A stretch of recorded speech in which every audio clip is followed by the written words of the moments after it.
What a lovely day! Flat Earth Debate, Uncut and After Show. I'm your host Nathan Oakley, and if you are new to this channel, or you've not done so already, then be sure to subscribe, hit the bell notification icon and join button if you'd like to become a Nathan Oakley 1980 channel member and keep up to date with the Flat Earth Debate. If you would like to support the channel, there is a super chat that runs alongside each of these shows while they premiere, and there's also a PayPal, Patreon, crypto and thanks button in the info box below the video. Speaking of Patreons, I'm going to do a quick shout out to all of you who do support me on Patreon. So a massive shout out of thanks and appreciation to Moon Harvest, Amish Earther, Naughty Thumbnails, Mitch Kennedy, Original D-Rose, Rod, The Name's Burley, Todd Wazzle, Jason Hornsby, Christoph Fournier, Flat Earth Travolta, JMels24, Unimento, M, Iron26, Endless, Flat Earth Sage, Goldie McKiernan, Phoenix Rising 86, Retro Bill, More Books, Cannabear, Fibre Oats, Bogey, Michael Kahn, John Kays, Patrick Gunnels, Banter, Mel B. Styles, Hairy Blade, Mobile Max 777, Rob W, Reese Pound, Del West Watson, Maria Nealands, Unbelievable Productions, Blue Ridge Ranger, Henrik 86, Abraham Mohammed, Skeptic 936, Life is Short, Texas Mike, Tina Baker, David Wayne Foster, and Dank. So another massive thank you to all of you for supporting me on Patreon. Now I will hand over to whoever is in Discord and Google so you can enjoy their dulcet tones while I set it for today's live show.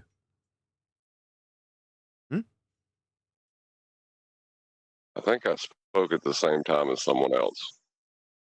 No one was speaking. Oh, there's a new argument in town. Okay.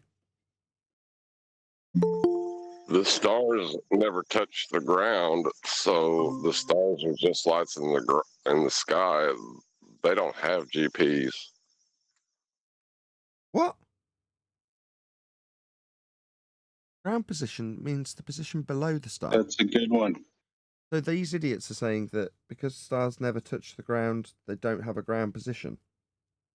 Well, they just don't Is that a understand fair argument? Okay, they don't understand what ground position is. Below the star. So if your particular star that we're talking about happens to be over you right now, for me, it'll be at whatever angle it is at for me. For you, it's directly above your head. But that means that the ground position is where you, John, or refracted curvature, are standing, because the star is at your zenith. Obviously, it's not at my zenith, I'm the one measuring it. But its ground position, the position on the ground, is the position below the star at that given time. Obviously, 2 minutes later, that star's not directly above you. Might look like it, but it isn't. Not directly above you. And an hour goes by, and obviously it's moved significantly. So it's no longer above you, it's above someone else in the near vicinity. But ultimately speaking, it's above the position on the ground, not on the ground. What kind of idiots think that the star needs to be actually on the ground in order for this to be fulfilled as an angle measurement to something that's clearly not on the ground? That's absurd. Probably Bev. I didn't find out who. That was just new argument in quotes from John. Yeah, No. it is bad. Yeah. It was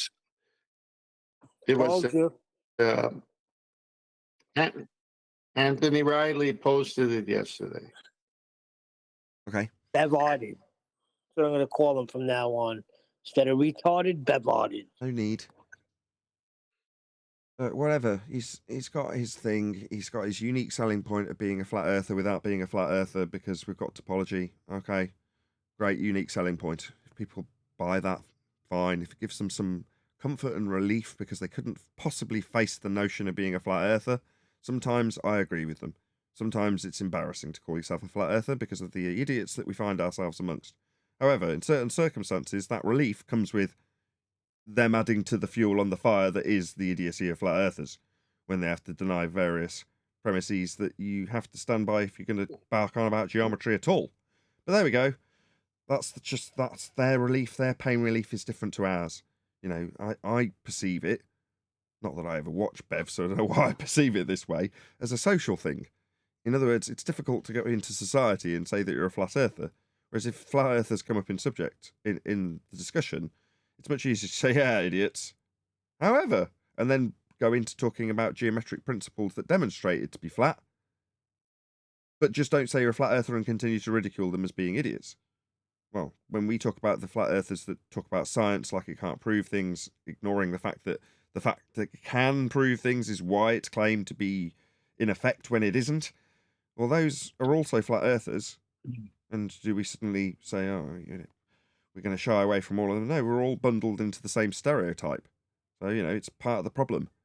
Now, I'm sure people can find plenty of faults with us and say, oh, you're making idiots of flat earthers too because you do this.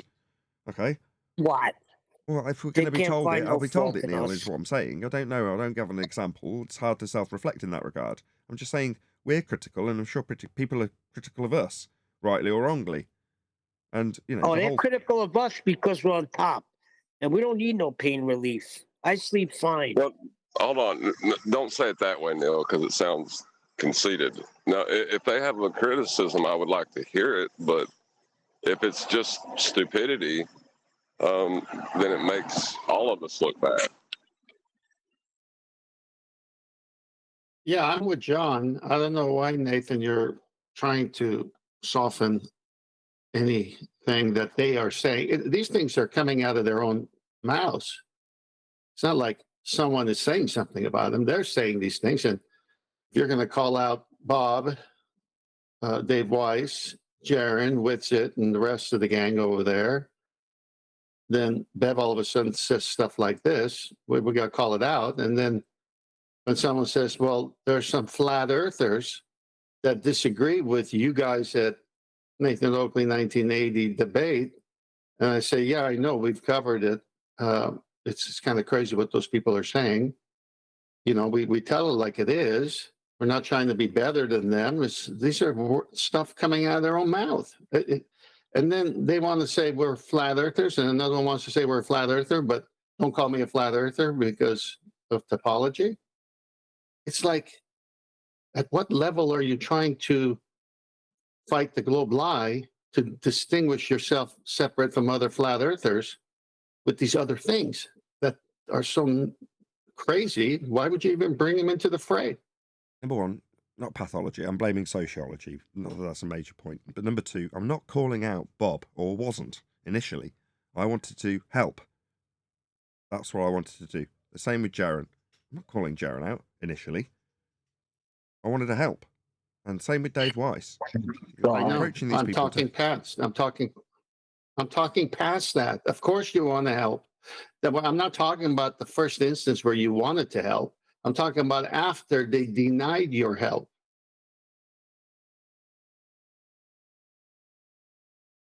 Okay. Yeah.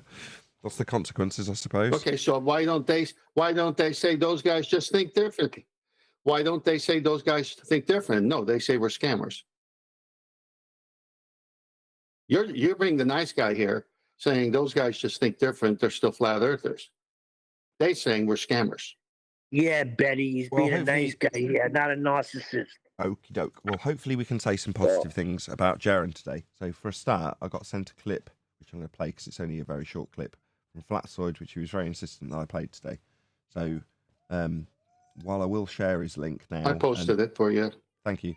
While I will share his link in the live stream and encourage the mods in the after show or whatever to post his link, it's not his video, so it'll inevitably be Jaron that gets the promotion out of this, as it should be. But hopefully we'll have some positive things. I'll play Flatsoid's clip first, and then obviously if someone can dig me out the link to the original video, we'll have a look at it in more detail today, if that's all good by you guys. In the meantime, let's have a listen to this. So my first question is here just north of where they launched, in Jacksonville, Florida, they some people, I've actually tricked some people and pointed, since I learned perspective, I pointed to the horizon, when on a clear day when you could see an airplane fairly close to the horizon, and said, look at this space shuttle, let's check it out. And they was like, no kidding, man, it literally looks like a space shuttle on a clear day where you could see that far going straight up for a couple minutes. I'd like to ask, how do you explain that in your model? Why does the airplane look like a space shuttle in the distance going straight up in the air? And then when it gets overhead, it gets straight. And then as it sets on the other horizon, it looks like something going directly straight down. How do you explain our local, sphere of vision, for lack of better word? Okay. Well, it's not a sphere of vision, but The guy that just was speaking, in case you're listening and not watching this, was Brian Leake, and the person responding to him is McToon. The moderator is Jaren. It's on Jaren's channel, although that's not the link that we've got currently in the live stream chat. Anyway. How do I explain that? That is simple perspective. Every single part of the path that plane is taking can be explained easily with just solving triangles. Can be explained easily with just solving triangles. Easily with just solving triangles. With just solving triangles. If you don't need to know anymore the actual process of doing it. There are online calculators for it. So when an airplane is, say, I don't know how far away you can actually see an airplane, but let's say it's 20 miles, right?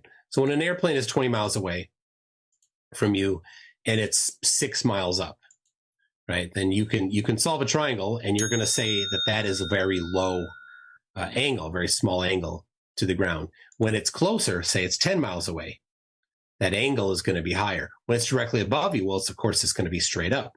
And then as it passes over you, it's going to reverse that same line of that it did on the way there. And so that angle is going to progressively get smaller. So it is a simple application of a perspective, solving triangles. That angle is going to be higher. When it's directly above you, well, of course, it's going to be straight up. And then as it passes over you, it's going to reverse that same line of that it did on the way there. And so that angle is going to progressively get smaller. So it is a simple application of a perspective, solving triangles. Cool. So yeah, that was Flatsoid's edit. Actually, it does deserve a bit more of a plug, because he's obviously today UBA has been he's put in the time and effort to edit in the actual examples as they're discussing them. So yeah, good video. Thanks for sharing it with me, Flatsoid. But we will actually cover the discussion itself. Donging me. Oh, it wasn't somebody ding-donging. Well, that was quite interesting. He just proved the flat Earth with his triangle.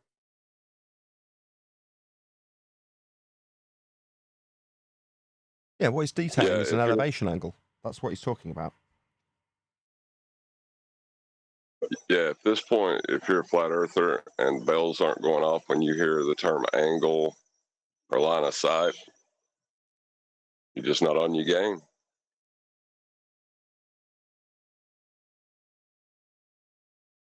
Yeah, indeed. I mean, whether or not I asked in response to the video, I was like, did Brian or Jaren actually pick him up on this? And I didn't get a response. So I don't know if anybody else has seen the bit before or the bit after, more importantly, to say whether or not that actually had an address to it. Oh, right. So we're going to be taking an elevation angle measurement from a flat baseline then. Okay, well, that's a flat Earth proof right there. Did anybody actually say that?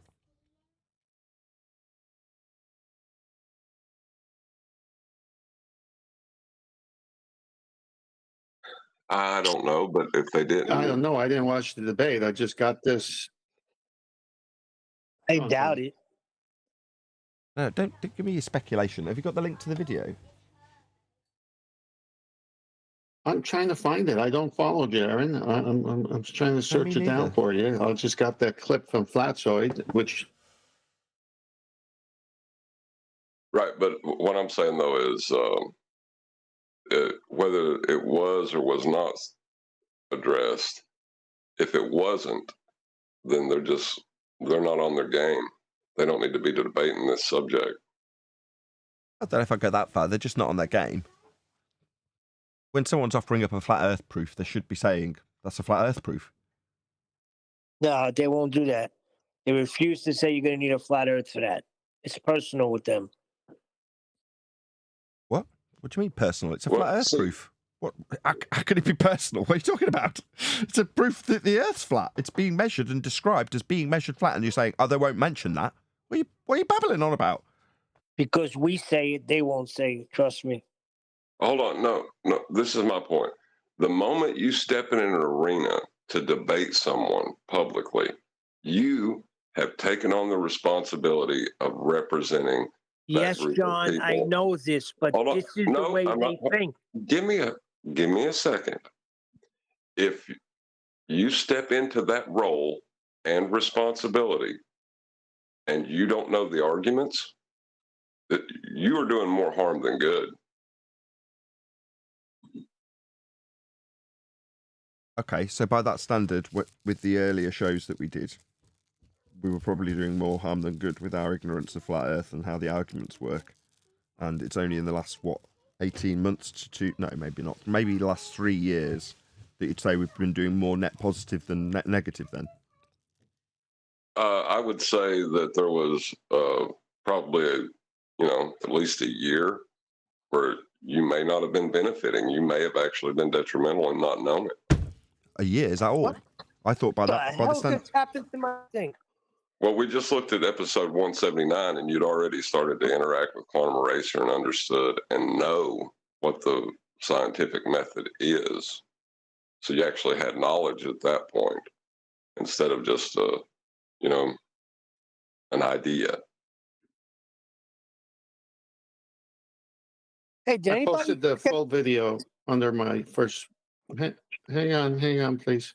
2 hours, 13 minutes long is the full debate there. So somewhere in there is this flatzoid clip, but it's there for you.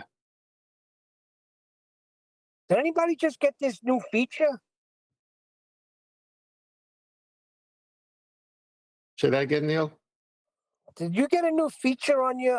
Are you on the phone? All of a sudden, everything changed. I got a big mute button. Who, me? Anybody?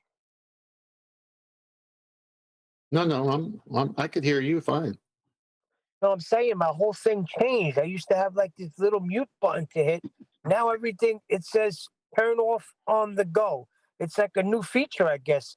It makes everything big, so I don't gotta struggle to hit mute. So now I have no excuse. Oh, there you go. There you go. FED by Braille coming soon.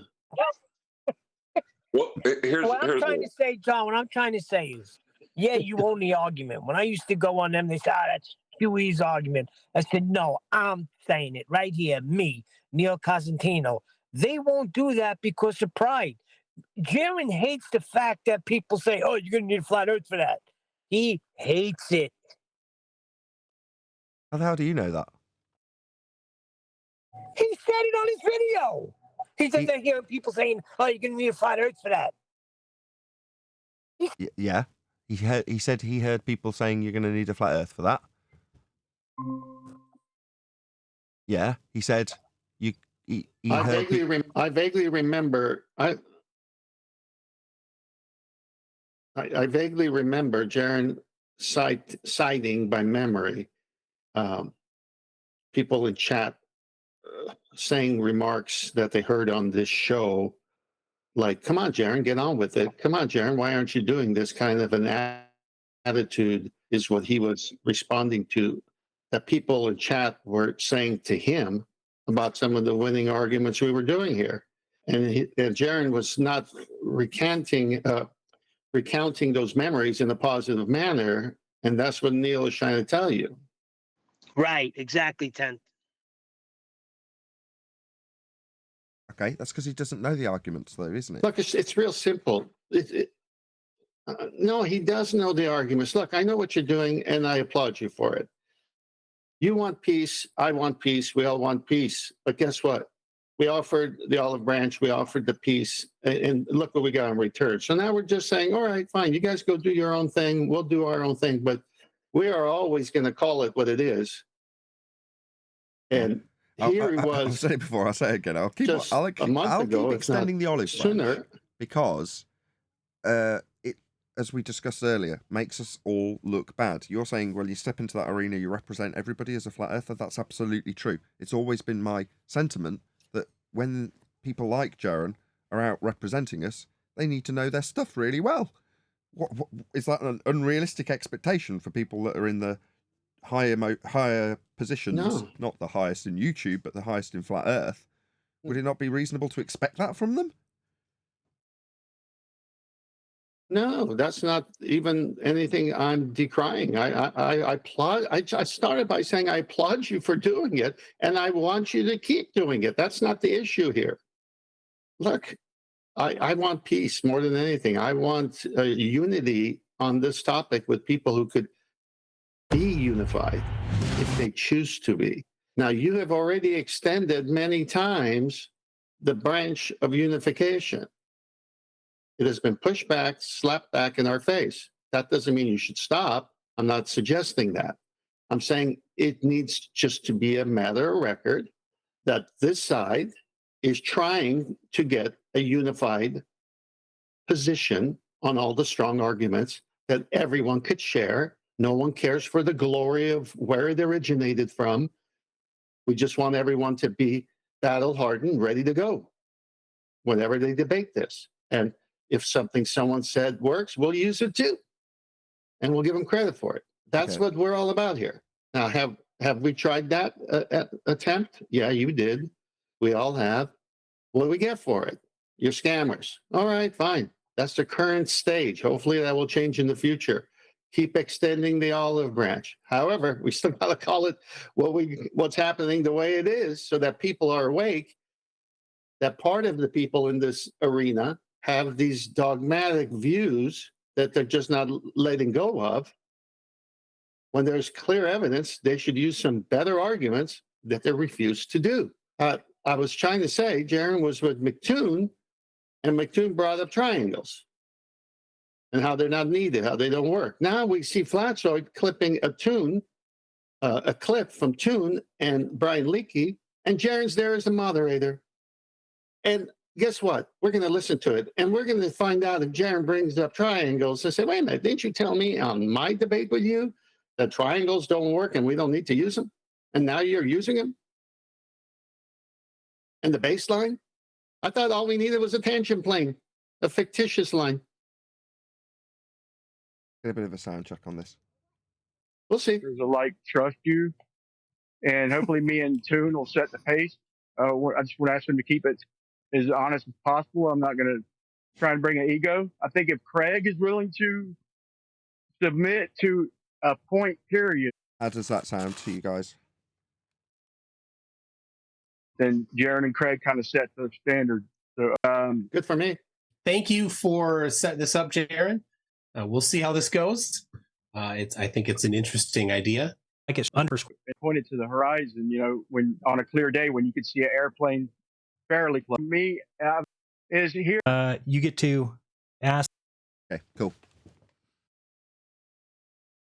Right there was him talking about the airplane on a clear day. You just scrubbed past it. Do you remember where that was at to see it? No, I scrubbed back. No, I scrubbed back. So I got to that point and then scrubbed backwards. We're at the beginning of that bit. Yeah, we're about 6 minutes 54. Okay. Well, the sound in Skype is good. I hope so. That way we'll get the full context, right? Yeah, I'm sure we'll get the full context, yes, because I've scrubbed back to where Jaron starts talking. So yeah, he's saying you get this amount of time, blah, blah, blah, then it'll be them. So that's where I've paused it, the end of Jaron's spiel to introduce them. Yeah, I don't think people understand what... Nathan, just a reminder.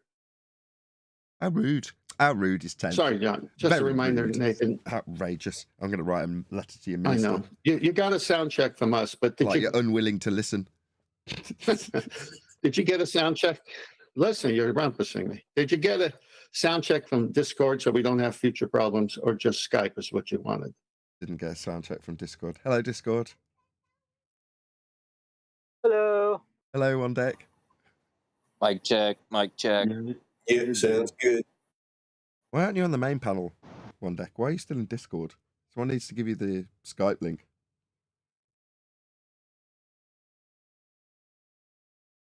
Don't know, mate.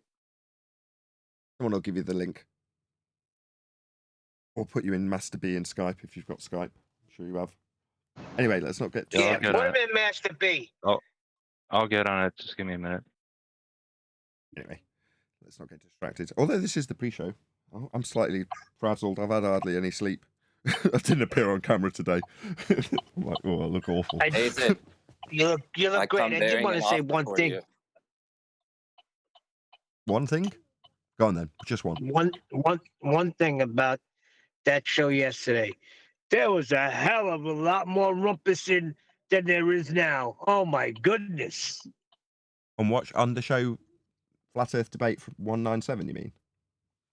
Yes. Constant rumpusing of each other. Okay, you know I why would have that feeling great back then. Yeah. You know why that is? Because I'm only using one panel. So currently, I've got a choice of 5, and I tend to use 2 or 3, right? So there's 4 lines occupied, 5 if you include me. So you've got G+, my mic, Discord, Skype, PC, i.e. the sound for whatever video we're watching. So 5 lines, just enough for me to monitor. But because I've got them all separated out, you listen back to some of the shows I had to be critical of QE. He's like, no, he's not muting anybody. I was like, well, yeah, I am. I'm muting my own panel because they can't. Occasionally, I'll open the line back up and you'll just be arguing in there while the guest's still actually making his point that needs to be heard because you're so enraged by the point he's made. And you're like, no, it must be stopped.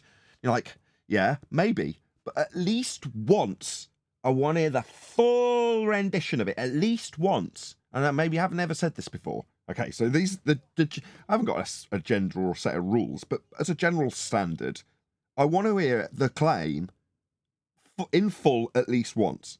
So that, like the guy yesterday, right? He starts telling us about pressure and depths and all the rest of it with water. Okay, once he's got to the end of that spiel in full, by the 3rd rendition, when he starts launching into it, because I've heard all of it, I can say, no, I don't need you to launch into this for the 3rd time. But if we've interjected the 1st rendition and they've not got to make their full argument, they can bleat, can't they? Oh, I didn't even get to make my argument. Really? Let's just trim it out for you. Was this your argument? With 0 interruptions? Yeah, well, I had to shut down the G+ panel to achieve that, but we got there. The audience got to hear your full argument, right? Then the rebuttal, which was immediately interrupted by you. It's shocking, isn't it? But there we go. That's the spin they put on it. Now, it's not because I don't want to be accused of rumpusing or unfairly cutting them off, because 99 times out of 100, you are actually right. You should cut him off at that point. The moment they beg the question, the moment they employ a fallacy, you're all right to interject, but it doesn't alter the fact that I still want to hear the full rendition at least once. Do you understand? Looking to you, Neil. Yes, Nathan, I totally understand. Understood. But yeah, I can separate out the lines, which means that we do get that. But half the time, I'm having to, stop you guys from interjecting. Nathan, hi. Can you hear me? Hello. What's up? Guy. Hey, I keep getting messages from your buddy FTFE. He really wants to talk to you about that show that you did about him. I don't know what it was about. I haven't seen it, but I haven't done any show about him. Huh? I haven't done a show about him. What's he talking about? What? You haven't done a show about him? Nope. No, he's talking about where you use the AI voice to read out the article about him. Oh, that's a newspaper article. Yeah. Not a show. You took that out of That's a context, newspaper article Nathan. being read out. It was a newspaper article? Why has he got you asking that when he can just come here? The door's open daily. Yeah, I'm walking right now. What's he doing? I feel dirty even coming here asking me. I'll be honest. Asking me what? To participate in a show with that guy, but worries. Just let's answer straight away. Yeah, the door's open. It's a public show. Issue, you say? You can come in and talk to me about that anytime you like. Door's open. Yeah, I hear you. I hear you, buddy. Please I think Actually, Nathan is not Nathan, the one he should be upset with. He should be addressing the newspaper that published the article about him, not Nathan Oakley for republishing it. So was it have to do with like his whatever, his neighbor or some shit like that? Excuse my language, something that happened? Was that what it was? Yeah. Yes. Yeah. Yes. Craig is a convicted violent criminal. Yes, that's correct. I don't know why you would even want to discuss that with you, to be honest. Nathan, just for a change. Hold on a second, guys, and Tubeless. If Craig wants to discuss the fact that he's a convicted violent criminal, he's welcome to come through the door and discuss it with me. Door is always open. Isn't that funny how they always try to paint us as like being, with like you were just talking about with the mute button and over talking and we're all crazy, and then this guy in real life gets like a freaking battery charge or something. Sorry, he's a repeat offender.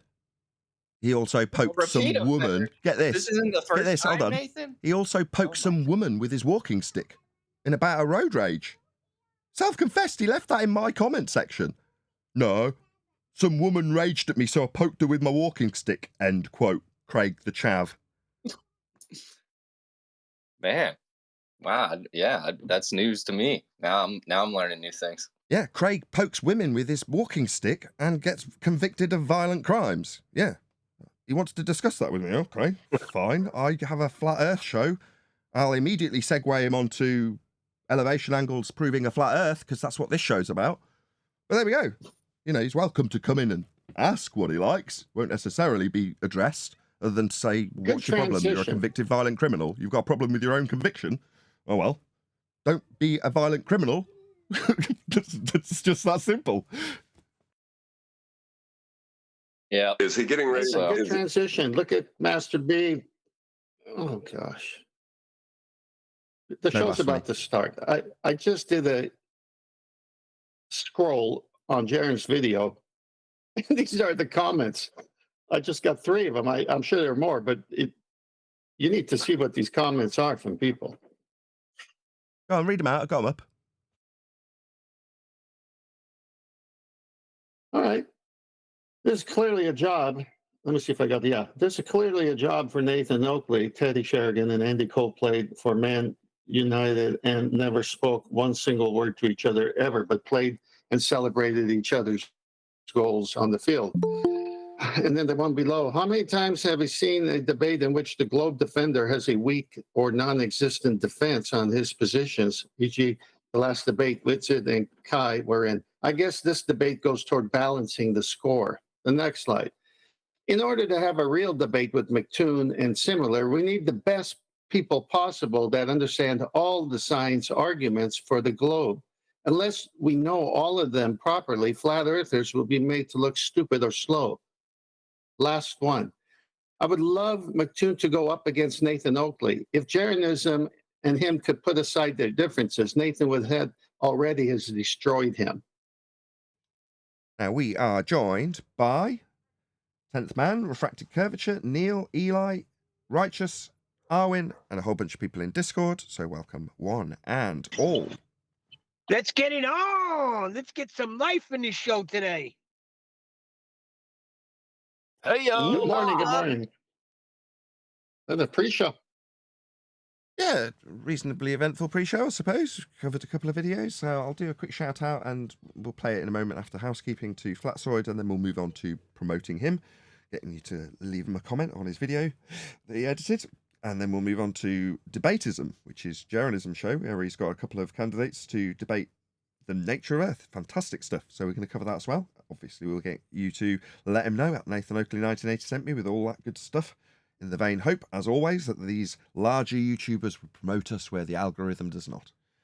In any event, is there any evidence that there's a physical geometric sphere edge, that's a horizon, formerly known as the curve of the Earth?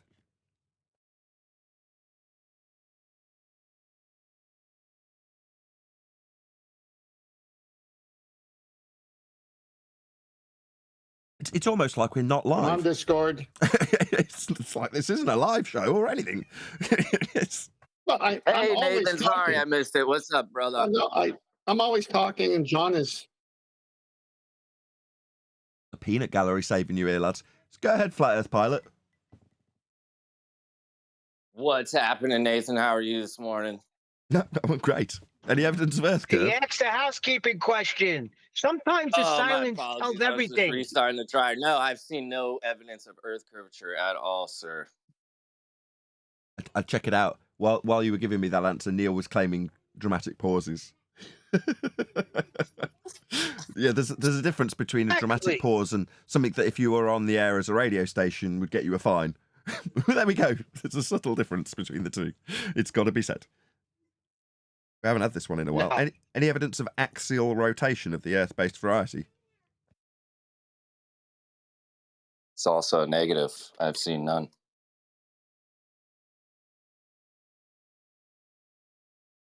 Wouldn't you feel it, not see it? To a small extent, yeah. I mean, Adam once did the extrapolations and figured out how much you'd be able to measure it by. And yes, you could definitely detect it with an accelerometer and various other instrumentation based on what they allege to be the rates and velocities. And no, would you detect it? I'm going to go with no. Generally speaking, you wouldn't, or as a, you'd adapt to it in some way. However, at the other end of that scale, the vestibulary system, your inner ear, should detect the subtle amount that you could detect. So it's a kind of mixed bag. The reality is that your average phone would be able to detect it with its accelerometers if it was real, and it doesn't. So there you go, Neil. Well, This is an interesting so point, though, moving that at you're a, hitting on, accelerating at a, Nathan. Hold on, John. My bad. Go ahead, My Flat bad. Earth Pilot. Well, obviously, being a pilot, I know that the Earth doesn't turn, but also what you're talking about like people acclimatizing essentially or getting used to the axial rotation. But if the Earth was rotating, it would be rotating at different speeds at different latitudes. So then if they went to a different latitude that was rotating at different speed, wouldn't they feel it then? I'm more interested in you saying you're a pilot for the, I don't know, 20th person to have told me on this show that they're a pilot. Oh, I am. I just got my pilot's license, actually. Oh, okay. In the mail. That explains why you would say it. In other words, I wouldn't expect a pilot to immediately come out with, and I'm a pilot, especially with it in their name. But you have and you do, but you're just qualified. Okay, what do you fly? I fly. So here's the joke, right? Because in this debate, you have a bunch of people, like you say, that's I'm a pilot, I'm a pilot, I'm a pilot, right? But most of them are single engine rated pilots, right? And it's nothing against that, right? But that's not commercial pilot. That's not flying big stuff. That's not flying freaking jet fighter pilot kind of stuff, right? There's a big difference. And What so, do you fly? my pilot's license is an FAA license for, let me give you it's small unmanned aircraft systems remote pilot. I fly drones. Are you a drone pilot? Yes, Okay. sir. Well, fair enough. You built it up. You built it up for a while there. I'm like, what plane do you fly? Okay, you're a drone pilot. Fair enough. Cool. Very cool. Yeah. But I can get paid for it now. Excellent. Which is fun. I assume you're obviously a drone enthusiast. So the last, it was actually a Globe, Dawn Treader, was an exceptional drone pilot. I saw some of his videos. He is. I have seen his videos just recently. That dude is wild, bro. And who knew? The guy used to come here and debate us, and he was not sharp in this debate. I'm not saying the guy's stupid, but I'm just saying he wasn't up to date with the flat Earth debate, let's just say. But my word, his videos when he's flying that super fast drone and cutting through gaps in trees that are only a meter wide. You're like, woohoo! I bet you've lost a few drones learning how to do that. So yeah, shout out to you, Dawn Treader, if you're listening. Awesome videos, my friend. Absolutely epic. 100%. That dude is bad. He is really good. Meaning he's really good. Yeah. I Everything assume you're saying. your certification is for something considerably more substantial and for doing something much more boring like surveying or whatever. Just fly up, film that, make sure you don't cause any aircraft to crash in the process, make sure you got the right certification, all that sort of jazz, right? Basically, yeah, you got to just kind of be familiar with, the basics. It is a pretty, if you're not familiar with aviation, you definitely have to do some studying. You know what I mean? For me, I'm familiar with it, so it didn't take me very long. I bought a course, studied it real quick, a couple of days, went and took the test. You know what I mean? So it just really depends, but it's yeah. I did one. I've already done one job. I filmed the yacht. It was pretty crazy. I filmed the yacht with my drone. I thought that sounds was like awesome. And guess what? That's not business. That's got to be a private customer that just wanted his yacht filmed, right? No, it was actually funny story actually. The company that was doing the engine work hired the guy to like do the posting for the social media for the diesel engine company, right? Okay. So I get hired by that guy, and I go on to this yacht, assuming that the guy had told him we were going to be flying a drone, right? That was dumb. So I just launched this drone off this guy's $1 million lie. He didn't even know, right? And I was like, there was a lot of unexpected things that happened, right? It was a good case study for sure, and I had a pretty tough time getting it back on the yacht because of that. Oh, But okay. I ended up back with my drone. It was fun, and they made the video, and I got paid. Okay, I'm going to do a quick shout out. So, shout out to Alternate World for joining as a member. This is the ultimate question. We'll see how this goes. A lot riding on this. So, given it's your title, your handle, right, Flat Earth Pilot, there must be something in what you do that's going to allude to the nature of our world. And there's plenty of obvious things. Feel free to just reference them if you want, but, give us your spiel, so to speak. Yeah, I mean, since the beginning of this argument, I have known that aviation destroys the globe in any way. You know what I mean? Like helicopters. Enough said, bro. Like, what do you need to say? They used to tell. I remember watching the space shuttle take off, Nathan, and my father would tell me. He told me legitimately that the space shuttle was arcing in the sky because we were rotating underneath it, bro. That's how crazy that stuff I'm glad was. you got there. Okay, so yes, indeed, there is an assertion from the Globe side that we have as most recent housekeeping question, would assert that we have a rotational ability to detect that rotation, I should say, by means of a Coriolis deflection. Well, what is that? Well, that's you observing things that aren't attached to a spinning Earth drifting at 15 degrees an hour, like the stars. They're not attached to Earth, and we're turning underneath according to the Globe claim. Therefore, you see them drift at 15 degrees an hour. Well, anything that's not attached to a turning Earth would exhibit that effect. They simultaneously claim that the effect is demonstrable with gyroscopic motion. That is to say that the cage attached to the ground moves at the rate of Earth's turning. That's 15 degrees an hour. So therefore, the deviation seen in the gyroscopic plane of reference that is the spinning gyro, because the cage has moved around it, is a deviation in the cage at 15 degrees an hour. Ergo, the gyroscope is in the inertial reference frame, and the cage is in the non-inertial turning reference frame. And you see a deviation according to the Globe claim, which does not exist. You cannot exhibit this. Now, there is also simultaneously a claim that it's demonstrable in faulty fibre optic gyros.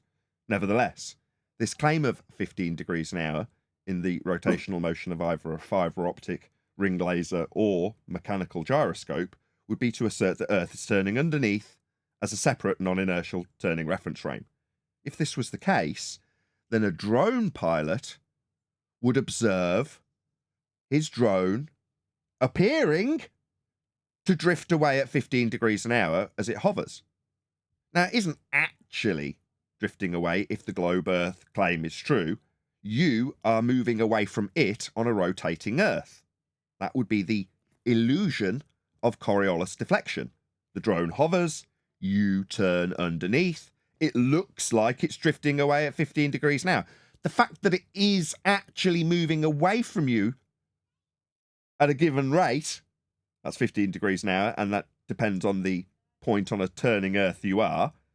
Your latitude will dictate the rim velocity of that turning deflection, but ultimately the angular rate can be defined as a single value at 15 degrees an hour, regardless of where you are on a sphere Earth that's turning at different rates. So ultimately, what are you going to see if you're a drone pilot?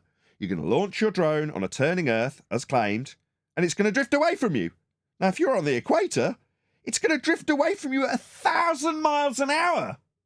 You're going to notice that. Now, fair enough, the globe would say, oh, no, it's not really drifting, it's just an illusion. It's you turning underneath. That's the reason your drone's whizzed off at 1,000 miles an hour, because the Earth's turned underneath as a non-inertial turning reference frame. Check out this gyro. drifting at 15 degrees an hour, leaving you with an edge velocity of 1,000 miles an hour. Alrighty. So, does that happen? I asked the drone pilot, who's just got his pilot's license. Is that the right term? Yes, sir. Does- I mean, remote pi is all the same. No, I've never seen the drone drift. In fact, as soon as it takes off, I can just let go of the controls and it'll just sit there in the same spot, no problem. Doesn't drift. The whole Coriolis time if I want. debunked. So the claim that Earth has a Coriolis deflection at 15 degrees an hour, because Earth is a non-inertial turning reference frame, turning beneath an inertial reference frame, would give us this illusion of Coriolis, exactly as the globe claims. It simply does not happen. There is no Coriolis deflect. Nothing's deflecting at 15 degrees an hour. We're not turning. I heard a positive claim that you could acclimate to 1,000 miles an hour acceleration on the equator. That's a positive claim. I'd like to see that backed up. I said it, didn't I? Yeah. I'm going on Adam's numbers in terms of how much you detect, and I just remember the number being very small. So you're right. The value would increase 1,000 miles an hour.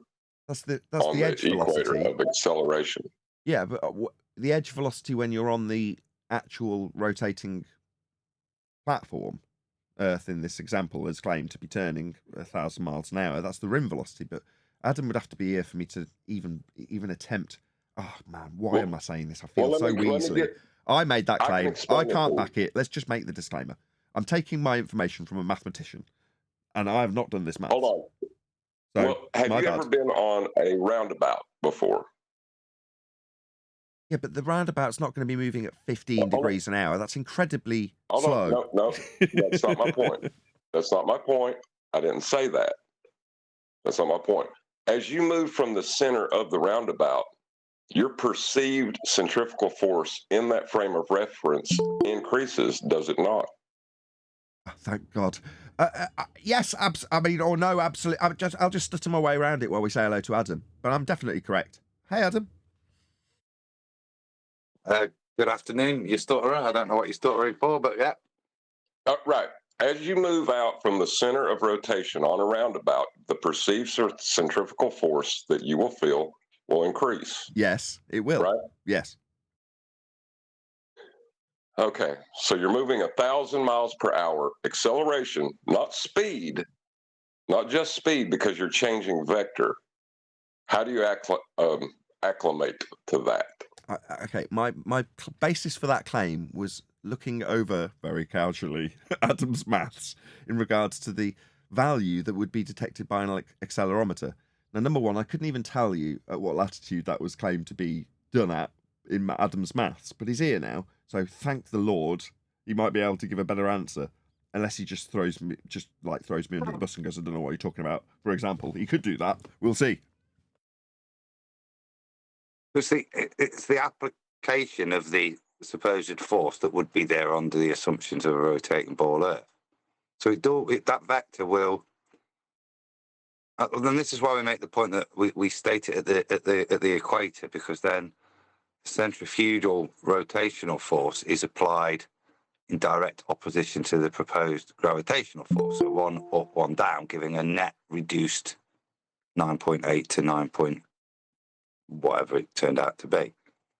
If you come to like 45 degree latitude, then your opposing centrifugal effect is actually not in direct alignment with the point of rotation. So you get a 45 degree difference between, so you're still getting the same amount applied, but it's applied in a different direction. So the net effect on the G down is reduced less. That makes sense. Right, it's reduced less. That's exactly what I was saying. It's reduced less. Yes, that's exactly what I was saying. I would say, yeah, reduce less. Yeah, exactly, right. Adam. Thank you. But you're introducing ideas that aren't applicable to my example. Gravity, centripetal force. Do you feel centripetal force on a roundabout? Is that not directly linked to the assertion of gravity in the first instance when you give it that title? I'm not talking about gravity. You all have red herringed into that. I did. Well, you feel it by holding on, don't you? So you're at the pedal. Do you mean? Yeah, you feel centripetal force by holding on to the roundabout, or are you resisting the centrifugal force that you're experiencing within that reference frame? Well, the centripetal will be in your arm, won't it, or on the piece of string? So the centripetal force is the molecules that hold your arm together? Because if you're resisting the centrifugal force with your arms, that means you're feeling a centrifugal force. No. Let me just qualify it, right? Even though I was sarcastically trying to take credit for Adam's words earlier. In this regard, right, what Adam's describing is if you imagine somebody who's literally hanging on for dear life because the roundabout you're describing in your example is going so fast that they're being flung out with quite significant force and therefore holding on for dear life with their feet further out, travelling a greater distance, at an increased circumferential value, and their hands at the decreased value holding on to the edge of the pole. That's the circumstance. Well, when you translate that to a lower rate of speed, it's just the friction in your shoes that offers the centripetal, how do you say the word? Centripetal force, right? It wouldn't be translatable, but when Adam says hanging on, it's either the friction in your shoes or to scale that up to see the same example, it would be someone hanging on for dear life with their arms, as Adam put it, being the string in his loosely described analogy. Right, Adam? So you have a demonstration of someone traveling 1,000 miles per hour and the friction in their shoes, 1,000 miles per hour acceleration, and the friction in their shoes resisting that centrifugal force. Yeah. No, you don't.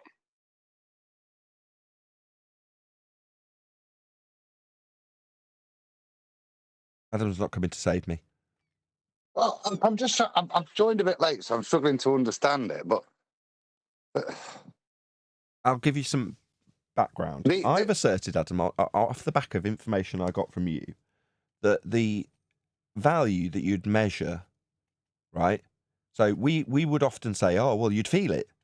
And then you went off and said, well, would you? Let's calculate it out and see how much you'd actually feel. And the answer was almost nothing, but you would be able to pick it up on the accelerometer of a phone, for example. Right? That's what I have gone off the back of and said, there's a good chance, I just threw this in, that your vestibulary system would eventually become accustomed to it because it's not very much. The actual value is not very high. Now, me saying that as an off-the-cuff mark that I didn't really give much thought, just me blabbing my mouth where I shouldn't, has been challenged. And he's gone, hang on, you're saying a rim velocity, so now it's slightly different because we're not talking about the accelerometer value that you were describing in your mathematics, but the rim velocity 1,000 miles an hour, how are you supposed to describe your inner ear compensating for that, let alone the friction on your shoes? Well, when I'm hearing it back, I'm going, I've got nothing here. Because it does sound like, well, yeah, when you describe it like that, 1,000 miles an hour, I just can't remember the values in your math, so I'm drawing, I'm coming up short because I'm stealing your valor and then being challenged on it. I haven't got the fortitude to actually defend this. So the way I had to do it, remember, this is conceptual because there is no centrifugal force created by a rotating Earth that we can differentiate on. Otherwise, things would weigh different at different latitudes. So we've had to use F equals NA, and we've done it basically on a carousel, and that's what I do, on a roundabout to compare those things with I can't remember the formula straight off the top of my head now, but to show the net effect of the R value and the rotational speed and how that plays out to elicit a centrifugal force that would be there if the Earth was rotating.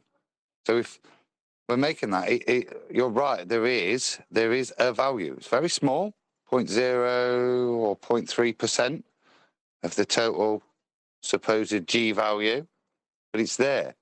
Yeah? Objection.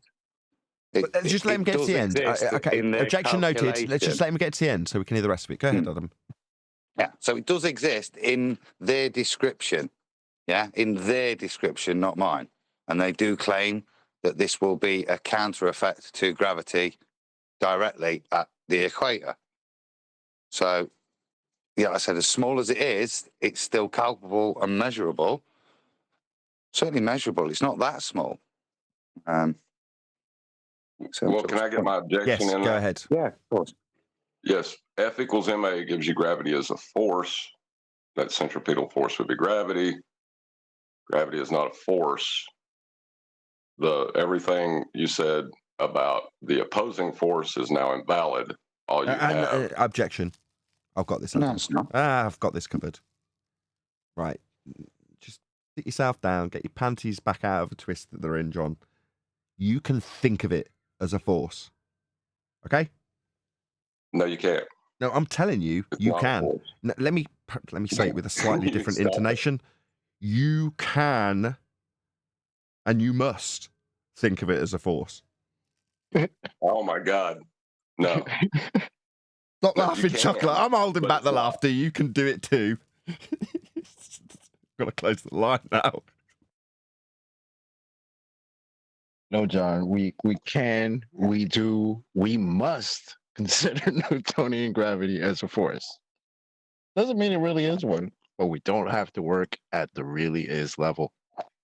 Right, but when you're talking about acceleration, right, and a change of velocity, you're talking about actual forces you would feel. Now, whether you perceive them on a secondary frame of reference as centrifugal, what's actually happening is your body's wanting to travel straight. The frame of reference is turning, and you get the perception that you're wanting to be thrown outward. It's actually your body wanting to remain in a straight motion. So when we're dealing with actual forces, to invoke gravity is non sequitur at best. Okay, well, you are absolutely correct. First and foremost, kudos, right? Secondly, what you're actually exposing by highlighting what you're highlighting is the very reason why Newtonian gravity is the foundation of education for indoctrination into the heliocentric religion, right? It's a foundation. You can't not have this force to counteract us not flying off the spinning water ball. So it has to be there. Now, in current Einsteinian fourth-dimensional pseudo-Riemannian space-time bending, it isn't a force, and that's gravity. But does that mean that they've removed that Jenga block of Newtonian forces, keeping us essentially to the side of the spinning water ball? Well, no, they still teach it in schools for that very reason. That's why no amount of picket lines or petitioning the government will ever change the education structure until we relinquish ourselves of heliocentrism, because it is a fundamental foundational Jenga block that they cannot remove, even though it's no longer a force in Einsteinian terminology. Well, it's still a force in Newtonian. There you go, John. Problem solved. Keep it in the education for the kids. They can't get rid of it, right? Because they don't know how else to arrange the model of the galaxy. That's all based on Newtonian mechanics. And they can't apply the same thing with Einstein mechanics. So they have to use the Newtonian model because they can't do it any other way. That's also... Well, hold on. It's interesting because Newtonian mechanics only apply to inertial frames of reference, not to non-inertial frames of reference. So why would you apply Newtonian gravity to a non-inertial reference frame to begin with? Good question. You can't, you won't, but you will, you must, and you can think of gravity as a force so that we can move on. But that's where the Einstein taste comes in. You just fill the holes with Einstein and then it can work, right? Just Newtonian mechanics alone can't do it anymore. They realized that even though it was the only thing that could sort of put it all together, there were still problems. And then Einstein's just that paste, right? It's that little paste they needed to fill the hole with to make it perfect, just like the orbit of Mercury, which doesn't fit with exclusive Newtonian mechanics. And so like Einstein of the gaps. Paste it up. No, it's not. Yeah, it's not. exactly. No. It superseded it. Anthony would be, I was going to say turning in his grave, but he's not dead. Yeah, but hold on. Yeah, but it's not about what is official. It's about the actual construction of what they're using, not about what is supposed to be.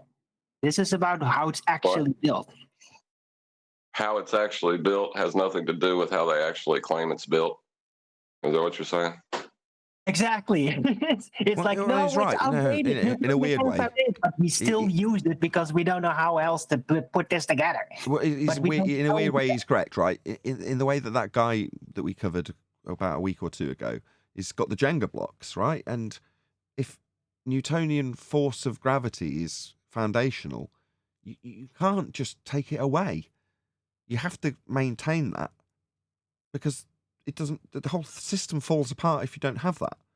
And once you've worked your way up the bullshit web, or worked your way out from the inside out on that bullshit web of lies, you get to a point where, well, yeah, we've spun this extra layer of an extra gravity, but we can't get rid of the first one, otherwise the web collapses. You got to hold on to it, because you can't teach 5, 6, 7-year-olds about gravity being the curvature of space-time. You just make it very simple and just say, yeah, it's this magical force that's holding you on to the outside of this magical spinning water ball, and that's why you don't fall off. That's why they wait till much, much later, after you've already incorporated all this nonsense into you. That's when they tell you, nah, it's not really a force. It's actually the bending and warping of a conceptual medium that we've created. Right? And just to be fair to Adam, I'd already looked at the math before I asked that question. So it was unfair of Nathan to bring him into that argument. Not unfair at all. I mean, it's perfectly legitimate to discuss it, because nobody's wrong. It's the heliocentric model that's wrong, in the respect that they've got a foundation of a force that stops you flying off a water ball, that when calculated will leave you with a tiny little minuscule difference that would still be detectable on an accelerometer based on the maths that Adam has given me. However, your point is equally valid, which is to say that, what do you mean there's a force that's counteracting the throwing us off the water ball when it's not a force anymore? Well, that's where at the point in the discussion I'm like, I've got nothing. Well, yeah, because the heliocentric model's got nothing for me to arm myself with when it comes to that foundational block being superseded by Einsteinian bent fourth dimensional space-time versus a force that's holding you to the ball, which it is no more since 107 years. Shout out to Lumpy Gas in the Vacuum, says, little support. Thank you very much indeed. But don't worry, some mainstream, don't worry about it. Some mainstream guy will come around and say, you know, when you're sitting on that couch and you get up from the couch, you're literally playing tug of war with the planet, and you've won. Yeah. I mean, my coffee cup's basically accelerating right now. Yeah. Well, yeah. Or you can go with Joe Rogan and say that gravity is the cause of your baldness. Did he actually say that? No, but Neil deGrasse Tyson implied it. He would say some To get straight, shit. Neil, I do vaguely remember this, I just can't remember the exact context. So Neil deGrasse Tyson inferred that I remember talking about it and saying, oh, he's picked on that particular aspect because he knows that Joe Rogan's self-conscious about it, so that he can make his point listened to or heard more by Joe by tying it to something that he's got a personal, you know. Oh, wait, was that the same episode where Joe Rogan actually went at him and said, why are you becoming so emotional about this? Yes, that's when correct. we were talking about gravity, right? Right. You got Neil deGrasse Tyson appearing a little flustered and on the back foot, defending something because Joe Rogan's questioned it. And in response to a tactic that is employed, as just detailed, about picking on Joe Rogan's hair loss, what he's ended up with is Joe Rogan spinning the table right back around and going, why are you behaving like this? This doesn't look good. And totally playing it cool. You know, in fact, it was, I'm sure I said this at the time as well, my respect level for Joe went up a little bit on that particular occasion. Yeah, I think that was the best encounter of Neil deGrasse Tyson, because he was showing his feelings. Like, it was almost like he was crying inside. Why don't you just believe me when I tell you what this gravity is, that I don't really know what it is, but just believe what I tell you about it? I've seen him like that. Asking why.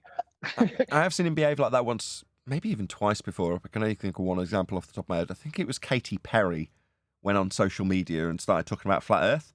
The next thing, she's hauled before the court of Neil deGrasse Tyson to talk about it, and it was a similar sort of thing. He's there as like the white knight of heliocentrism. Yeah. Oh, you shouldn't be talking about this flat Earth thing, Katie. He had to show up. It was like somebody put the bat signal out and said, oh, wait, somebody's talking about this flat Earth stuff? Here's Neil smoking the grass to save the day and tell you, no. You've got it all wrong. Let me steer you in the right direction. Indeed, he do. Well, right. He did that one other time. He did that one other time with Joe Rogan, when Joe Rogan let it slip out that Neil deGrasse Tyson was begging him to come on the show to refute something about it. Fair enough. Anyway, right, we're going to move on, if that's all good by you guys. Half an hour of housekeeping and chit-chat. Fun though it was. So today's video, as always, going to let this videographer, which is... Hold on, this can't be right. Oh, yes, it is. Jaronism. No, at Nathan Oakley 1980 sent me. Hopefully, as always, in the vain hope that Jaron would pop our link, should he respond to anything we say in respect to this video. So let him know, at Nathan Oakley 1980 sent me, and we'll cover his video now, hopefully imminently. In other words, there won't be loads of interruptions from Neil. But what we're covering is, or what they are covering, is Brian Leake versus McToon. So the show's called Debatism, and it's Jaron's foray into moderation between these two characters. And there was a particular section that we played in the pre-show, which had the link to Flatsoid published. But in this respect, it's Jaron that's going to get the love in the live show, I'm afraid, as much as Flatsoid was keen for me to talk about his video. Yes, check out the clipped video and edited work that Flatsoid did in respect to one particular discussion point when elevation angles came up. But yeah, you did get some love in the pre-show, but it's going to be Jaron for his efforts that's going to get the love in this regard, I'm afraid, Flatsoid. So yeah, go to Jaron, let him know, at Nathan Oakley 1980 sent me. Let's get into it. Ask Toon your first question. Yeah, Michael. So my first question is here just north of where they launched, in Jacksonville, Florida. They some people, me, I've actually tricked some people and pointed. Since I learned perspective, I pointed to the horizon, when on a clear day when you could see an airplane fairly close to the horizon, and said, "Look at this space shuttle. Check it out." And they was like, "No kidding, man. It literally looks like a space shuttle on a clear day where you could see that far, going straight up for a couple minutes." I'd like to ask, how do you explain that in your model? Why does the airplane look like a space shuttle in the distance going straight up in the air? And then when it gets overhead, it gets straight. And then as it sets on the other horizon, it looks like something going directly straight down. How do you explain our local, sphere of vision, for lack of better word? Well, it's not a sphere of vision, but how do I explain that? That is simple perspective. Every single part of the path that plane is taking can be explained easily with just solving triangles. And if you don't need to know anymore the actual process of doing it. There are online calculators for it. So when an airplane is, say, I don't know how far away you can actually see an airplane, but let's say it's 20 miles, right? So when an airplane is 20 miles away from you and it's 6 miles up, right? Then you can solve a triangle, and you're going to say that is a very low angle, very small angle to the ground. When it's closer, say it's 10 miles away, that angle is going to be higher. When it's directly above you, well, of course, it's going to be straight up. And then as it passes over you, it's going to reverse that same line of that it did on the way there. And so that angle is going to progressively get smaller. So it is a simple application of a perspective, solving triangles. It's taught in middle school. In high school, typically you're taught to do it with actual sine, cosine, tangent. So. Oh, he's a baller, ain't he? He is indeed a baller. So, yep. Just for clarity. Triangle has. Just for clarity. Triangle has a baseline. Just for clarity, that flat Earth proof was brought to you by McToon. What McToon is detailing is an elevation angle. So let's just detail what is described but not defined. Measurement of elevation angle. Quote, elevation angle is the angle between the horizontal plane and the line of sight measured in the vertical plane. The reference direction, i.e. an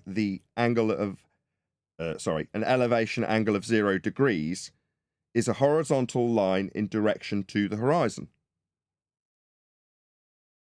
End quote.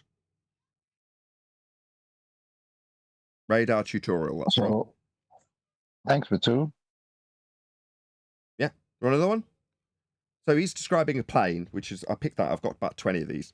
I'll just give you one more. The altitude angle, sometimes referred to as solar elevation angle, describes how high the sun appears in the sky. The angle is measured between an imaginary line between the observer and the sun and the horizontal plane the observer is standing on. End quote. Sustainable by design, altitude angle. That is what has just been detailed by McToon. I'll just say the last bit again. The angle, as detailed by McToon, is measured between an imaginary line between the observer and the sun, or in McToon's case, an aeroplane, and the horizontal plane the observer is standing on. So in order to take this measurement, you must be standing on a horizontal plane. So you'll need a flat earth for what Toon has just described. Now we're cold, I've heard that clipped out by Flatzoid up until this point. I don't know, and have asked, but didn't get an answer, what the reaction was. Just for the record, our reaction, say it with me, is welcome to Flat Earth, McToon. Go ahead. Tent first. Snacks in the back. Bathrooms to the left. DJ's playing requests. Welcome to Flat Earth. Yep. Oh, and smoke them if you got them. It's on screen now, just so we're all clear what measuring an elevation angle would be looking like if you were measuring it to a plane at the point at the top of this triangle. If that was where the plane appeared to be in the sky, this is what your elevation angle measurement would be like. And as detailed in my descriptions, that's what an elevation angle requires, a flat plane. It was kind of funny how the first thing the Glober went and said was, well, it's not a sphere. Like, yeah, we know. Give you another one. The upwards angle from the horizontal. He's trying to describe.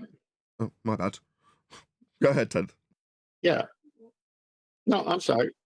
No, he's trying to describe the protractor. McToon is. He's admitting the flat Earth. So you got the horizontal baseline, you got the plane in the sky, and you're using a triangle. Well, we know what triangle is: 3 straight lines, right? All joined together for a triangle. And he even says, as it gets closer to you, it's this way. If it gets further away, if it's overhead. All right, so he's basically showing flat Earth proof. And he's saying, yeah, basically your sphere of vision, your local vision, is like a protractor. When the sun is at the horizon, it's at the lowest point, okay, 0. And then when it comes directly above you, it's at your zenith, so the sun's directly over your head. And then as it goes away from you towards the then it's back to 0 or 180, a straight line.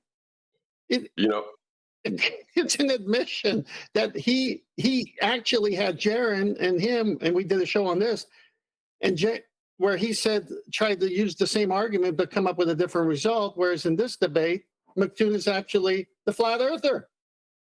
Well, hold on. We don't know what Craig, his response is going to be yet, so we may be jumping the gun. He may be getting ready to detail all this to McToon. So right, we should give him the opportunity. We're going to jump topic. Well, maybe. Real quick, it definitely. Maybe. Let me finish. My whole point in saying that, maybe I should have specified, was that it doesn't appear linear, and you don't see it. 20, maybe 25 degrees. It's not linear. It's not linear. Right. It's an asymptotic relationship. Nice to see that the clock up here is really, really effective. Like, stopped the Toon interrupting really well. Really worked. Go on, Ted. My bad. You were trying to interrupt. I was going to say. He was Brian rumpusing you. Yes. Well, I wasn't quite finished. If you just go read the comments of the live show, which I posted a few for the panel here, but the rest of you in the audience, go read the comments of the live show. I haven't even seen the whole thing, but as I'm reading the comments, they're all decrying. Jaron, why don't you get someone who could debate this Toon guy? Why'd you bring this guy? So without even seeing the debate and looking at all the comments in the majority saying, what a poor showing from the flat earther, Brian Leakey. You know, and you just saw Nathan Oakley and the panel immediately catch what Toon was doing and nailed it. But no, not this other debate panel. They're never going to bring it up because of the comments would have been read different if it was brought up. And I haven't even seen the whole thing. I already know how it's going to end up. A disaster for the flat earth debater. That's how it's going to end up.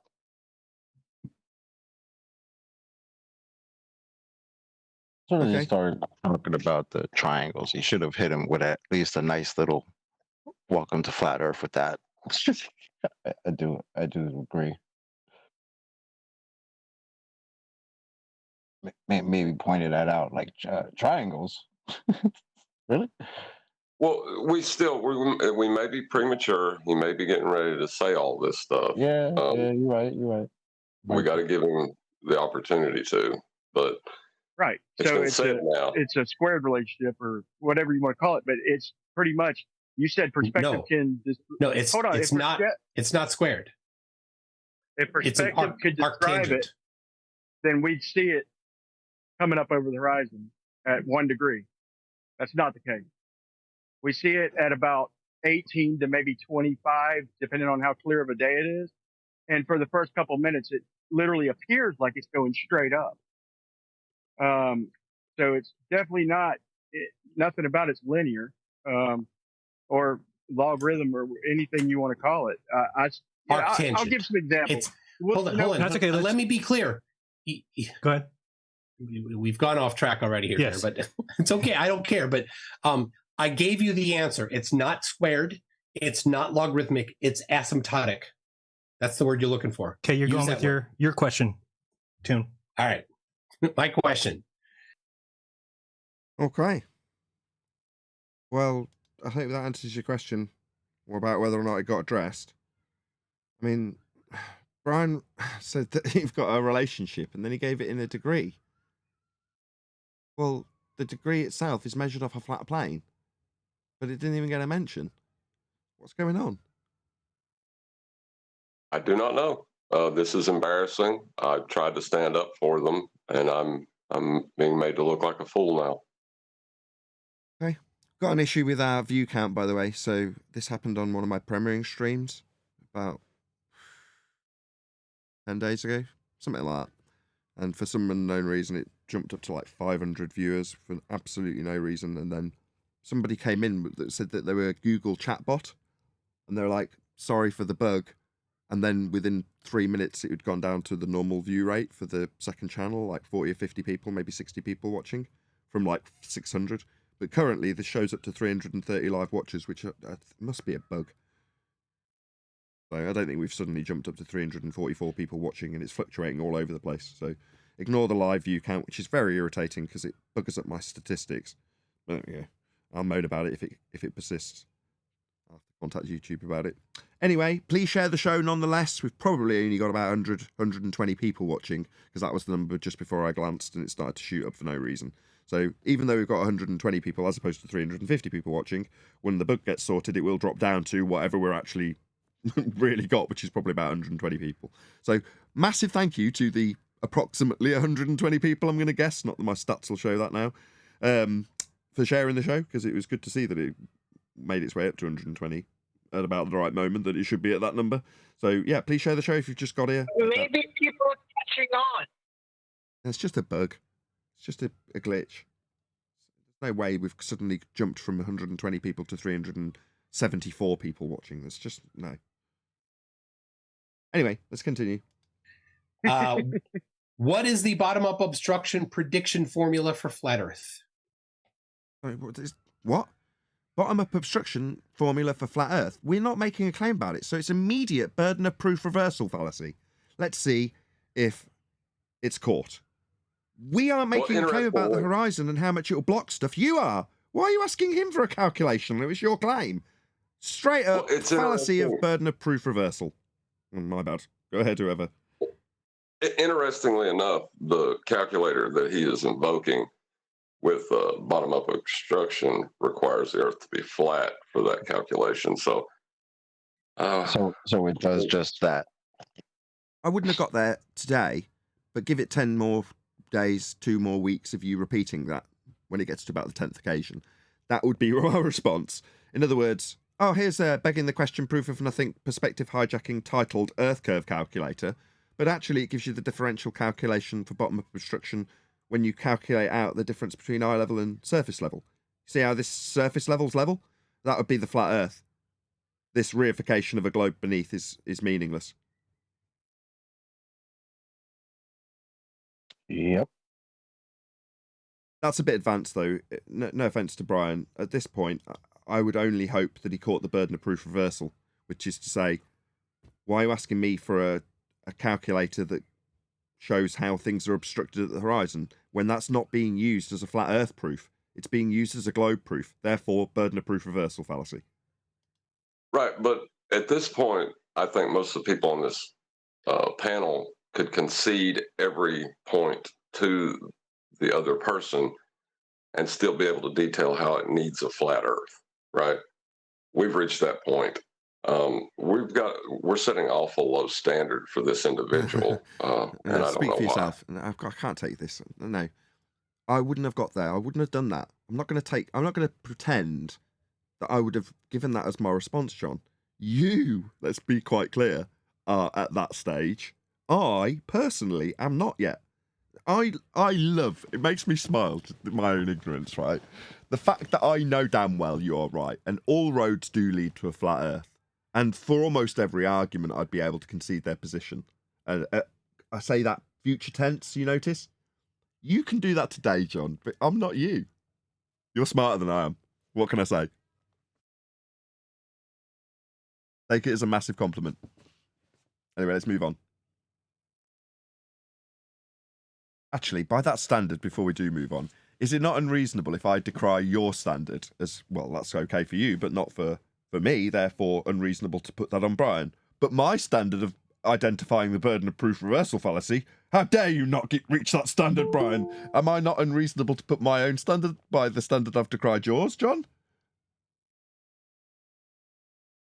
Yes. It would seem so. It would. I thought I'd point that out so that no one else in the comments points out my hypocrisy. Non-existent? No, I'm just kidding. I'm gonna say, well, there's a couple ways really to do this, man. The first, what? Do what? Are you going to be proving a flat Earth with how much things disappear at the horizon calculator? I mean, it seems like you might be doing what you've suggested, John. We'll see. first way we do is get the distance to the horizon. So I think what Toon's looking for, and like I said, I'm gonna try and keep this as honest as possible, is that 8 inches per mile squared is the measurement of the Earth, but has nothing to do with the hidden obstruction. So I'm gonna try and keep it real. No, it does. As it transpires, yeah, it does. Yeah, there's a reason it would, quote unquote, if you're a glober, work.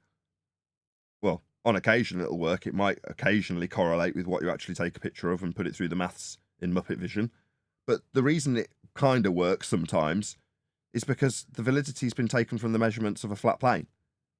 And the derivatives occasionally work when you're extrapolating out that differential and vanishing point, or the point of dissolution, as I think John would phrase it. Correct, John? Or information loss would be fine. I just keep it vague with information loss. Yeah, which is what he's asking about. Where do you have stuff obstructed bottom up? Bit more specific, because that's what his globe needs to do. Hence the really clear identification of a burden of proof reversal fallacy, because he's incorporated his own damn claim into it. Clown. If you're going to reverse the burden, at least be a bit more subtle about it, Toon. Although what you didn't need to, did you? Let's be honest. Got away with it anyway. That's why you're not here. You're in front of whatever this name, Brian, is. And what he's looking for is the formula. So, you can you have to start with the distance of the horizon, which is one way to do it is. Where'd you get that? How do we get the distance to the horizon? Anyone? Well, I'll have to ask Brian, I guess. Globe maths. I mean, the apparent location where the sky meets the ground or sea, that's got to distance, has it? Address. I think what he's done, and it's kind of simple, is he's convoluted the angle of from your elevation to the horizon with the distance to the horizon at a certain altitude, and the calculator doesn't give you an accurate distance, as they'll always say refraction. So I don't know what he's actually doing. I don't even know why he's asking him. What was the question? What's your bottom up prediction on a flat Earth? Yes. Like, that doesn't even work on his globe. Why is he why is he asking what is it on a flat Earth? Because when they tell us that on the globe, oh, it's refraction. It's not. It's the horizon's never there. It's never. We don't even see it. Like, this is so To silly. answer your question, Nathan, well, you need the radius. What radius? Exactly. Okay. That's why he should have said, I'm not making any claims here. Let me get this straight. I just figured out what's going on here. This is just Twilight Zone stuff here. So far in this debate, McToon has given a flat Earth proof, and he's a glober. Brian is now making his way, fumbling through the curve calculator of a globe Earth when being asked for a bottom-up obstruction calculator for a flat Earth. That's what's happening so far. I don't know if they've switched bodies. I'll explain why. Go on. Sorry. I'll explain why. You see, Brian is retarded. That's no the need. problem. 1.22 times the square root of the observer's height in feet. And then you... That's very much the assertion from the globe. Why you... That's why I said globe maps. That's what he's going to do. So in response to... So not only... right is demonstratable. So not only has he not identified the fact that he doesn't need to be defending this, he doesn't make a claim about it. That's Brian, the flat earther, does not make a claim about this to prove a flat earth, to be defending it. Not only has he not recognised that as a burden of proof reversal fallacy, he's then launched into trying to answer the question, like he's got a responsibility to do so. He doesn't. He should have just identified the fallacy. Alternatively, and a lot more slick, would have been to take the refracted curvature method and point out that, semi-like Brian has done, point out the curve calculations and how they utilise a flat earth. Ergo, they are flat earth calculations by default, and just incorrectly ascribe the title curve calculator. They're not. But the differential will give you the, I keep forgetting what you say, vanishing point, the point of dissolution, point that you lose information. What he's asking in terms of bottom-up obstruction, flat earth calculation. So there is a more slick answer that eventually one day all of us here, not just refracted curvature, would be able to give in this circumstance. But he's giving the curve calculator. 1.2 times the square root of the observer's height in feet is the distance to the geometric Earth curve edge. Why is he giving that as an answer? What's going on? We're in Twilight Zone. Well, see, yeah, McToon's won now. Yeah. He has put himself as the flat earther, claiming that he's a glober, and he has the opponent in the position of the glober, who's actually a flat earther. So, yeah, McToon's going to win this. He's already won. Do you remember when I used to say that back in the day that we used to argue in the curve calculator, we'd already lost, we just didn't know it at the time? The moment you start detailing anything from the begging the question proof of nothing perspective curve calculator, with the exception of the caveat, with the exception of refracted curvature's example where you show them how all roads lead to a flat earth, with that one exception, if you're dealing with the curve calculator full stop, you've already lost. Therefore, quite clever on McToon's part, not that clever, but reasonably so, he's got his opponent with a burden of proof reversal fallacy to start detailing his globe Earth calculations. Yeah, quite smart. I mean, it's just a fallacy, but the victim fell for it, Brian. So, yeah, props. Point to Toon. Oh, you asked why again? Because Brian's retarded. No need. He's demonstrated it. Just no need. Let's carry on. But you take that and then you apply, let me see, I wrote it down. So X would equal a squared minus 2AD, where A is the obstructed height, and D is the distance to the object, plus D squared plus R squared minus R. So basically, but you could also do it, I've seen a couple things where you could do R plus H, where R is the radius, and I actually tried this, and it does that. Why is he detailing a radius? What the hell is going on? You're asking why again. I'm going to give you the same I'm going to answer. stop doing it. Stop. No, I'm not going to let you even start that sentence. Well, the flat earther is now claiming a globe, and the globe earther is now going to win because he's got the flat earth claims as his own now. Yep. It's over. Yep. R plus H, which is the radius plus the viewer height squared minus the radius of Earth squared in feet, and all that square rooted. It actually. We've got a radius of Earth, have we? I mean, there was me thinking that you were going to be doing a good job for the flat Earth, Brian.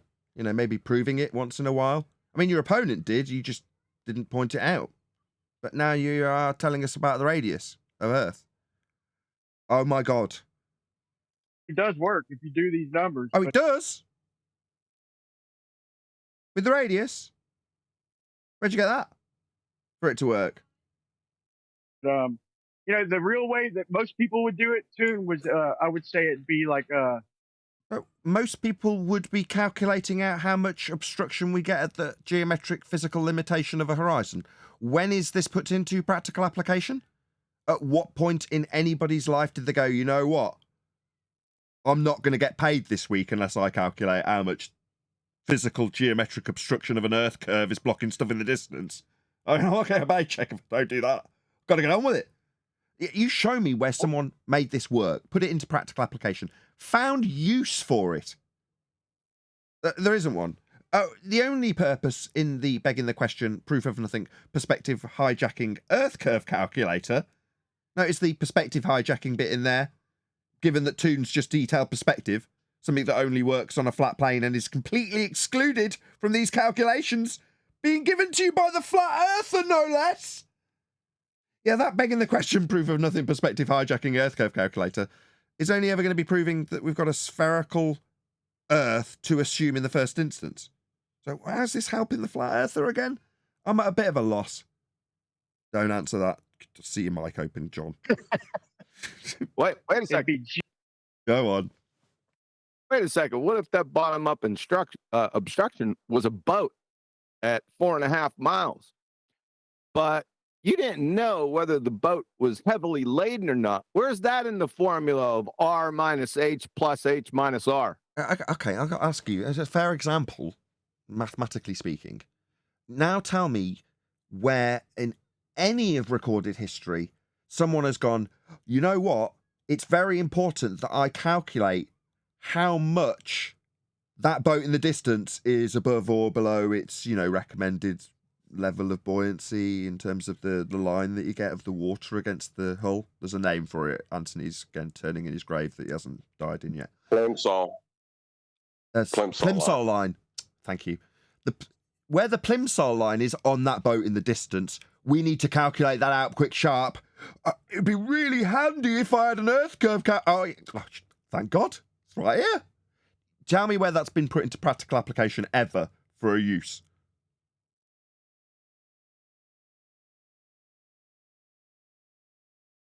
Time's up. There is no practical application for this stuff.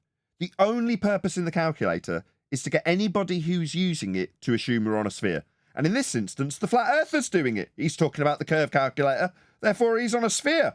And Toon's won. That's the bottom line. John identified about 5 minutes ago, and he's absolutely right. Refracted curvature, rather. I have to... Too many Johns. If Morgile turns up, it's going to be a right mess again. G over O to the OGL. Someone trim that out. That's epic. I want to hear that again. That was a rap in itself. Gonna put the beat to that shit. Most people would do it too. I would say it'd be like it'd be G over O to the OGL times E. That's the way most people do it. Boom, Where brother. G equals You're rapping like a mofo. Google. G to the O to And the then- OGL.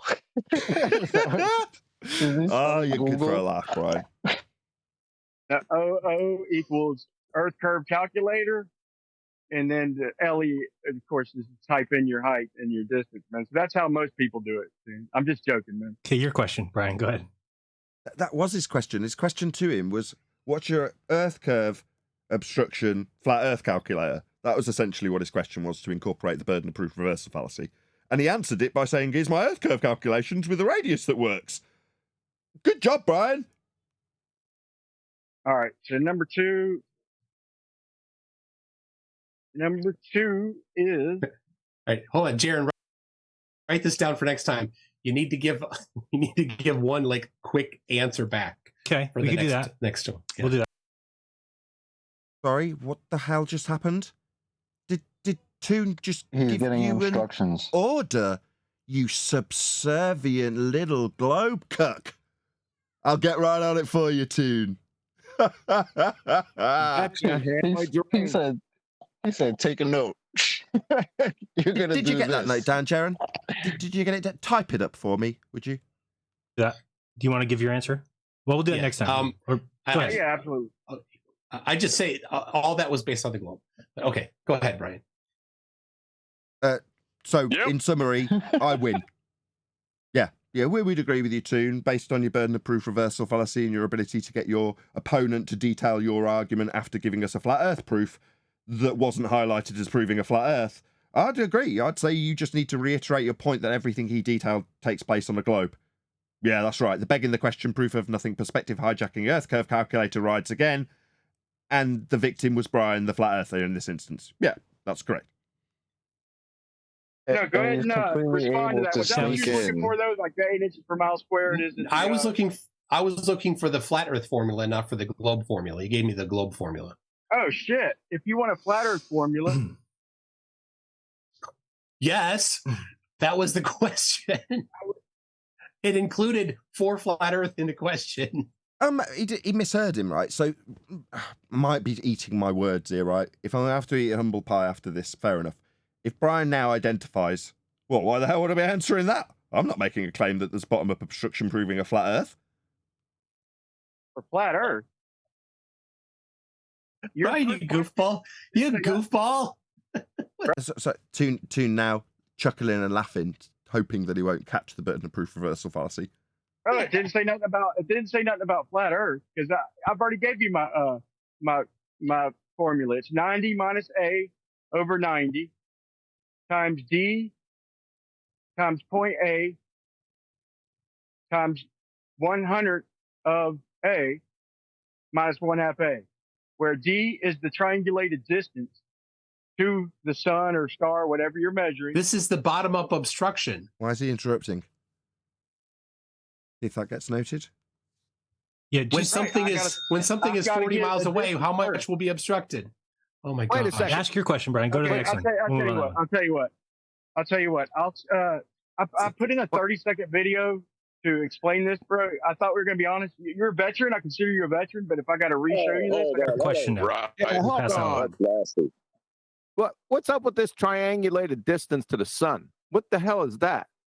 Oh, that's Brian's answer to the bottom-up obstruction calculator on a flat Earth. That's his response to it.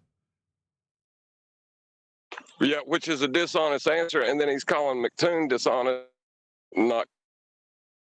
Yeah, the incoherent non sequitur was then followed up by a claim of dishonesty. That's correct.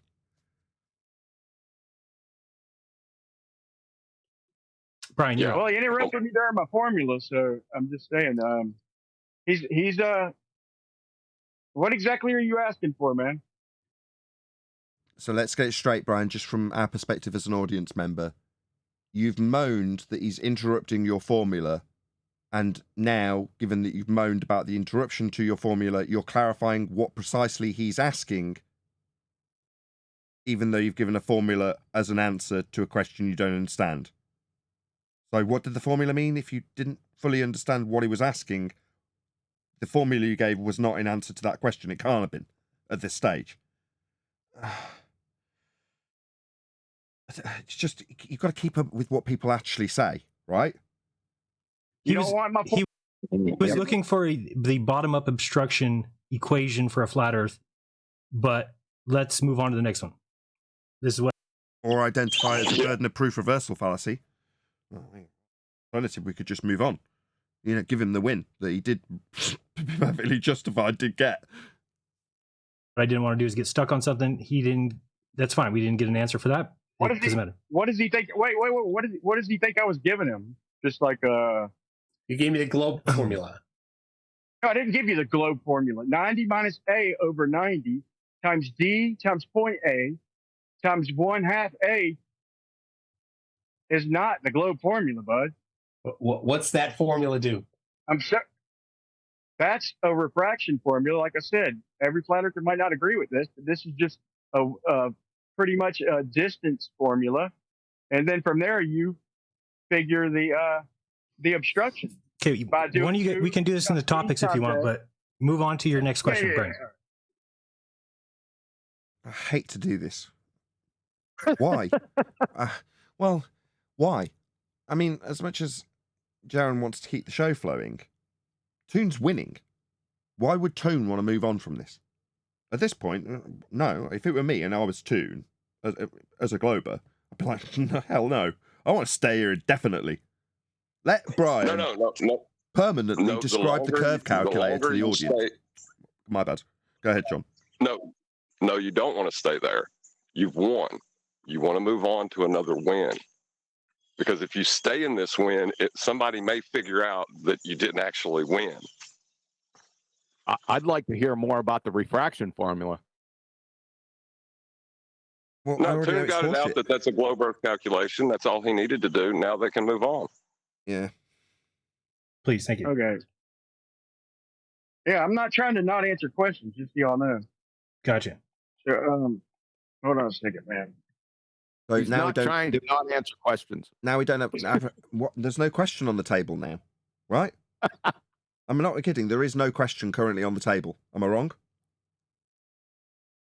1 second. Well, there is a question of whether he understands how grammar and double negatives work, but we can argue that, I guess. What are we on? His second one? Yes. Did I say 90 minutes? I meant 190 minutes. You gotta love Brian. He's always Brian. He's always the same. See this shit-eating grin slapped all over McToon's face? That's the same grin he had when he was debating Jaron. Yeah, winning. You gotta love him. All right, we'll get to the question here eventually. He's like, oh, just a second. And he walks away. Yeah, man. I'm sorry, man. It's okay. We're ready. Sorry about that. It's so good. Okay, number 2, man. Okay, we're ready. Yes. Sorry, what was that? The way he just says it's okay, we're ready. The way I don't know. It sounds Jaron and Toon are like really buddy. It just sounds like that to me. I don't know. Maybe it's nothing. Sounds like they're secretly buddies. Is what it sounds like. I've been thinking that since I saw that time with McToon. Finally catching on, Chocolate? Well, hold on. You know, when I was on McToon's channel and supposedly having a debate with Ruhif that was never allowed to happen, I was laughing at them the same way he's laughing at Mr. Leake here.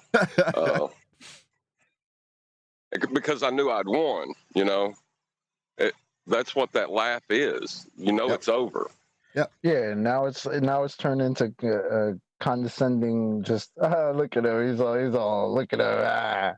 Gotta love Brian. Gotta love You know, like that. What the hell is that, bro? What kind of debate is this? Number 2 is, let's see. How would you, with an auto level, pushing it to its limit, pushing it to about, let's say, 100, 150 yards per shot, how would you lay out a straight line? All right. Let me read what I was sent, just because I answered what was sent to me. If levels curve using an auto level and pushing the distance limits of 100 yards per shot, how would you lay out a straight line on land 1 mile long, your choice of elevation? My answer. I like it. as much as Toon's our opponent, right, what Toon has just done there is a real power play. So clearly, like when I discussed stuff with Jaren, I in advance sent him essentially the talking points that I would be covering. So he's in advance knows what's going to come. There's no surprises. Now, what Toon's just done is he's taken the question as phrased by his opponent and rephrased it in a much more assertive manner. Now, you might think, well, why would you want to reiterate the question? It's obviously it's a question against him, so it can't be to his it can't be for a win, right? It's going to be to his detriment, surely. Well, no, because now Toon owns this question, right? It's a real power move. As much as I hate giving admiration to the opponents in respect to this, what he's basking in this victory right now, right? And he's just saying, I own this entire show now, right? Not only are you going to be asking me a question that I've got to respond to, I'm going to do a better job of asking it than you. That's what Toon's just done, right? Fair enough, Toon. You know, credit where it's due. If you're going to take the piss, you might as well do it to this extent. Answer is I would hire a professional surveyor that has experience doing it and knows how and knows the process, and ask them to plot out a 1 mile level line at constant elevation. Then either my spit my drink out. Constant what now? Excuse me? Sorry, you'll need a flat earth for that. Constant level elevation. line. That could also mean curved. Did you know the level line is like a circle? No, I'm afraid not. As detailed earlier, when I would, off the back of John's genius, refracted curvature's genius, in a hypothetical setting, have postulated that the calculation I was asked for in respect to a bottom-up obstruction on a flat Earth would be the begging the question proof of nothing perspective hijacking in name only Earth curve calculator, and explain how the horizontal line described as surface level, well, that's level, Arwin. That's not bending away at 8 inches per mile squared. In terms of the geometry and how it functions, that principle has to remain true, that level's level. It can be a curved line as long as it curves in a straight way. Right, exactly. And hey, if you can do celestial navigation on the globe according to Jaren, then I bet you can do that too. Okay, so if you vote Arwin and Chocolate are wankers, type 1.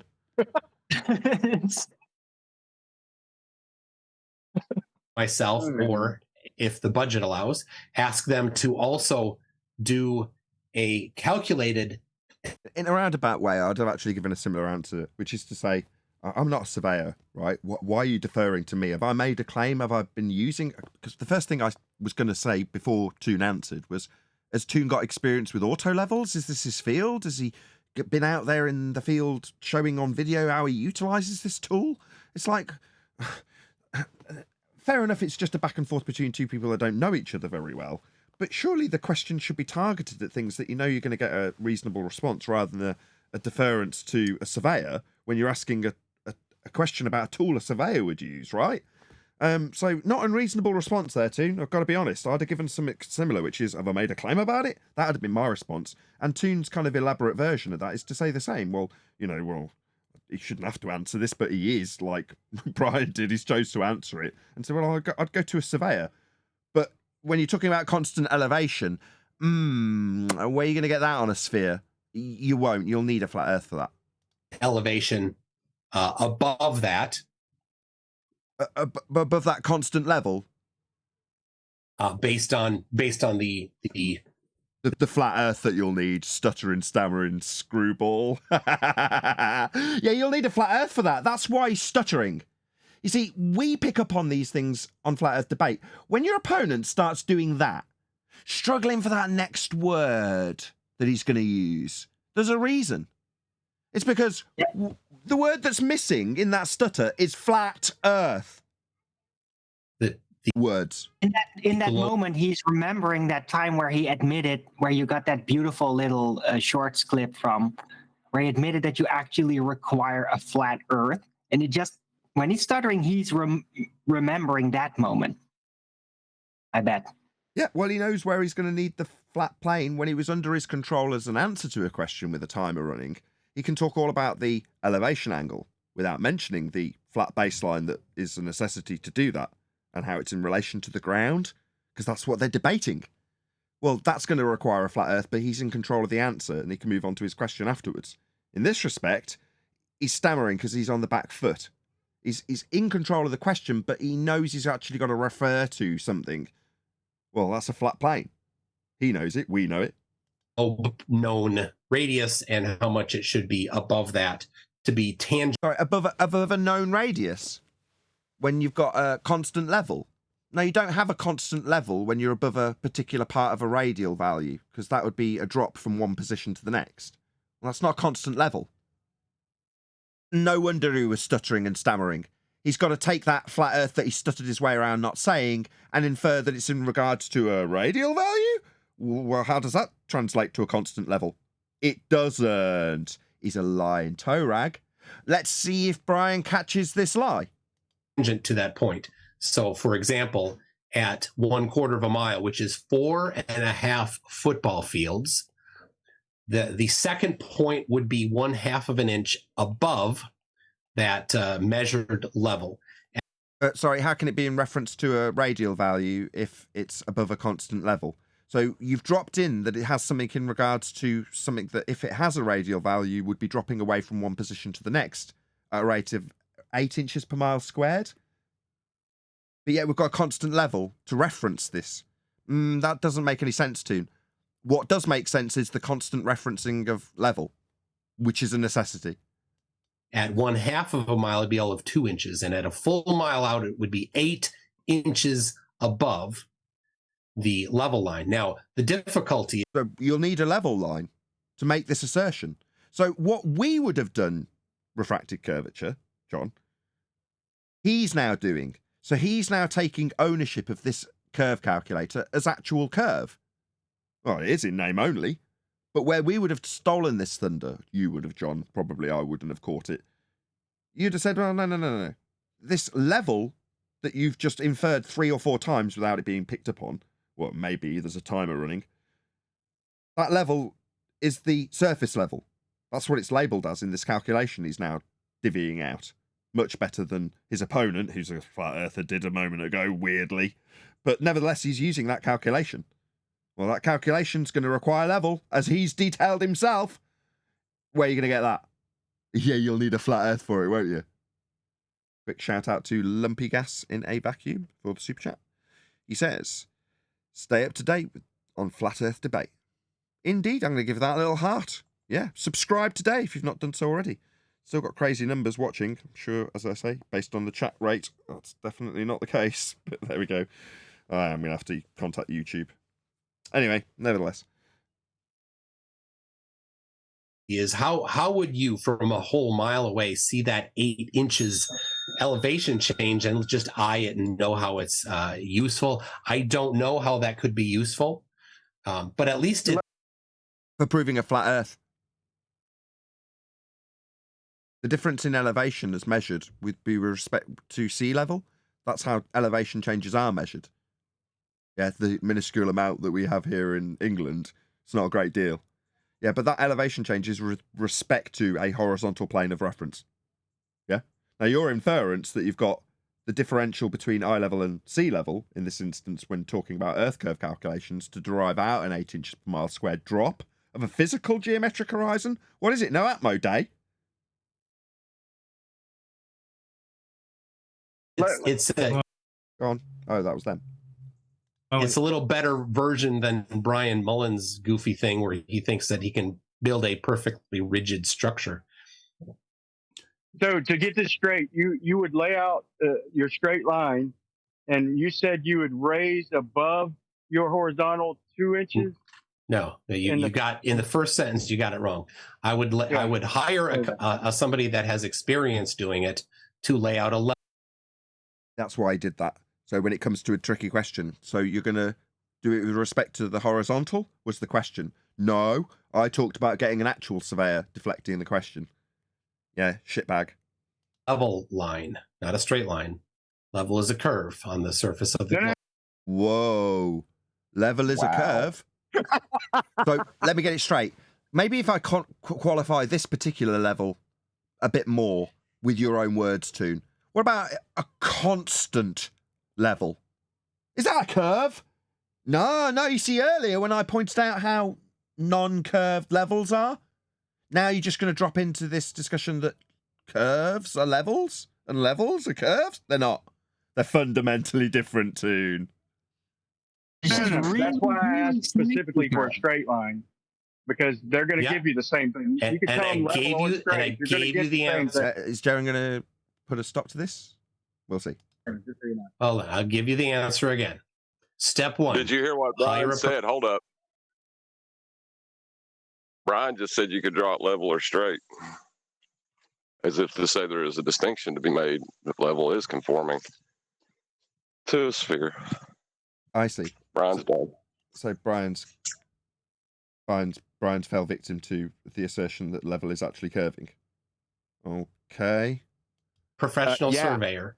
We don't need to repeat lay it. out- We don't need to to lay repeat it. out He a can go level back. line. He can go back and watch it again if he didn't hear it the first time. All right, so got it. go ahead. Your question number 2. All right. How far away does the sun need to be to set over flat Earth? Okay, now you said. Sorry, what the hell with the burden of proof reversal fallacies? You mean when you assert that the horizon is a physical geometric sphere edge that obstructs the sun at sunset, that's a Earth curve claim you make, but you're asking him about his distances to his setting suns that he's never made a claim about flat Earth with. So, strike 2, burden of proof reversal fallacy. Turning out to be a bit of a one-trick pony there, McToot. Do you just know how to reverse the burden? Is that the only fallacy you're capable of? Well, why would he need to have another trick if that one works? Sorry. He needs a scattergun with that, of course, right before the other catch is on. My immediate answer would be 3 centimeters. I would just immediately say that as the answer. What? No. Ridiculous. Why invent a new trick when that one's working so well? Oh, well, this is retards or us, because he's asking a question. McBugger Eater's asking a question, that an objective question based on a rhetorical device, because the sun never sets on a globetard or a flat Earth. Yep. Said flat Earth, okay? There's nothing about flat Earth. You're sitting there mucking with me and shit, and there says nothing about flat Earth in your first question. Yeah, good job. First props you're going to get in this critique. Although you didn't specifically say it, that's essentially Brian identifying the burden of proof reversal fallacy.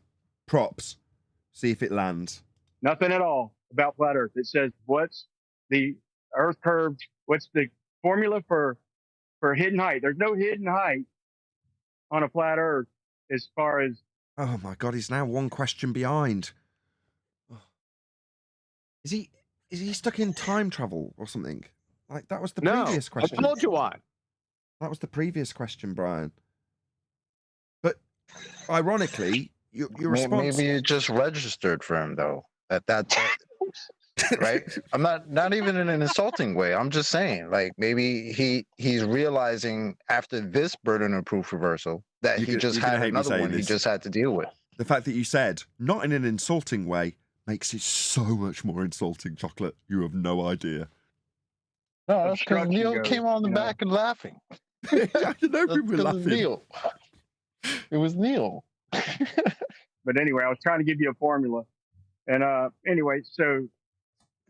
Okay, go. I'm going to refer to the way you answered as just is there is no obstruction. So you're saying the sun never sets? The sun sets. No, that wasn't what he said. You've paraphrased his answer into a completely different answer. But check it out. It seems like Brian's going to gobble it back up his paraphrased re-answer that he didn't give.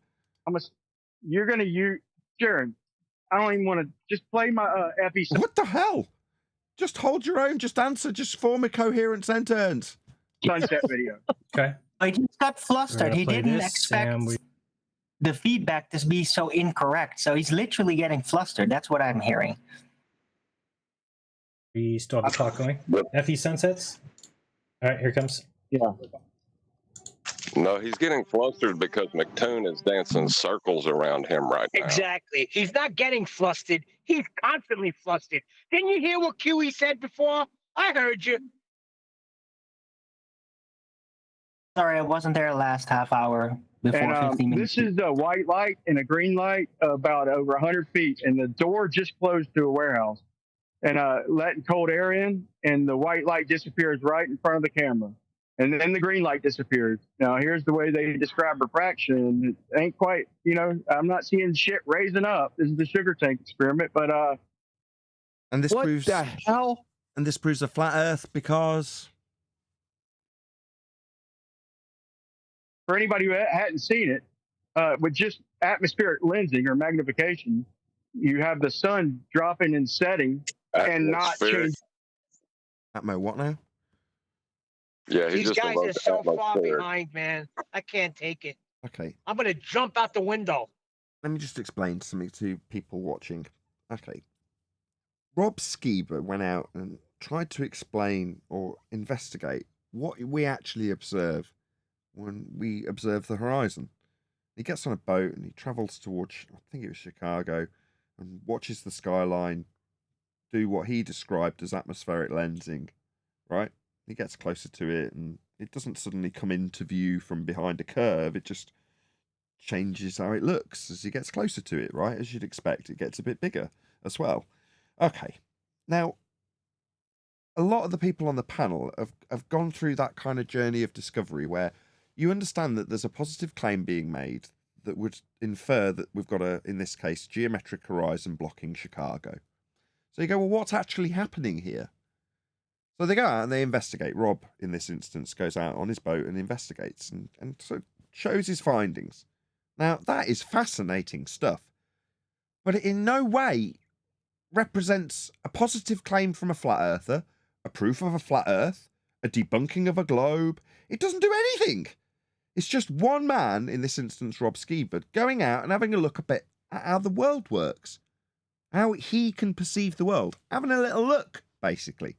But when this garbage is offered back up, like it's some explanation for what is essentially 7/6 of the curve calculator, when they say refraction, what is this achieving?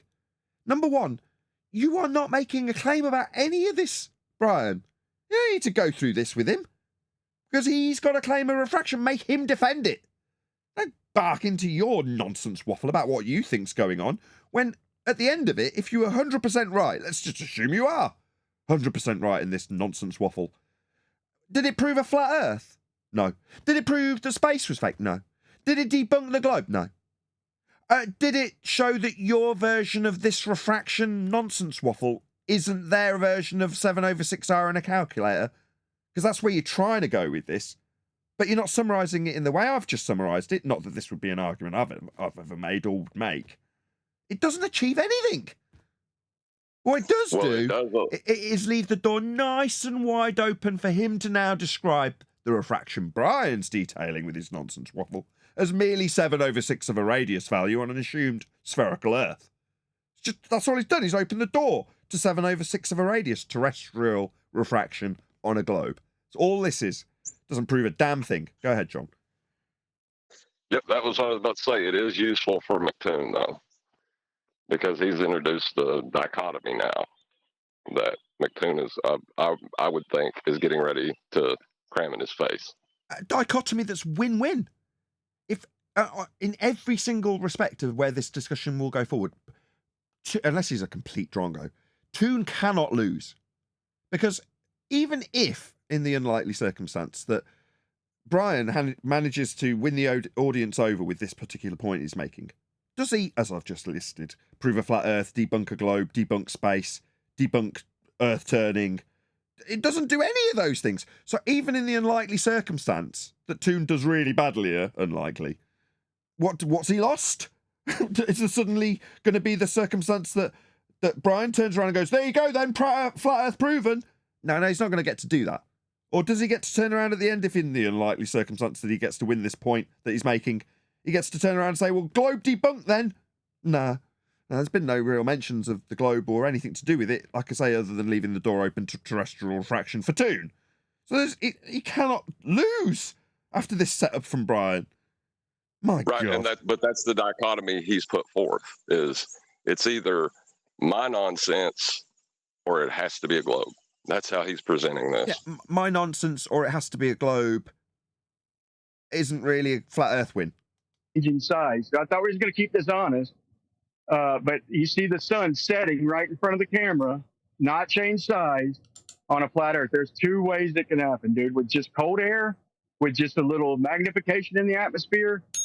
I see where this thing's going already, man. So I'm gonna act accordingly, man. Yeah, I have a question. So then you're saying that the sun is literally on the ground? Because in this demonstration, the sun, your analog sun is literally on the ground here. So you're saying that the sun is literally touching the ground in reality? Nope. Did the sun touch the ground? Did the sun touch the ground in either example? Yeah, and your analog is right on the ground there. So okay. No, I'm saying did it actually touch the ground though? In either example. But yeah, it sure looked like it was. Did it reach zero when it was just sitting above the ground? And now we're into debating back and forth on a non sequitur. Could have got a better win out of this Toon. In front of the camera. It looked like your analog setup that you had there had the sun right on the ground. Here's a crap. You could have taken the win. Did it ever hit zero? Maybe we should debate about whether or not your analog reached the ground or not for 10 straight minutes. I mean, this is very valuable stuff we're debating about here. His IQ did whatever hit zero. Did either example approach zero? Did what approach zero? The sun example, the white light in the first video, or the picture of the sun, or the flashlight in the second video. Did either of them touch the ground or zero? The horizon is zero. Because if they did, it would prove the Earth can't be a globe. Not that that's a good argument.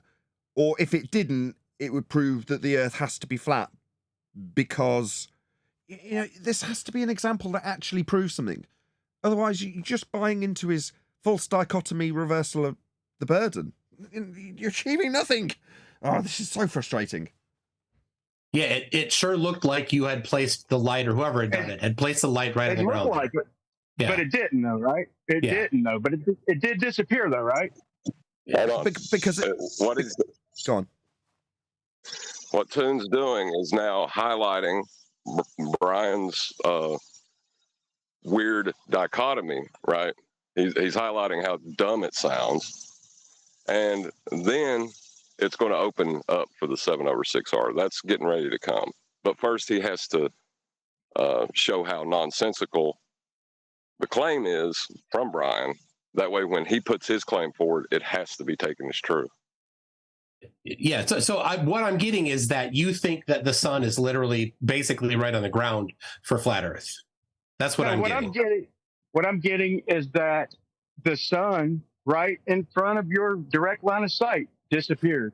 There's two examples of how it could work on a flat Earth, plain as day, without the size changing on top of that.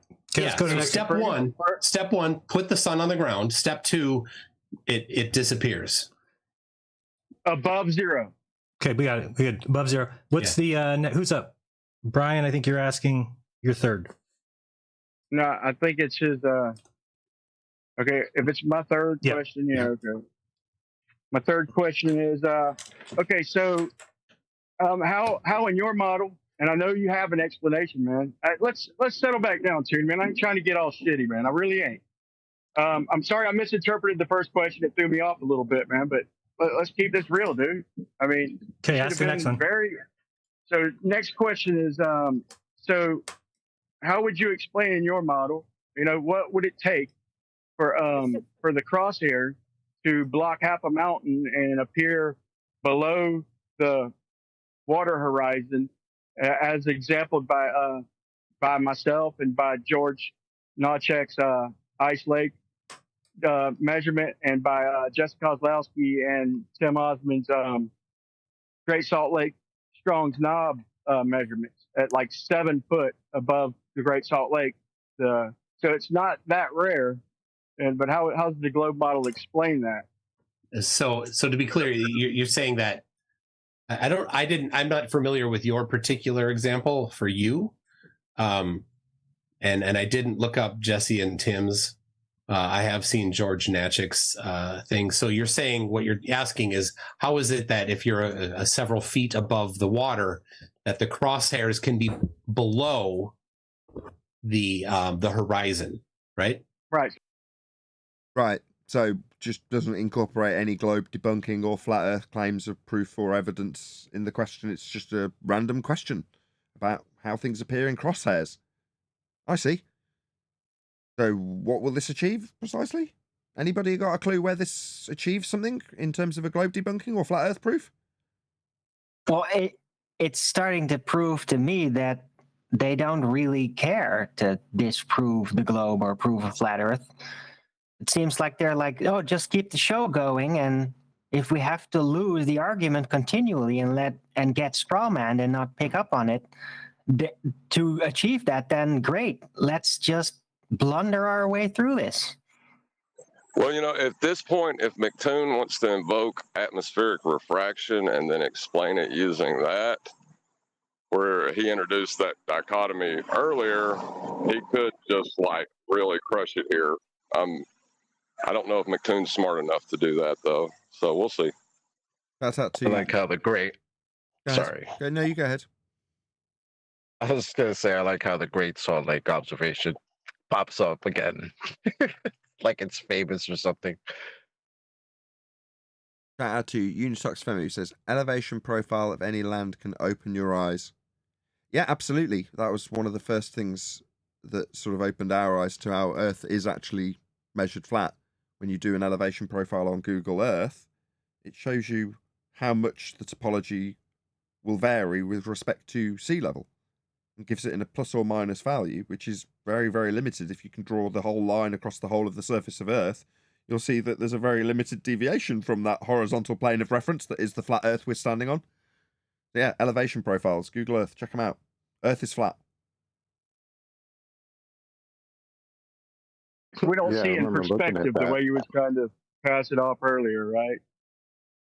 No, yeah. So the way, and I mean, this is a great example. So, when light goes through a gradient, a pressure or temperature gradient, it curves, and that curve has a radius. Hold on, let's hear the whole. Just don't interrupt him. I want to hear this. This is a full bait and switch, and I'm going to rewind it. Just save your interjection to the end.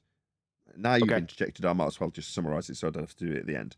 He's about to present the idea that what John's been egging Toon on metaphorically to do is use 7/6R, that's terrestrial refraction. But in order to do so, he's going through the motions of the bait and switch. Tell the opponent that light gradients or air gradients or whatever he babbles on about now is 7/6R. It isn't. 7/6R is 7/6R. That's terrestrial refraction. But he needs you to believe that that's light bending. When it's not. It's a mathematical derivation of a sphere value based on an R value in Muppet Vision, in their maths, that unbends Earth. It doesn't have anything to do with air or light or refraction. But it's called... Yeah, you're jumping way too far ahead. No, this is... He's going to get Brian to go along with his definition, McBooger Eater's definition of refraction first. Yeah, that's what I'm saying. And his refraction definition will be about light. Yeah, anyway. If that radius is larger than the radius of the Earth, then it will make something appear slightly higher. If that radius is smaller than the radius of the Earth, then it can cause distant objects to appear higher, significantly higher. So, for example, the horizon can appear higher. And I personally measured in March of this year, I went with this NIST certified thermometer to a lake near me, and I measured the vertical temperature gradient. And at 1 to 1.5 meters, it was a full degree Celsius temperature change. For the radius of the curve of the light to be the same as the radius of the Earth, you need 1 degree in 10 meters. And this was significantly less than 10 meters. So that's causing the arc of the light ray to bend significantly more. See, I totally called it. I totally called it. So here's me with a scientific instrument that's going to measure how much you've got a differential as you raise in altitude. And that differential is refraction. That's what you need for refraction. And if you go up a certain amount, it would give it you in a different derivation of R. He doesn't give 7/6R, right? But he's alluding, like Mick West on his curve calculator does, to the notion that the rate of terrestrial refraction at 7/6R or any derivation thereof has anything to do with light, air pressure, how much it changes. There's nothing to do with any of those things, merely a derivation of R. 7/6 in standard form, that's a derivation of an R value. It unbends the surface of the sphere in the maths. That's all it does. Sod all to do with what he's alluded to with his little instrument that he says he's going to measure something. What, therefore, terrestrial refraction at a rate of 7/6R in standard form has anything to do with your measurements there, Toon? Wrong. Hold on, that's not fair. We shouldn't like explain it yet, because the magic trick ain't done, because they've set it up. Brian set it up in a dichotomy where Toon exposed that the sun's not hitting the ground in Brian's example that he was trying to show. Now he's setting it up in his example with atmospheric, whatever the hell that is, just made up nonsense. But he's getting ready to solidify that, and the only place Brian will be able to go is to say both examples are wrong. Beautiful birds. Beautiful birds in the background. Love it. I want to agree with QE. I don't know what this refraction is he's describing, whether it's got 1 degree temperature difference over 1 meter or 10 meters. That's not refraction. No, it isn't. But this is the bait and switch. But in McToon's defense, he's not the one that invoked models. Brian is. So this is Brian's fault. They're trying to proceed with the term refraction, meaning whatever McToon's wanting it to mean in this situation, i.e. terrestrial refraction.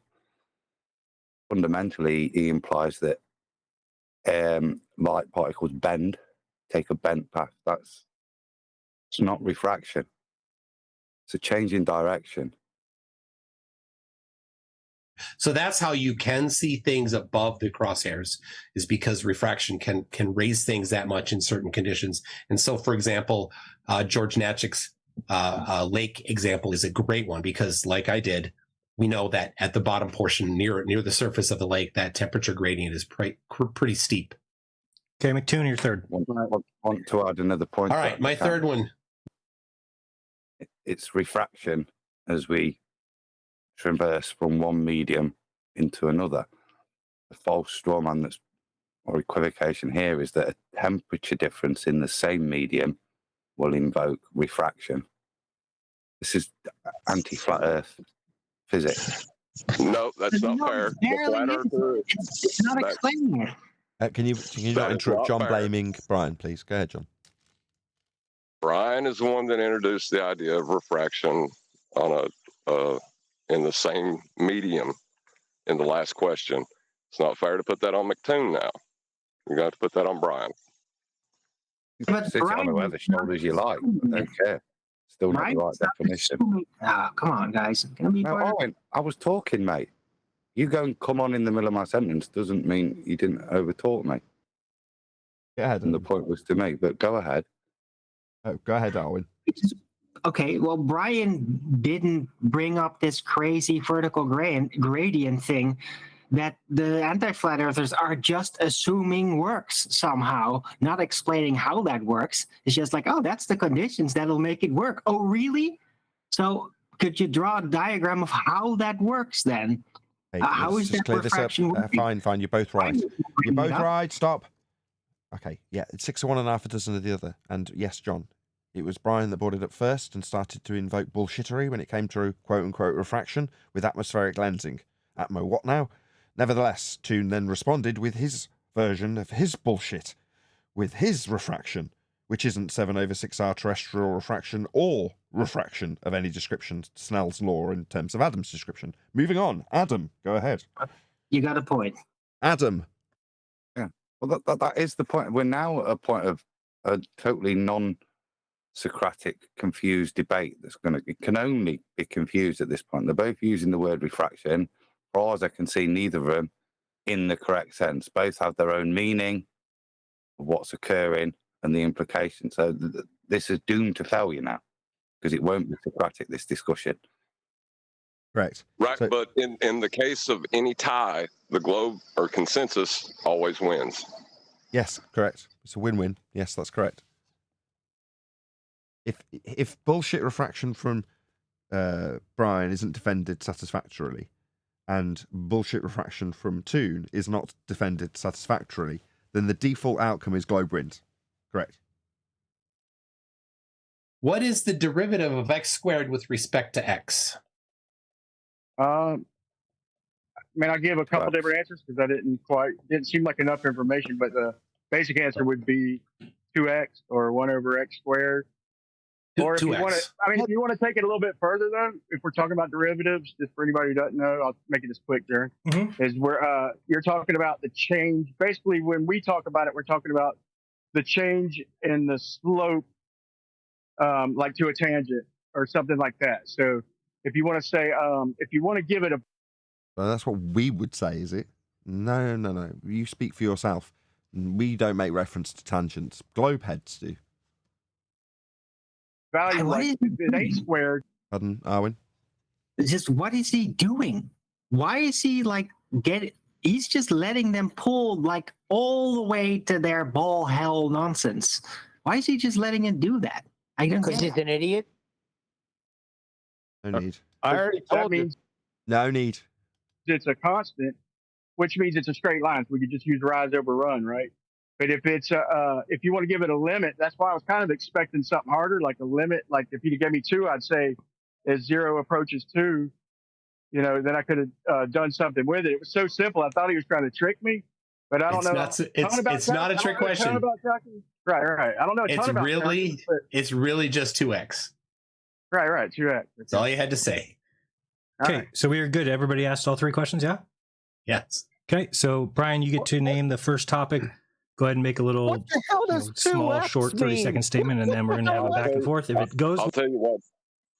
The rate of change, but what... Okay, hold on, Adam. Sorry. Random Adam, just one sec. Adam, can you hear me? Can you keep this as lengthy as possible? Well, I'll keep it as succinct as I can, which is why we had a random calculus question thrown in. That's the exact same question that many years ago Rumpus tried to, bet you can't even do calculus, and asked me to differentiate x squared. It's very odd that McToon's tried to pull the same thing on Brian, as if to go, you can't do calculus. Yeah, but it works because of the mind frame he's in now. He's in Brian invoked the tangent, right? So are you talking about 2 times the tangent or just the tangent itself? I think it's a good setup question because Brian's the one that put himself in the headlock for some reason. I don't know why he did it. I don't know. Well, yeah, I do. QE's already said why he's done it. But he has done it now. He don't know why he did. No, it's dumb. It was a really dumb move. But Brian invoked the tangent. And now all McToon's got to do is spike that one. He served it up to him. Tangent to what? Well, what else is it going to be to? It's to a ball. Well, and what's he drawing it to make this assumption that he's drawing it to a ball? To be clear, you're asking me what Brian Leake, the flat earther, is drawing his tangent to, correct? Yeah. In reality, I don't know what to say. He's claiming to be a flat earther. I don't know what to say in response to that, Adam. What can I do? Mutter horizon under your breath. Yeah, but it's the flat earther making the claim now.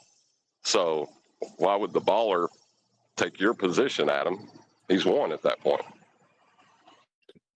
Totally. I assume at that point you're reifying the horizon as the leading edge of a sphere, whether you're using straight light or, in their case, terrestrially refracted light.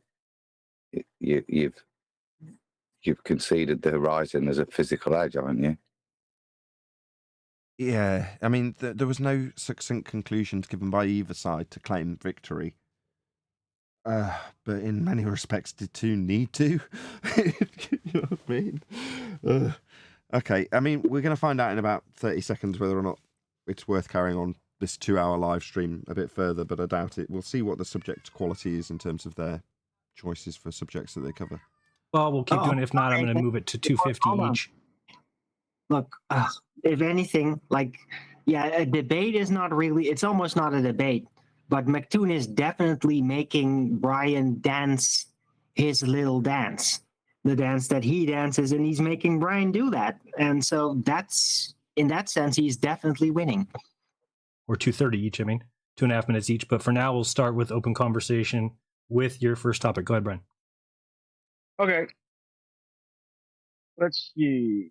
My first one, I'm going to say, I wanted to see some demonstrations for the way you were just describing that radius, with the refraction. Like a demonstration would be nice. I showed the fish tank demonstration and how that works for a flat Earth. If you could show me refraction demonstration for a globe, or if you could just explain the radius, the way you just described it, as applied to that white light on the warehouse floor. If you could apply that explanation to that white light that's about 3 inches above the floor in line of sight, that would suffice. Okay, I'll summarise the position, then I will round out, and I'll ask everyone watching on the after show to stay tuned. No. Okay, your example we already covered in respect to asking the question of what it would prove when you made this claim.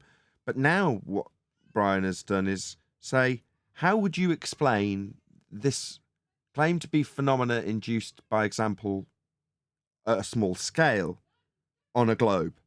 Well, there is no effect to describe in atmosphere as you did, Brian, because his refraction is a derivative of the R value, 7/6R in standard form. It unbends the Earth. Mathematically, it's got nothing to do with what we see at all. They call it terrestrial refraction to make you think that the refraction part of the title means it's got something that he's now going to bait and switch you with. Talk about how he's measured it with some tool he's got, when in his maths, it's a derivative of the R value. So that summarises that. He doesn't need to example with his bullshittery like you offered another example to bullshit, I should say, because he's already done it once, with something that will be later just merely 7/6R in standard form in their calculations. So I don't know why you're giving the opportunity to simply offer up the con of what he says refraction is, when his refraction's terrestrial refraction and it's merely a derivative of the R value. Does anyone else want to give a brief summary before we round out and ask people to stay tuned? Yes, you asked why, and I already told you why. Well, have you ever seen Two Scammers, Dirty Rotten Scoundrels? Have you ever seen that movie? I have. Right. You have the low rent scammer versus the high society scammer and their interactions. That's what's happening, it seems like. I don't know. I ain't calling them scammers, but if you're assuming they know what they're doing, that's what it looks like. With that, I'm going to say if you are watching this on either Nathan Oakley 1980 or Nathan Oakley premiering streams, then stay tuned as there will be an after show to follow. Taking notes. Dictated by McToon. Huh. I'm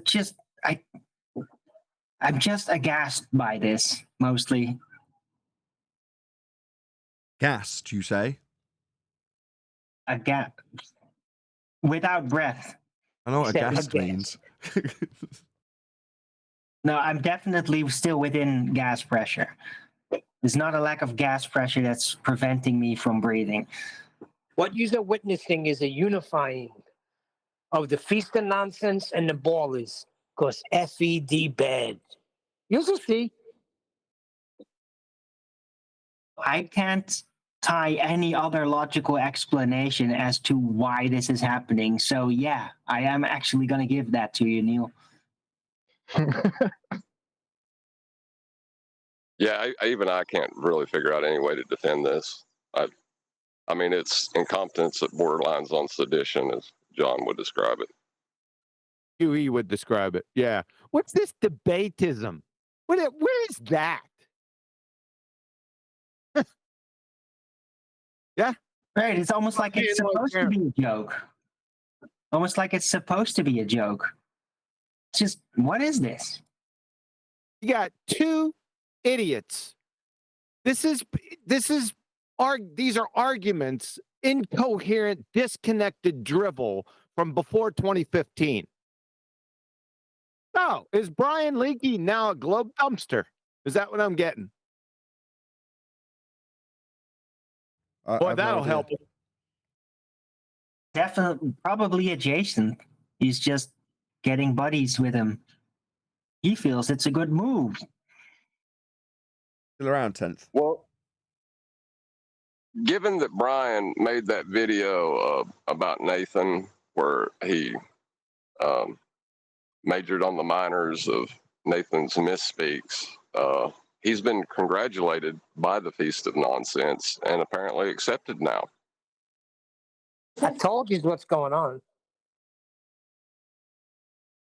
Well, things just keep getting better and better.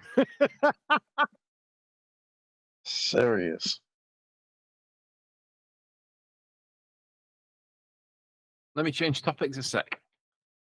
In my hand, I have. In my hand, I have 4 pieces of wrapping packaging. I think you Americans call them popsicles. We call them Mr. Freezies. They're basically like long, thin tubes of flavored ice water, a bit like what they call slush puppies, right? And in the packaging, it's got around a stick. Yeah, well, sometimes around not in this case, no, but yeah, that kind of thing. But on the packaging, it's all individual packaging, so they're not all the same, and there's a custom message on them. I'll give you an example. One of them says, "An Arctic fox fur changes color with the seasons." Another one says, "In the Arctic, snow falls for 7 months of the year." Another one says, "The biggest polar bear ever was measured at 11 feet." And then the final one says, "The Arctic Ocean is the smallest and the shallowest of the 5 major oceans." Well, I've only ever heard the Antarctic Ocean being referenced. I've never heard the Arctic, but the Antarctic reference is always cited as being the deepest of oceans.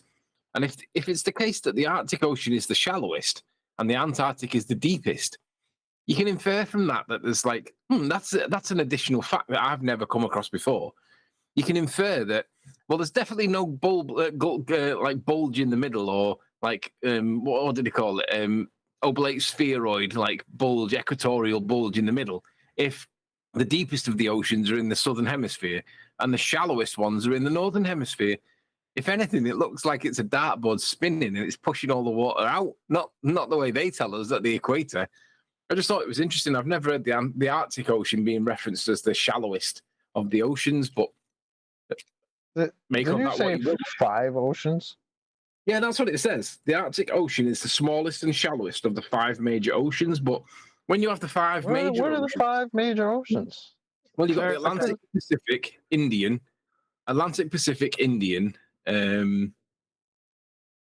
Arctic and Antarctic, isn't it? What the hell is an Antarctic Ocean? There isn't. They're all connected. It's just arbitrary. They're just arbitrary convention on what sections of it they call it. For goodness sakes.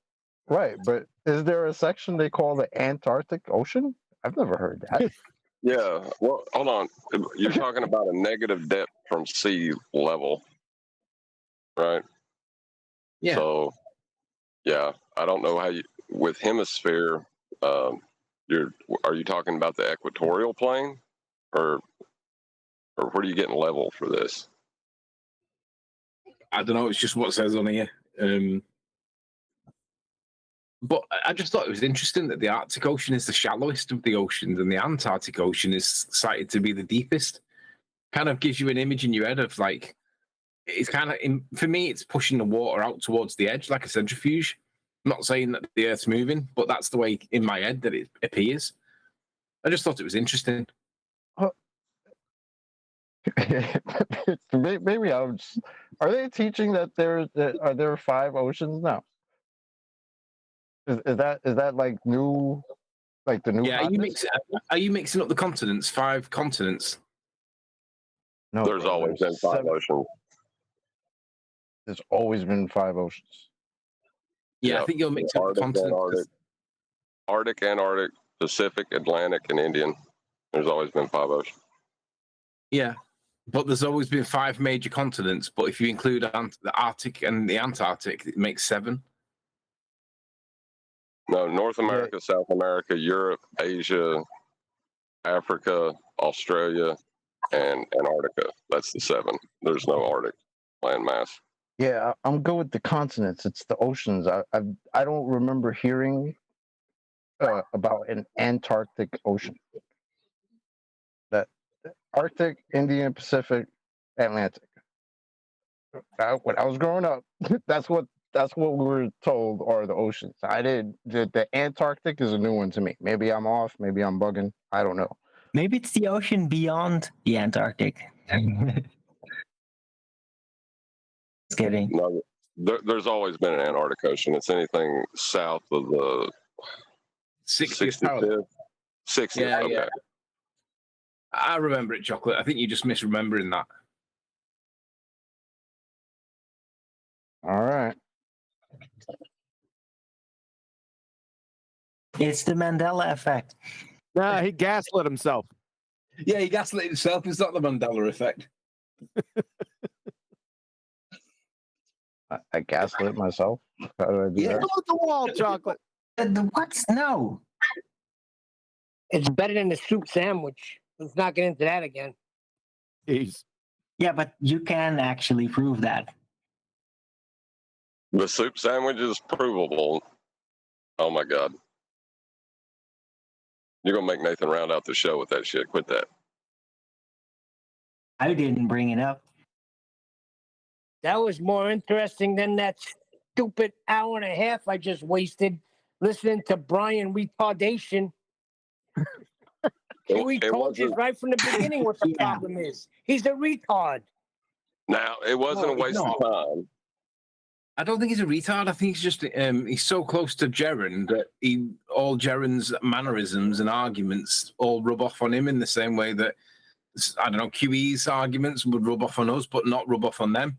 So what you're seeing is, I just think he's not very sensible because I listen to like feeling stuff in fine detail, and he just doesn't seem to pick up on what's going on when it happens. He really doesn't.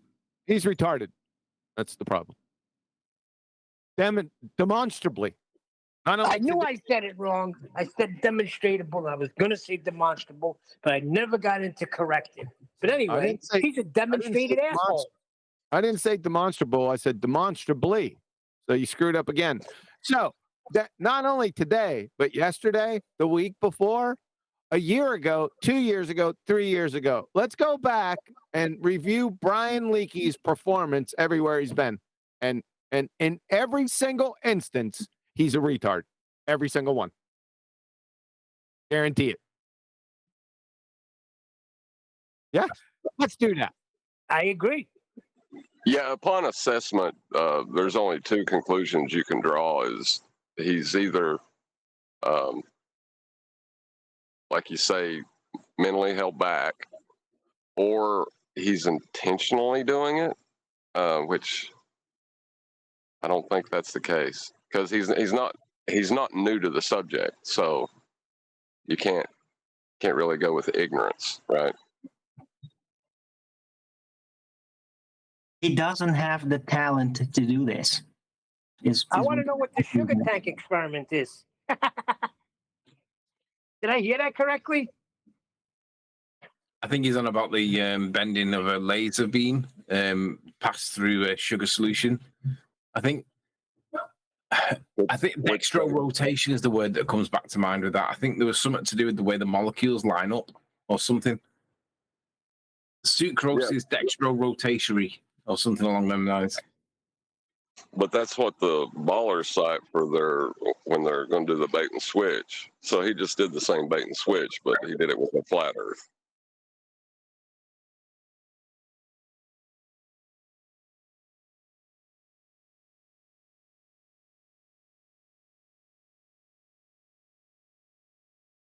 Well, it was obviously worth covering. I think it was Arwin that said that it seems that Jeranism and his friends are all deliberately losing at arguments. Like, yep, it seems like the backsliding. I mean, I said to Nathan the other day that I feel that Jeran's heading in the direction that Ranty did, where he's buddying up to the Ball Earthers because he's not getting the solace that he seeks or wants from the rest of the community. And it wouldn't surprise me if Ruhif was to just put his arm around him and slip him a couple of grand and offer him a new microphone and a new desk and a new chair. Wouldn't surprise me if like Jaren would start doing videos on, I don't know, some pandemic that's coming out in the future that's going to be very, very scary for everybody. And let's not jump to conclusions there. But you watch, there's parallels with this behavior right now and certain other people in this topic that have gone wayward. I wouldn't be surprised if you jumped ship and became a Ball Earther or something weird's going to happen in the next month or so. Reckon he'll sleep rough this Christmas then? I reckon something weird's going to happen. I can't predict what it's going to be, but it's going to be significant, and I think it's coming soon. Well, there's a third direction you can go now too, Anthony. You can go either be a flat earther, you can be a ball earther, or you can just deny you live in three-dimensional reality and stick to two-dimensional datums. Ah.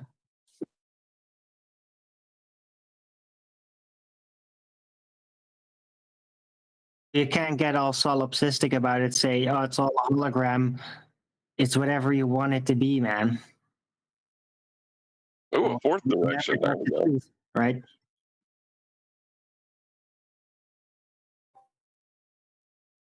Hey, guys. Hey. Yo. Only got a minute. Just wanted to say what's on deck is what's coming in topic is the plumb bobs. It's the plumb bobs. That's what's coming.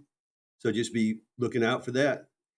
It's where they point and the gravitational center. I just want to throw that out there as a seed. Yeah.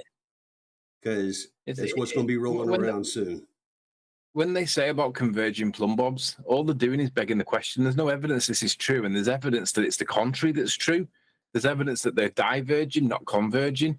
The mine shafts, the deepest ever pendulum test or whatever it was, it measured, and I'm not saying that I agree or disagree or whatever, but it measured that they were converging, they were diverging, not converging.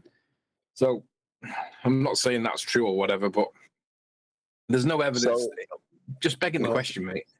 So these plumb bobs that'll give us a 90 degrees vertical, right, are diverging or converging on a flat plane? Well, in real world, there's measurements showing that there's a mine shaft and they're diverging. So in other words, it supports convex Earth, concave Earth, not convex, concave Earth. But they insist that No. the plumb bobs are converging. You're not picking up. It doesn't support concave Earth either. You're not picking up what's Let's not being get put down. lost in the sideshows. All plumb bobs are parallel. And the major thing that you're going to be hearing is about the gravitational center, where they point.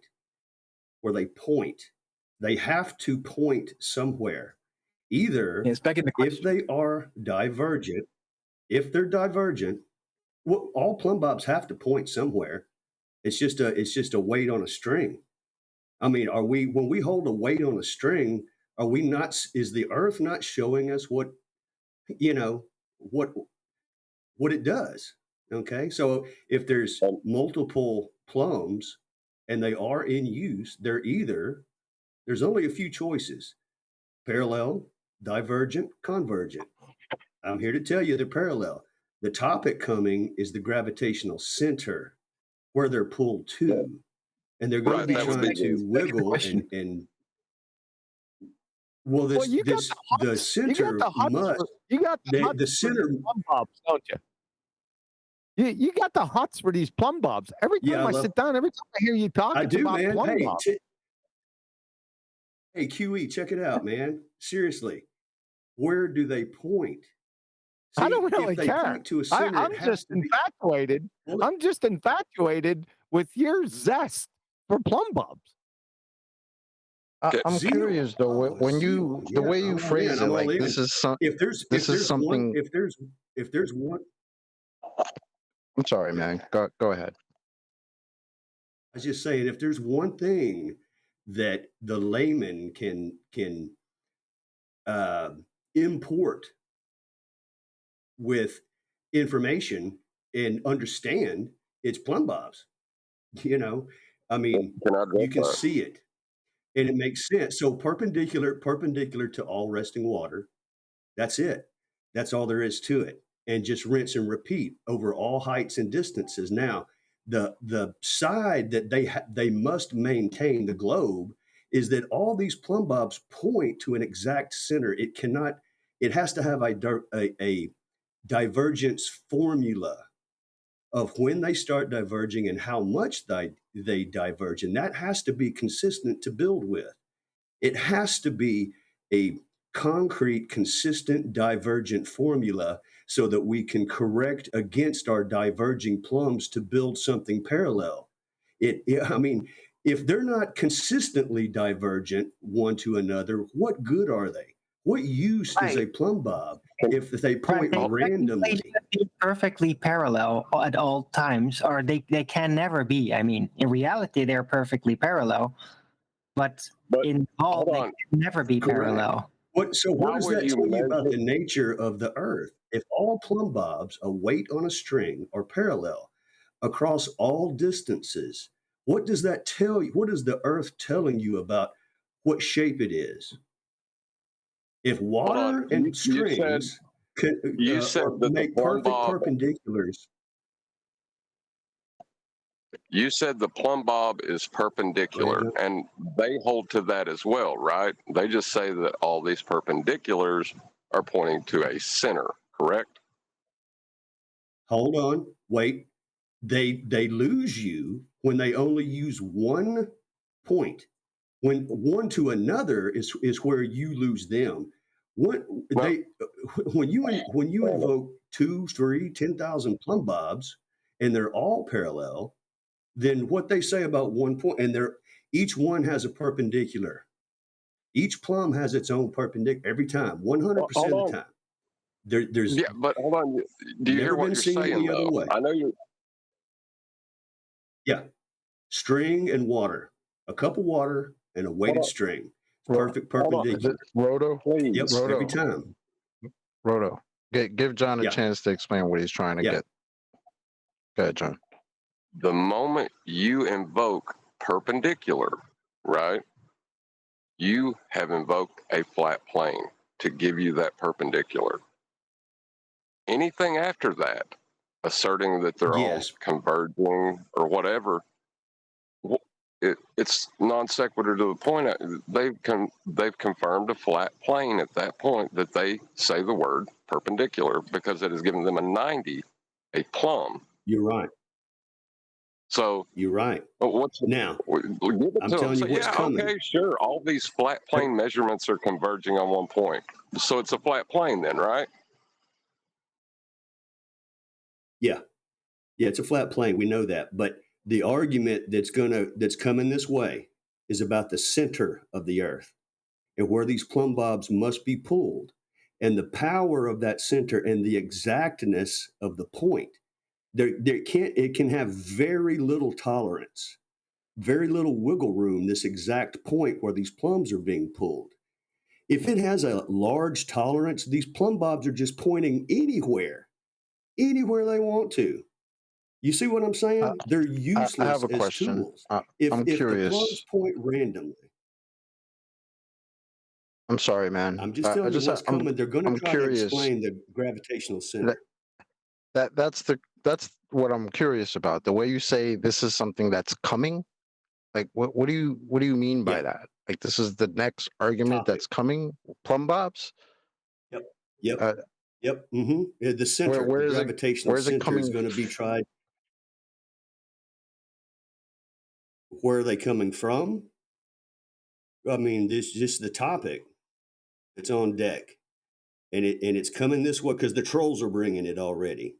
The trolls are bringing it because it's been loosely talked about They're on bringing this plumb channel. bobs.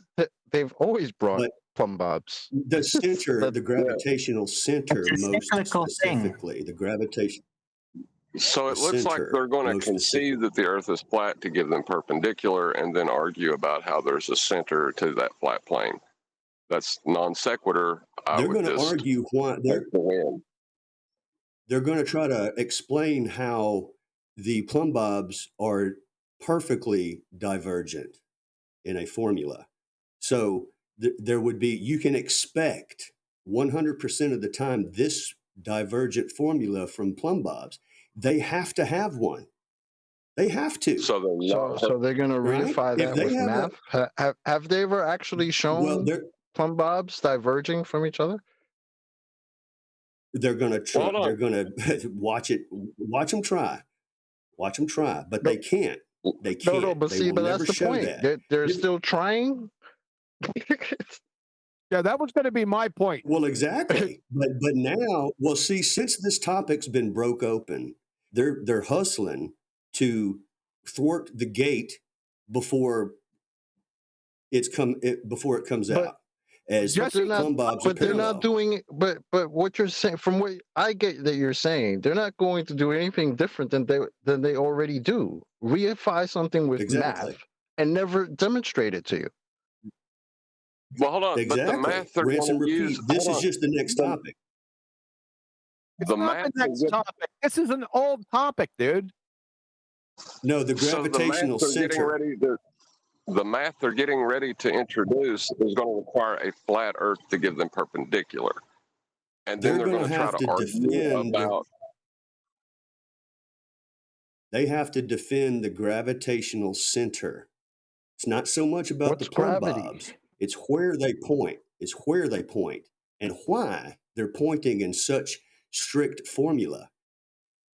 See, is it a strict formula of divergence or is it not? Question one. They will answer that. Yes, it has to be, because if they say it's loose, like the center where they're being pulled, that makes no sense. Because what's gravity?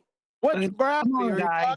He's just trying to give us a heads up, but I mean, we're not very impressed. They regurgitate things, roll in old stuff all the time, like yearly. So, but thanks for the heads up. Okay, here's the heads up is this. Where do plumb bobs point? That topic has not been, that door's not been opened. Yeah, down. And that's the next, it's on deck. Not down, more dense. Where do they point? They point down. Where's down? Balloons. Which direction the helium balloons point? Less dense. Cartesian down. I've got a plumb bob in my hand. One of you guys have a plumb.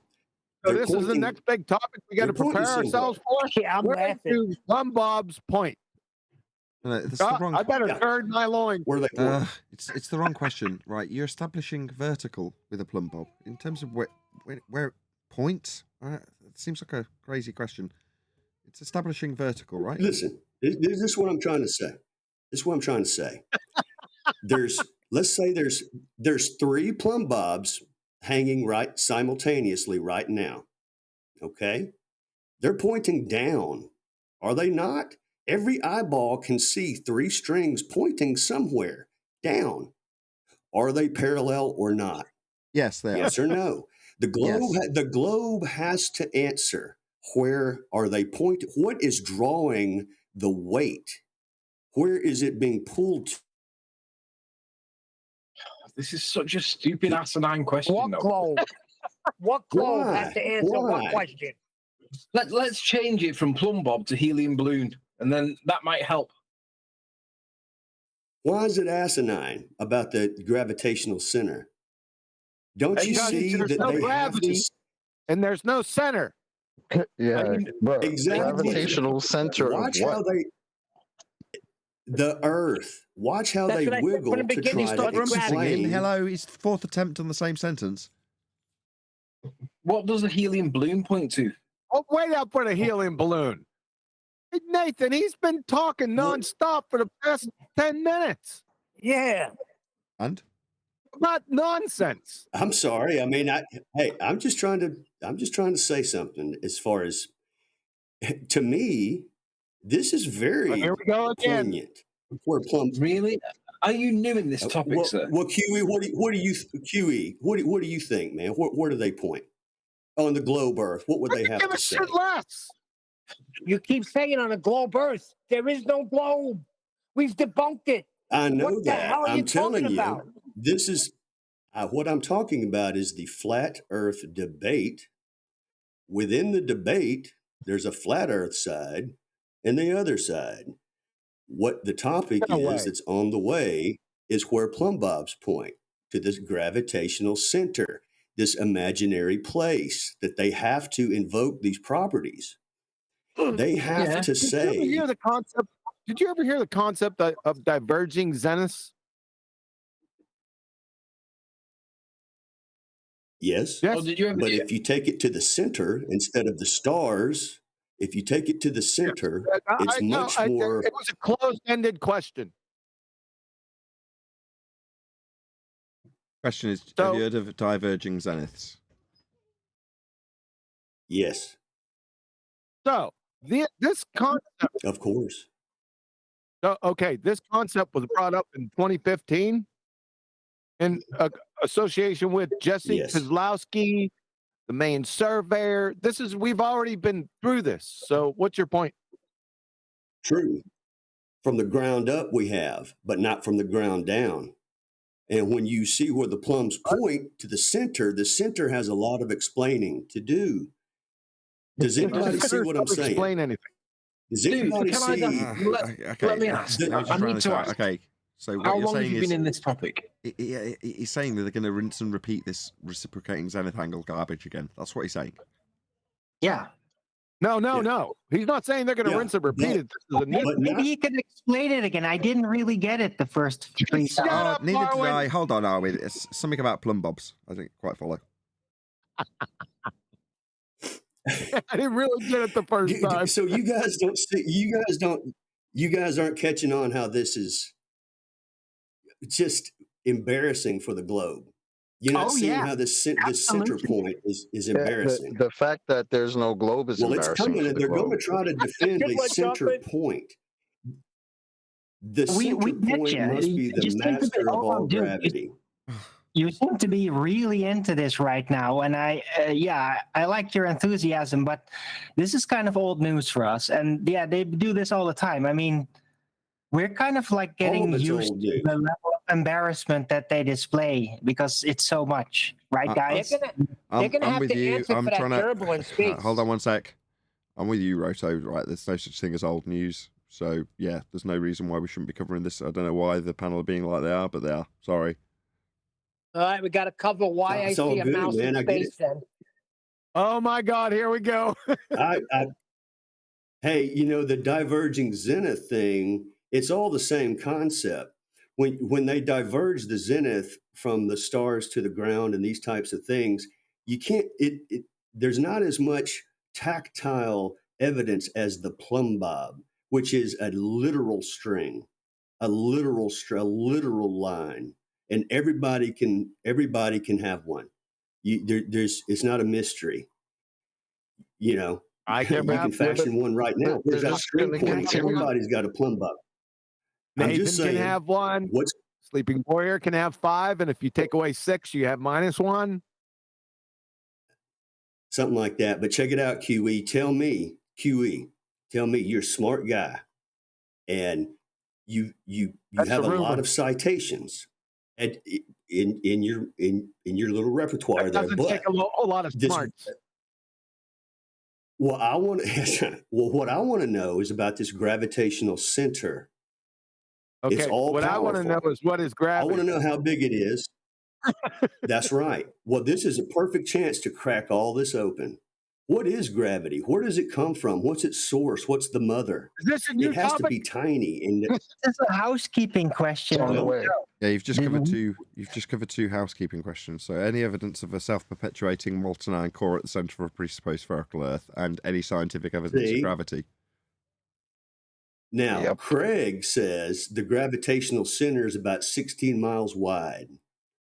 16 miles, baby. Okay, hold Now, on, that hold on, means Roto. Trumbo- Hold on. Let's see if any of the rumpusing actually sunk in. So, what should be your response to that straight off the bat, Roto? My response to Craig?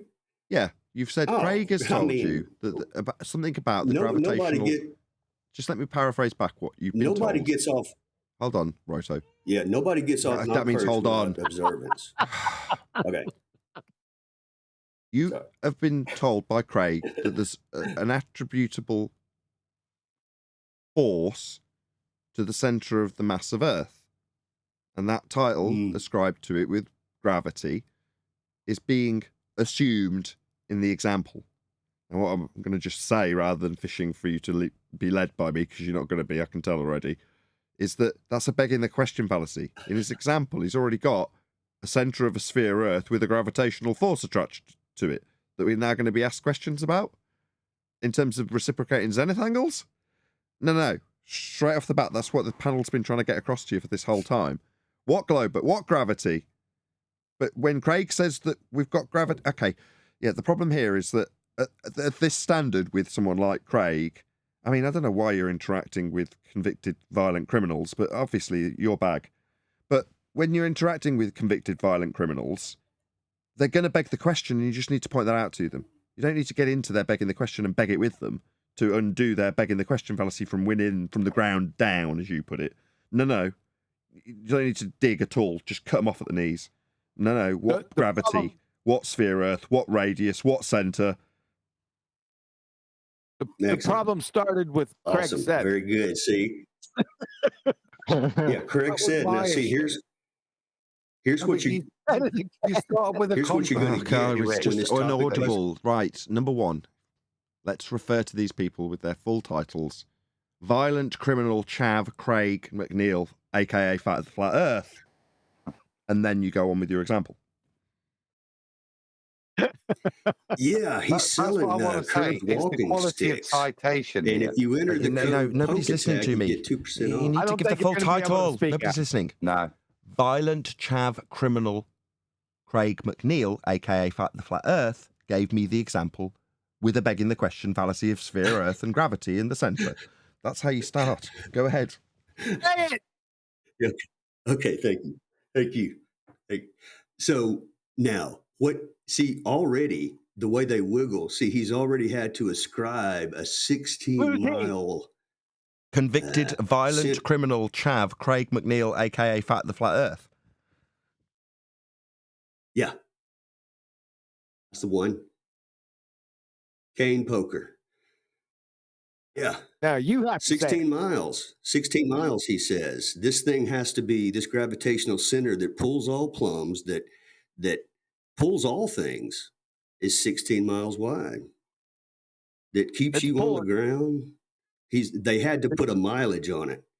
So I'm like, so it's a is it 16-mile pulling helium tolerance balloons? to where these plumb bobs point. Oh, please. It's inaudible. You can't hear it on the playback, QE. I know it's What the hell's the amusing, but problem? it's inaudible to the audience. What's inaudible? You talking straight through the top of him with your colour commentary, as you call it. Color commentary. He's been going on for hours. So we're going to have hours of inaudible show? Yeah. If you keep letting him talk, yeah. Thanks. You're like Neil now. Love you, QE. Nah, that's too far. Just kidding, guys. All right. Well, hey, We get I'm back just on going track. to drop it on the Look, table. let's just let Roto get to the end of his point about convicted chav criminal, violent chav criminal Craig McNeil, a.k.a. Fat Earth. Go ahead. Yeah, that was all. Is that he also made the concession that the gravitational center was 16 miles wide. Be listening for that number. And that's what pulls the plumb bobs. That's where they point. So that gives 16 miles of tolerance to where those plumb bobs will be pointing, meaning one may point to the edge of that 16 miles, another one may point to the center, just randomly wherever they want to point within that 16 miles. But that is the masterhead. That's the gravitational nugget that where all the plumb bobs point. So that's what you can expect when that question comes around. Where do they point? That It these just are the did. kind You of paraphrased it. responses you're You going can to stop get. now. Thank you. We got it. Don't overtalk him. We got it though. We got to the end. That's what we can expect. Is the cue that it's the end of the question, isn't it? Okay, that's what we can expect as a question. It's in its entirety. Okay, so although it came via 25 minutes of straight rumpusing, the question then arises: what sphere Earth? What radius? What gravity? The one that's made by a 16-mile wide thing at the center of a molten iron core.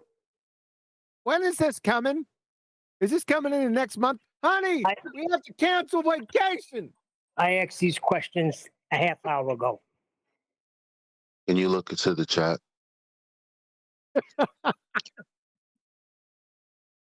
In the chat, I have a slide of plumb lines plumb lines not going directly to the center of that nugget you were talking about. I'm sorry, it doesn't have a plumb bob. Does it have a plumb bob on the end?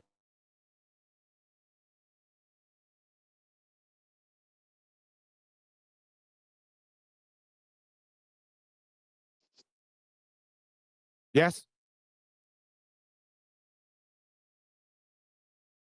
Hello. Radio check. It's me. I'm talking to my daughter. She wants the iPad, and her mother has specifically said no. And then she said, "I want the phone." I said, "Well, did Mummy say anything about the phone?" She said, "Mummy said yes about the phone." I said, "Don't lie to me. Did she say anything about the phone?" "No." "Well, then maybe you can have the phone." She didn't say anything about it. That's different, right? That's not lying. But very annoying when she's like, "Yes, Mummy said I can have the phone." Lying little sod.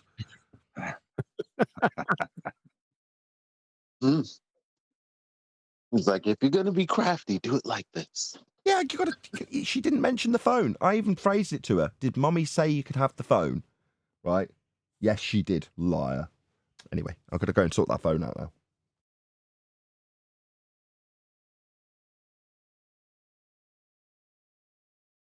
This has been a really stupid day so far.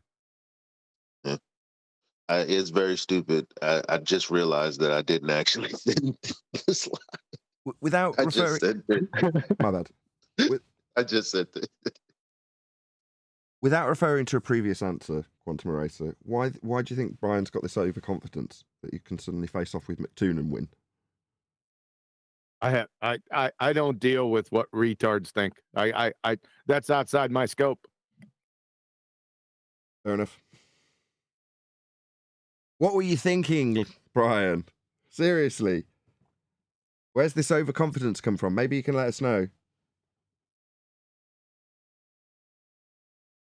I think it's inherent. I think he just has a lot of confidence, but that just makes him go into places where he gets way in over his head, and he just stopped caring about that.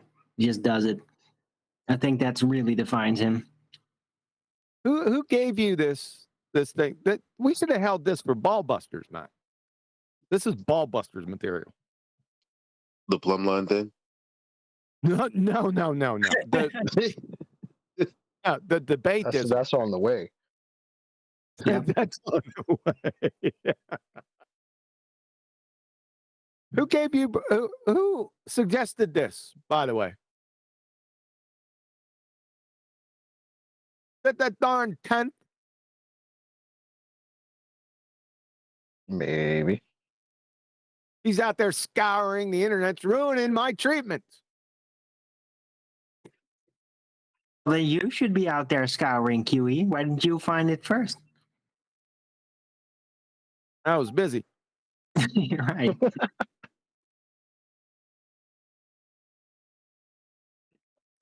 A question. I'm new to the channel. I'm sitting down in south of Chile, You guys are talking about plumb bobs, and parallelism should No, be we're able to be easily proven or disproven, right? It's here. Why? What can I? Let me ask. It has arrived. Right, I've asked it several times and I've not had an answer. How new to the topic are you, sir? First of all, that's a Hold different on. person. Well, Hello. I've been looking into Hello. flat Earth Hello. for 4 years, and Hello. That was aimed at Roto, right? Yeah. Yeah, but that wasn't Rhoda that just spoke. Not Roto. Oh, It's here Jesus. Oh, it sounds just like him. If he's gone, then don't matter. But I don't know why plumb bobs are an issue at the minute. It's like, I'll tell you one thing though.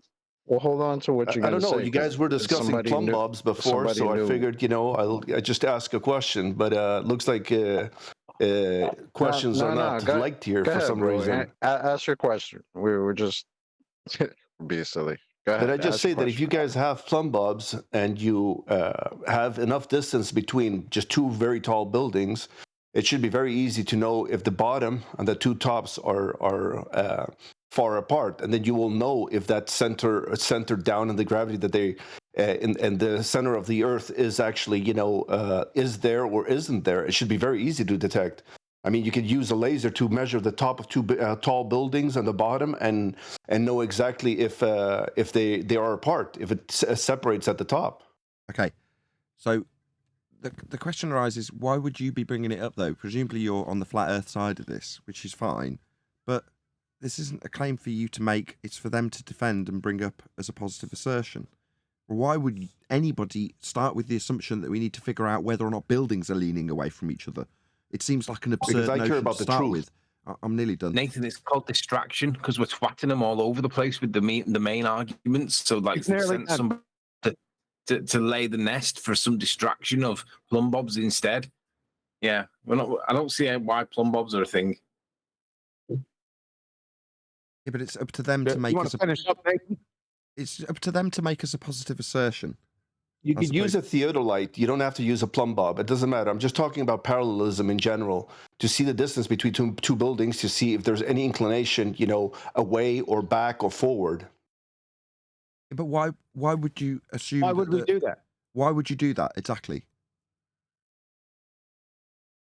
Because if there is a separation from the top, of the two buildings, it means that there's a deviation. So it means that you have a circumference underneath you. No, that's an affirmative consequent formal logical fallacy. If we measure a deviation between two tall buildings, then there is a circumferential value to Earth. There is a circumferential value to Earth because we measure a difference between these two buildings. Well, I'd be calling the building inspector and asking whether or not there's something wrong with the building, as opposed to assuming that Earth's got a radial value. Use the theodolite, I was in the middle of the same sentence I tried to get through last time. My point that I didn't get to the end of was that why would anybody on the flat Earth side put themselves into the quandary of whether or not buildings are leaning away from each other or not? Oh, because there might be a dichotomy for whether or not there's a spherical value to attribute to it. That seems nonsensical as a flat earther to postulate. It's up to them, as the globe claimant, to make this claim if they choose to, and for you, if you are presented with it, to debunk it by first asking, why the hell would I assume we've got a basically what radial? you're trying to say is me as a My flat bad. earther, I should not Third care about- attempt. What's your problem? That's the third time I've been interrupted at the same conclusion point. What's your problem? Well, you do it all the time. I'll just try and make that conclusion again for the fourth time. There is no reason for me to ponder whether or not buildings are going to move away from each other based on a dichotomy of whether or not Earth is spherical or flat. That's not for me to ponder. If I come across it as a claim from a glober, I'll deal with it based on their assumption that we would have a value to assume. No, we wouldn't. That's a begging the question fallacy. Done. Finally. Fourth attempt. So now that you're done, so basically what you're trying to say is we should not care about the truth. We should continue defending the flat earth no matter what, even if buildings 2, 3, 4, 5 kilometers away are leaning away from each other to prove that there's curvature, right? An appeal to the future fallacy. If buildings are leaning away from each other? Or is there suddenly a concern with buildings leaning away from each other? Am I missing something? Yeah. Are they? What I'm asking. It's a distraction because they're getting twatted. I'm asking. Suddenly, this is some issue with the truth that I'm not addressing. No, it's a distraction, Nathan. They don't want you talking about the stuff that we're killing them on: triangles, straight lines, curved lines, all that. They want to talk about. Au contraire, Anthony, clearly not kept up to date with the flat Earth debate. This will be a road that leads to a flat Earth, my friend. I absolutely assure you of that. You're talking about... Anthony. Sorry, the difference in angle of these buildings with respect to one another. You're going to need a flat Earth for that difference in angle, if there is one. We haven't established that yet. But this will be a road that leads to a flat Earth. Or a distraction from the killer point that they don't want us to talk about anymore. No, you're missing what I'm putting down. I'll acknowledge your point. The attempted distraction from elevation angle measurements will also require a difference in angle with respect to these two buildings, won't it, Anthony? Yeah. So this distraction will ultimately turn into a road that leads to flat Earth, in spite of the attempted distraction, won't it, Anthony? I'm not trying to distract anybody, Nathan. I'm trying to. Sorry, is your name Anthony? My bad. It's my confusion. Obviously, there's two Anthonys. I apologise. I didn't realise your name. I didn't realise you were both called Anthony. I didn't realise. I didn't realise both your names were Anthony. I didn't realise. I didn't appreciate that you were also called Anthony. I didn't realise. My bad. Sorry, Anthony, the second Anthony. Can we get your surname to use instead of Anthony so there's not the same confusion again, my friend? What's your name, surname, so we don't call you Anthony and have that confusion happen again? Anthony, you there? I think he's got the subtle message, Nathan. You don't need to beat him over the head with it repeatedly. Go ahead, Anthony. I think that it depends on who asks the questions and who leads with the rebuttal. If it's one of us lot, it'll be a flat Earth proof. But if it's Jaren and Brian and Wits it, shits it, I think that it'll end up just being totally obfuscated and tactically lost to make us look shit. Fair enough. Just to get back, like, is there something, dude that was talking before, is there something that you're saying that we should see that we're not looking at? Is that what you're... No, I'm not saying that. I'm just, I'm wondering if, anybody has seen a test done. Maybe buildings isn't the right, example, but any form of test to prove that there's parallelism. Because if there's parallelism, then, if you have 90-degree angles at the bottom, a lake, but the lake problem is it's not always, completely still. So you will always have some form of wave or interference. So somehow you have to find like a perfect 90-degree angle to prove that there is parallelism. If there's parallelism, Gotcha. then the whole, and if you can prove it between 3 points, then you have a plane. I see. And that's just what I'm trying to indicate. But, Okay. Before you move on to a different point, hello, everybody else, can you just stop for a second? Thank you. So what you're suggesting is... Once more, you interrupt me. You don't let anybody fucking finish. I thought you had finished. You're saying it would be useful to have 3, essentially like plumb bobs, that were all parallel with each other. That would be really handy.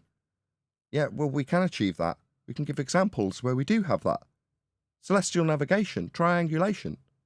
Talking about 3 points on the ground that all lead back to your position, that all have 90 degrees to parallel lines that move up in the vertical aspect to the star that they are above. Each point has a ground position, 90 degrees to your position. Well, there you go. There's 3 lines, all parallel, and must be so, proving a plane is beneath them. Earth is flat. Then there's hold on. And then there's also water level, right? You take a tube, you put water in it, no matter what the shape is, on the other side, it's going to be exactly the same height that it eventually rests at, right? That celestial navigation wraps it up. Just add on. There's more ways to even do that through a tube with water in it. So your proof is a tube with water in it. After Nathan just debunked everything, you bring up a tube with water in it. Exactly. That's what I'm saying. Nathan killed him. People usually tend to have tubes and water available, so it's very easy thing to just quickly test, right? I mean, not everybody has a sextant and all that stuff. So yeah, I got them all throughout my garage. In fact, I just got done tripping over one when I went to get my tea. Sounds painful. So, dude, it's not like the example you were saying or bringing up was wrong. It's just that there's much bigger, better examples of what you were trying to say. So, celestial navigation, like Nathan said, that's a much better example. That shows what you call parallelism. I'm not Parallelism. sure. Parallelism. Yeah. It's like the Parallelism. I'd call that Euclidean or Cartesian parallel. I mean, look at how that data is all organized, right? Once this gentleman said, when you get your 90-degree angles, you can't get a 90-degree angle off a sphere. So it's already over right there. And you can definitely get one off a calm lake there, by the way. You brought up a lake example. You ever see a calm lake? I have. Thousands of times. I too have seen a calm lake. Consider It's like yourself a perfect mirror. What a bunch of fucking dumb cunts. Thank you. That's really kind of you to say so. That's what we get. That's what we get. You've been proven to be a moron, and you call us dumb cunts? No need. Don't add to the foul language. An idiot. There was a point I was going to add to him because it before he got a little bit fruity. It is a point that is considered. You look at it, and it's a point I investigated. The trouble is the numbers. So you think you might have a point, and I think you described buildings. Let's take two buildings a kilometre apart. If you take the plumb for one building, then we go and look at the other plumb for the other building, and would like to compare them, but bearing in mind they're a kilometre apart, what would be trying to notice a difference of is 0.00899 degrees difference. So that's how much the variance off the parallel it would be, the second plumb. How do you demonstrate that over a kilometre, those two comparative measurements at the same time to demonstrate that there's the variance? It's not actually plausible, which is why. Let's say it is, just for the sake of argument. Let's just say it is. Let's just say it is.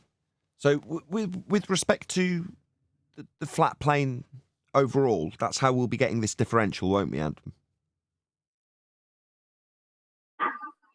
I'm trying to give apologetics for it. How you're going to take the angle is you can use the plumb and a tangent, if I'm being kind. The point I'm trying to say is the futility of what you're trying to express. It's not measurable in any way. You're not going to be able to do it. You're not going to be able to look at... I'm going to have to acknowledge your point first. What you're saying is it's impractical to first assume that we're on a sphere, to then postulate whether or not we might see a difference in a building, to go and measure that very imperceivably small differential in angle off a flat plane, to assert that the angle off a flat plane we've used to measure this difference in angle is actually not with respect to the angle measurement off a flat plane, but in fact with respect to a sphere Earth that's tilting away that we assumed in the first instance to even be doing this in the first place. Correct? Oh, God. Nice. Yeah, it's futile all the way. And what are you going to be looking at? Are you going to be looking at the plumb bob from this building to that building? Or are you going to be looking at the building, like the corner of the building? It depends on the question that you're asking with the paradigm attached to the question. So if the question's being asked because you're a globe believer and you've got reciprocating zenith angles with respect to the plumb bobs anyway, how are you going to establish a horizontal plane of reference to measure the differential? Yes. And when you're going to, so you create two tangents, how are you then going to compare those two tangents without the pre-assumption in the first place? So what I'm saying is it's just pipe dream kind of a way of resolving it. It's just blue sky thinking, isn't it? And, it's a bit not achievable in reality. It isn't, but there's plenty of routes into their blue sky thinking to point out how hypothetically this could be measured with a flat plane. So all of it's being done on a flat plane. You then have to presuppose your measurement onto the ball. That's... After your measurements, though. Yeah. Right. Well, so step 2, assume a ball. Yeah. Measure a flat Earth, then assume a ball is going to be the order of the events with almost every example from here forth on flat Earth debate, isn't it? Because that's what's being done. We've just figured out what they've done. It's not that complicated. But if you can put enough steps in between the first and the last, or ignore the first step, just say measure the angle to whatever, and then, don't mention the fact that that needs a flat Earth. That's what they've done until now, right?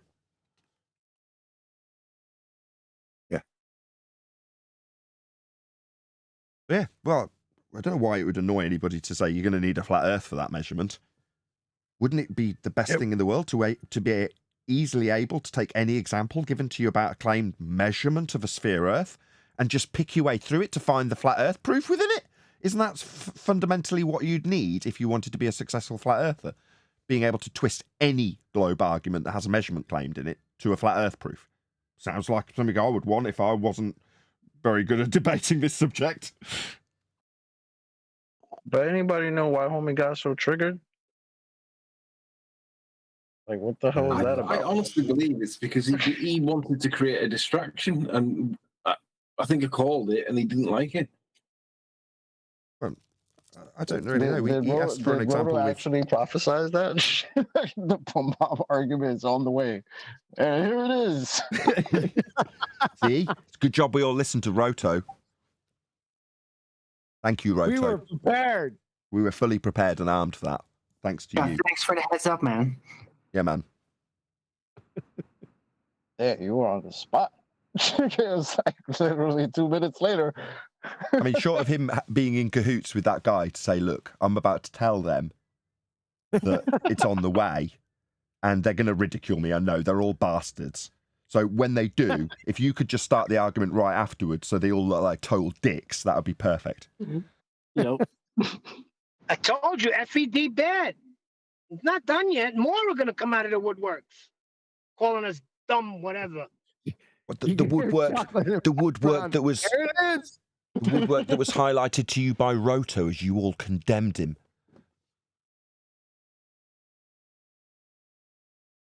Didn't condemn him. We just asked him a simple question. What globe? What gravity?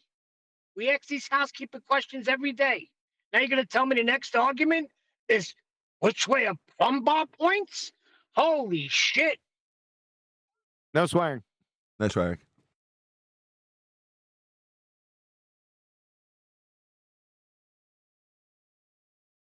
Where's he at? Roto, where are you at? He went away.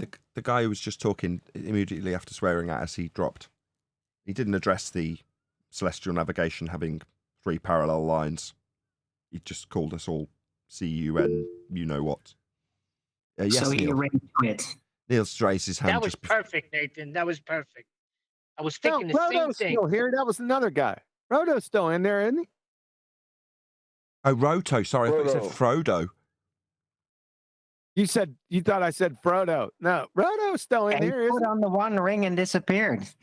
Sorry, let's just be clear. Anthony left. Roto is still here.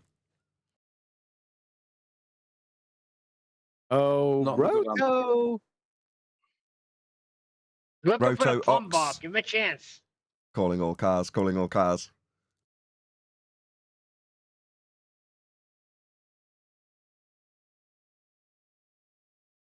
Oh, just Adam, just FYI. When QE says take us home, best thing to do is to thank the panel and thank the audience.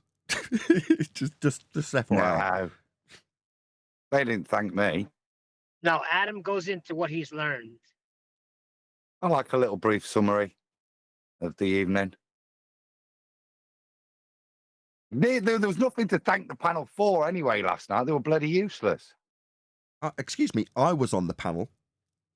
I stand by my previous statement. I only joined for a short period of time. That's 2 days in a row. We got level is curved. Got to be a record. Well, as long as it's they curving have in a to put. straight way. They need that paradox. I was explaining it to my wife because I was, as I do, I was listening back to the show from yesterday, which I thought was a good show, and she's like, "Why are you getting so annoyed?" No, I wasn't. I was responding because I'd just gone on your show. I wasn't listening back at all. Total lie. So I'm just been on your show, and she's like, "What? Why are we getting so frustrated?" I'm like, "Well, because when you lead the opponent to the point where they have to disclaim how flat it is and how we're utilizing level, they'll then tell you that level is curved. In other words, take their entire argument into a paradox." And like, well, that's just irritating. That's why I was getting annoyed. So I just had to explain it to my wife. And you're like, yeah, it's what, third day in the row that level is curved? Well, it's like that's when you've reached the end of the argument. You've lost badly. So you need level to be curving. Deny the very geometric principle that your entire globe's based on. When you see it in the curve calculator, you just point it out to them. What's this then? Surface level? Eye level? If they're curving, how can there be this straight line in your maths? But I think it's fair to say. I think it's fair to say curved is level. Isn't it over when curved is? Yeah, exactly. Isn't it over then?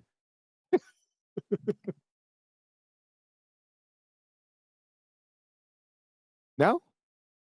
Do we need more background information?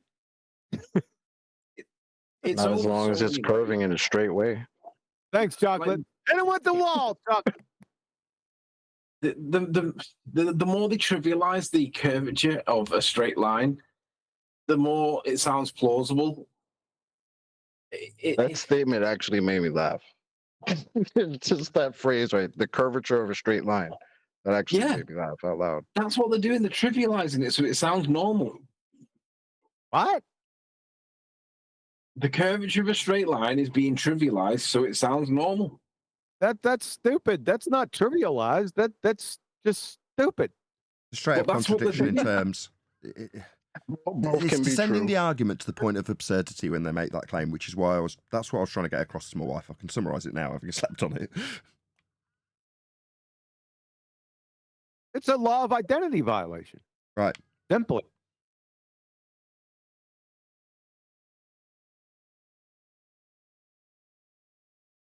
Yeah, but that's okay to do in defense of a globe. Yeah. They've accepted that. They've accepted that. They've accepted redefining words. They've accepted all the logical fallacies. Logical fallacy is better than nothing, quote unquote. Right?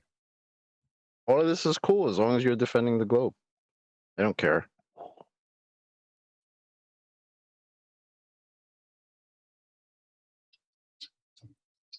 We only got 22 minutes into this thing, right? It's nearly 2 hours long. Are you going to go through the whole thing, Nathan? No, I don't think so. I think you're talking about the Jaren show debate with Toon and. Yeah. No, I don't think so. I think now they've got past the controlled back and forth, as much as I'm reasonably critical of Jaren, that made it nice and easy for us to respond to that particular aspect. And I don't think there's anything more to be done with it now that they're into the chit chat bit that'll go on for hours and hours. So no, I don't think so. Nathan, stop saying his fucking name. Who? Jaren. I heard on that debate with you. Was it with you? He said, Jaren said, "I just wish Nathan Oakley had taken my fucking name out of his mouth." No swearing. Swearing. It was a citation. That doesn't make it okay. Yeah, it does. Yeah. So you're saying I shouldn't go over it on Ballbusters? We should just go with the other plan? I don't know what the rest of it consists of. So, I mean, that's up to you based on if you watch it and go, yeah, that's worth covering. Yeah, but then we'd have to start over. I don't know if I want to do that. Up to you. Oh, all right. I'm saying there might be more meat on this bone than the other dumbass bone that we're going on. No swearing.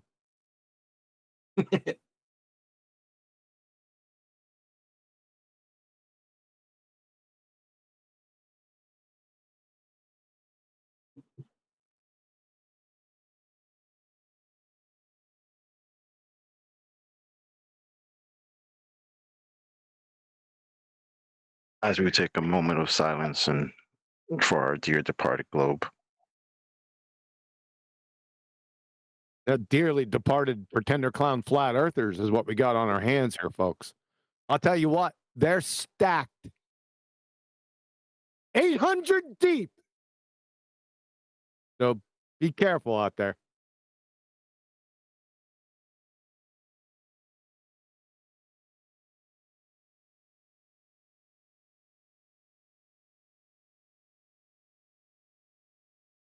What an embarrassment this was.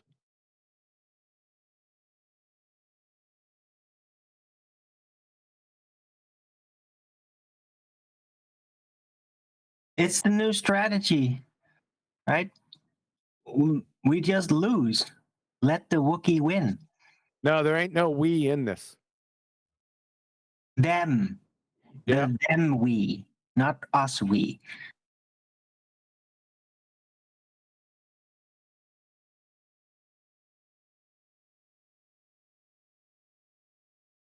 So, homie that got triggered before he left, he dipped out.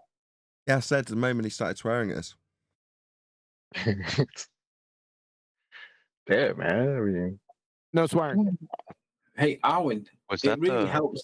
It really helps if you don't help them with the up and down argument for which way pendulums point or plumb bobs point. Don't give them up and down, man. It massages their ego that they might be right. I don't know what you're talking about. You should.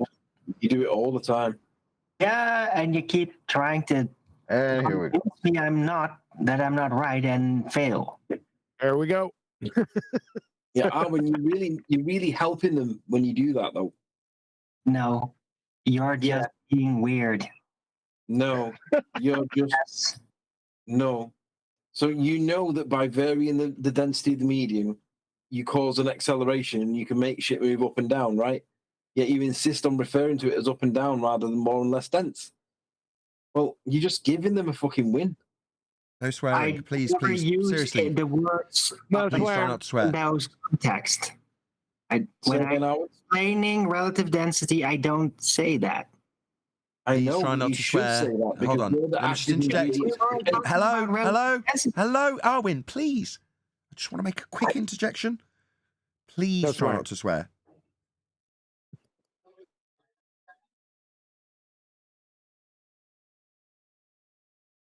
Was that Crazy Jeans guy that left? Don't know. No, he had a weird name that had just a load of indecipherable numbers and letters. I thought it might have been. Wasn't his name Anthony? Yeah, that too.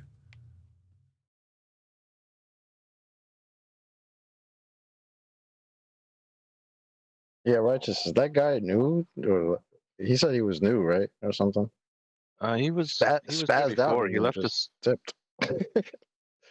He was here before, but he might have left the server by accident. He just came back again today, but he left again. I don't know if it was by accident or whether something else maybe. You know, when you ask questions, and this is I'm going to make an example out of chocolate.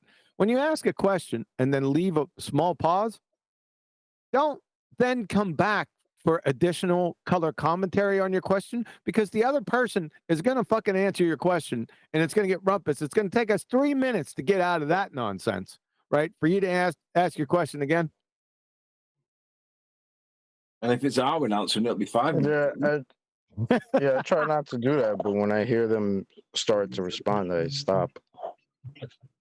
I don't just keep going. I don't like And if it's rumpusing people. it'll be till tomorrow.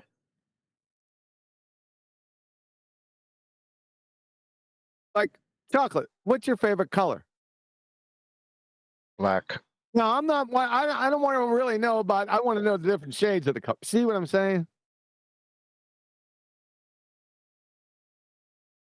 No. Tell me more about these different shades.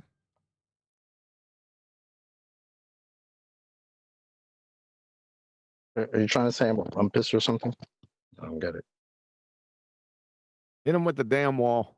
That's all I What got. kind of black is your favorite black? Is that red black, green black, blue black? Which black? I already did that joke. What's hit him with the wall mean?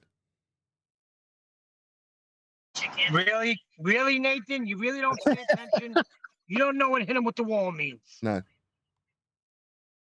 All right, this goes back to Red's rhetoric. You know, back in the day, Chocolate was standing up for it. By the way, just want to let everyone know. No, he tried to Jedi mind trick. What are you talking about? He tried to Jedi mind Hit him trick. with the composition fallacy. Hit him with the comment. Exactly. Would you guys be quiet? Chocolate, I'm not dogging you out. Not yet, as far as you know. So, do you remember Red's rhetoric? He had a discussion with a flat earther, and he was trying to show how flat is not level by showing his wall example because the surface of his wall was flat. And then asking the flat earther, well, is that wall level? Follow?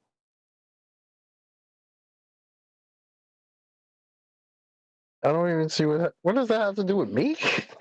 What? Yeah, well, you had a problem with that because if I can remember correctly, you were on the side of Reds in another discussion. Now, not directly, but in your own way in that argument, which I can't remember what the argument was, but you came out and you said, well, listen, well, isn't that wall flat?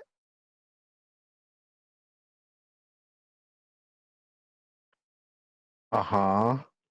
Yeah, meaning that you were using more or less Red's rhetoric's argument of that wall being flat but not level. So flat doesn't equal level.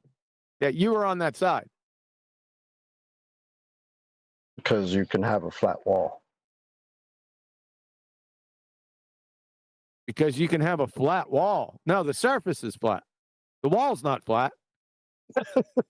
Yeah. Yeah. Of course, the surface of the wall, right? The wall is not level, though. Exactly. Hit him with the composition. Hit him with the wall again. Nathan, do you understand where I'm going with this? Not really. I mean, a wall's level, isn't it? No.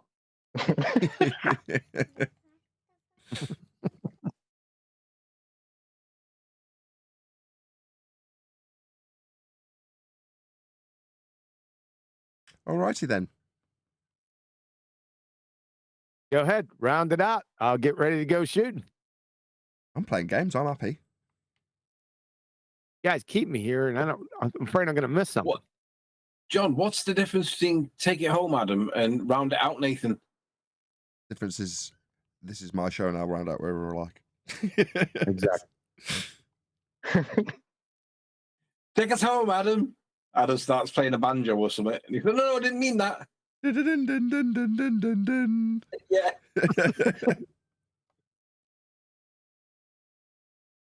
Or the Benny Hill music in the background when someone else starts talking. That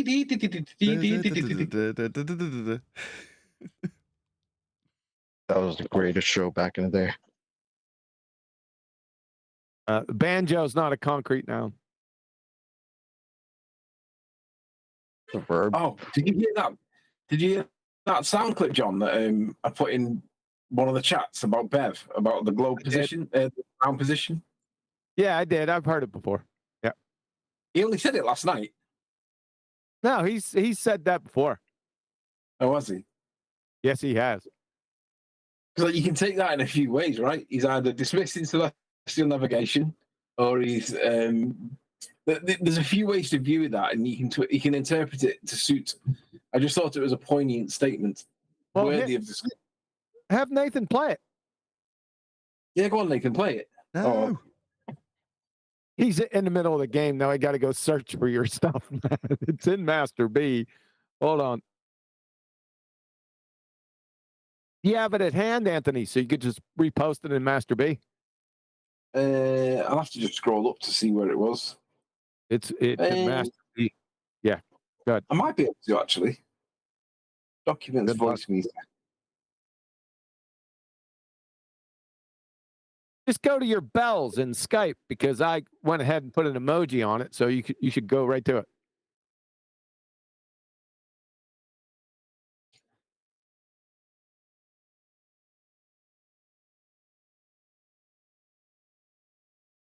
Documents voice meter. You find it? I think so. You think so? You either found it or you didn't. Well, it's a bit of a gamble. If it comes across as porn accidentally, then my apologies. Can I just play it? I've just put it in. I've just put it back in Master B. Yeah. Well, wait Yeah, a second. I could play. I think I could play it. I think you guys can hear it. Like, I'm going to play like 5 seconds. You tell me if you can hear it. Here we go. A clue where the GP of Polaris is. Yeah, you can hear that? Yeah. Okay, hold on. You're getting us to try to enter your imaginary place, Stefan. Like the GP, the Polaris is a light in the sky. It doesn't have a ground position. It's a light in the sky. I like his point, though. It doesn't have a ground position, right? It does. How do we know that it does have a ground position? Because it's used for celestial navigation. But isn't it just affirming the consequent, though? No, it's describing where it is directly above. No. There's a big difference between something that would literally stop you from dying as opposed to a logical fallacy, Anthony. The two are very different. You're getting hung up over a misinterpretation of the context of the words within it. Don't get Jedi mind tricked. Him saying there is no GP for Polaris is just nonsense. What he's trying No, it because proves he doesn't understand what. shut up, Neil. Shut up, Neil. What he's trying to say, because he's a feeble retard, is that Polaris doesn't have a ground position because it's not on the ground. They got it. Proving he doesn't know what the hell celestial navigation is. Yeah. I had to explain this in the pre-show just for the audience's benefit. So the ground position is the position below a star at a given time. So if for the sake of argument, you go out to your night sky now and by coincidence there was a navigation star directly above you, you would be at its ground position. That's what a ground position is. The position at a given time that a star is above. That's all a ground position is. Yeah, I know that. What, on the ground? So yeah, that's the position on the ground all this time below I've been the star. thinking, Yeah. the ground position of Polaris is where Polaris is. Was on the ground? and I'm looking, it must be on the ground because I'm looking at it in the sky. Like, is it really going to this? I mean, come on, man. Yes. Are you serious? Yes, chocolate. Yes. Yeah. It's a light in the sky, so Hey, it this doesn't is- have a ground position. Yeah. Good afternoon, fellas. Good What up? afternoon. This is what you do.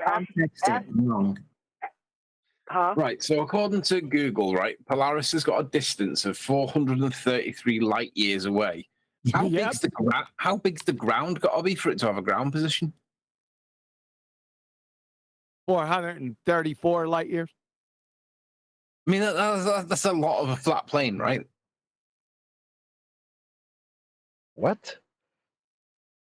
Well, so when you look out to Polaris and it's at, say, what, 50 degrees or whatever, directly below that is its ground position. Well, the ground position, that means there's got to be ground beneath it. Well, in that case, it's got to be 433 million light years away. That's a big fucking plane, that, isn't it? It's not little. It's not like a radius of 39. You're missing it. He's just doing a Brian Leakey. It's not 433 million light years. It's 433 light years.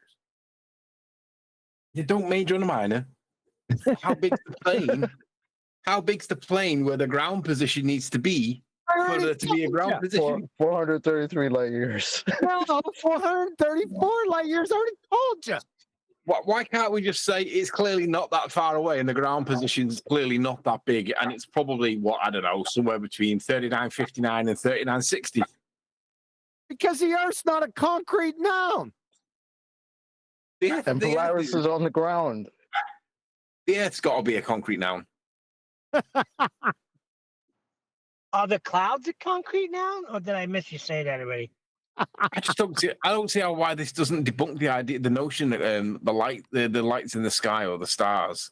How this doesn't debunk the claim that they're so far away. Because if it requires a ground position to get the celestial navigation successful, then the ground position 433 light. What is it? 433 light years away. That's a big ground plane, though, isn't it? Where are you getting that distance from? I'd like to Google it. Oh, you're probably getting it from solving the right triangle. Yeah, you're going to need a flat plane for that. A really, really big flat plane for that. Like the horizontal line would be like 433 light years in length. Well, according to them, no. According to them, no. You could just holy shit, man. According to them, no. You could just solve the right angle triangle, right? It's distance to the star, not the width of the star. I know the distance to the star, but the ground position has to be 433 light years away. Light years away. Yeah. Doesn't have to be that wide. Flat plane doesn't work that way. Forget how wide it is. I'm just thinking, like, look at Polaris, 45 degrees, 50 degrees, whatever it is, and then like directly below that is the 90, gets to the ground position. I mean, that ground position is 433 light years away, right? That's a huge distance away. That's assuming that the stars are as far away as what they tell us, right? It's assuming the distance, yeah. But yeah. What? I'm not sure what the point is. The width of the plane, the size of the plane is it's got to be at least with the number of nautical miles per degree. Yeah, the distance is conjured and irrelevant to the entire thing. So surely, if it's 433 light years away, the distance along the ground to that ground position has to be the same or similar. No, it's 60 nautical miles per degree. Why is it not 433 light years? That's just how far away it is. That's just where the stars line up when you measure them as they're reducing their angle towards the horizon, and where, if you were standing above, you would see them. That's just where they are, Anthony. Extrapolating even when they do it, there isn't a distance. They don't attribute distance. They're all on the surface of the celestial sphere, which wraps the ball. Even when they do it, they don't attribute distances of which they'd all vary. It's just done to a surface on the sphere. Angular coordinates, there's no distance involved. But the only distance involved is when you invoke it on the ground. Say again, Adam. The only distance involved is when it's invoked on the ground. Right, how much angle of the celestial is how much distance on the ground, correct? Well, shouldn't you be able to solve the right angle triangle? This is the point I'm trying to get to. To find out the distance to Polaris? Wouldn't that be easy? So you get a 65-degree angle up to the star, just sock a toe of that mug. Yeah. That's what the point I'm trying to get to. Like the ground position of that star then makes the flat Earth massive. No, it doesn't. It's supposed to be a ground position, not an intergalactic. Fundamentally, you're not doing trigonometry, you're doing celestial navigation. This is why I said the only distance is on the ground. Right. 1 degree for every 69 miles, 69 normal miles, or 60. Oh, brother. What? Nautical miles. Nautical miles. 60 nautical miles. That's 69 statute miles. Please continue. That's just with respect to how far it travels in that given time, right? What's it? The star. The star's moving over a position. So you could track it in terms of where it moves over. So that's it. The 1 degree, 60 nautical miles. That's where it'll be above. That's it. There's nothing more to it. Excuse me, gentlemen. I have a question for you. We ain't done with this one just yet. Anthony, to acknowledge that it's not with respect to an R value that can be assumed. It wouldn't work then, as Adam's trying to point out to him. We just want Anthony to acknowledge that before we move on, D. I'll be honest, I'm stuck with the 334 million light years or whatever it was away. I'm still stuck on that for me. 433, yeah, 433 light years away. I'm still stuck on how is the ground position not a similar distance away? In reality, it should be, but it's not. Yeah. They didn't catch the nuance of this. Like, let's say you take a 20-degree elevation angle to Polaris. Guys, Adam and Nathan, like that's a pretty shallow. It's a pretty shallow angle. And for that star to have a GP on the Earth, what Anthony's saying, why isn't the Earth like 450 light years across?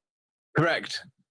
Yeah, because Rick, that's the hypotenuse. There is no distance. It's just an angle. It's an elevation angle. You can't invoke a distance. You're not invoking a distance because you're not doing trigonometry.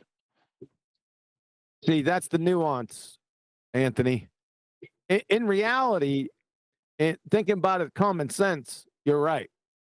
But with celestial navigation, you can't. They say that you can't do that. And there's a reason why you can't solve the right angle triangle. You can't get the height or the opposite side of the follow. Yeah, I do. It's the flip in the language that makes it incompatible in my mind. Because like when I look up at the Polaris thing, and I think I literally had 10th man's words in my head, and I was thinking, so you're telling me there's a ground position directly underneath that to form a 90 with the ground, and then that we can work out the distances and the angles and all that. And it just dawned on me, just crossed my mind that 433 light years away, the distance is huge. Therefore, the ground position must also be huge. That's a big flat plane. But if I've just twisted the language to suit my perspective at that point, then maybe. But I just think that the stars can't. That to me is like a proof that the stars are not far away, because it's ridiculous to think that there's a ground position that far away. You said the key word perspective. That's what the elevation angle is. It's a perspective measurement. They're all at the same distance, you see. So you're using perspective to generate the angle. That's what that measurement is.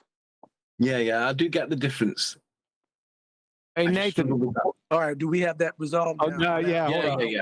Now, No, we go don't. real quick. No, we don't. No, we don't. Not yet. Nathan, don't close out.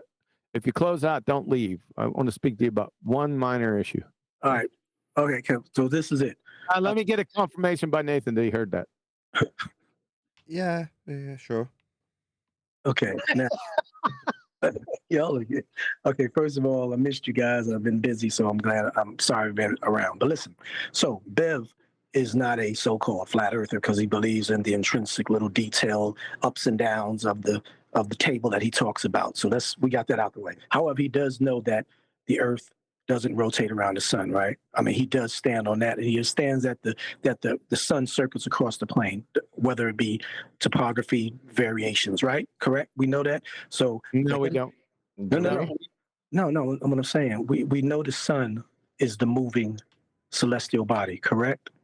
No, you asked if Bev knew that. Okay. Well, see that's substantial right there, because for him to claim that Polaris doesn't have a ground position, then how can he claim, if he believes that the sun has various ground positions as it circuits around? He doesn't. You don't know that either.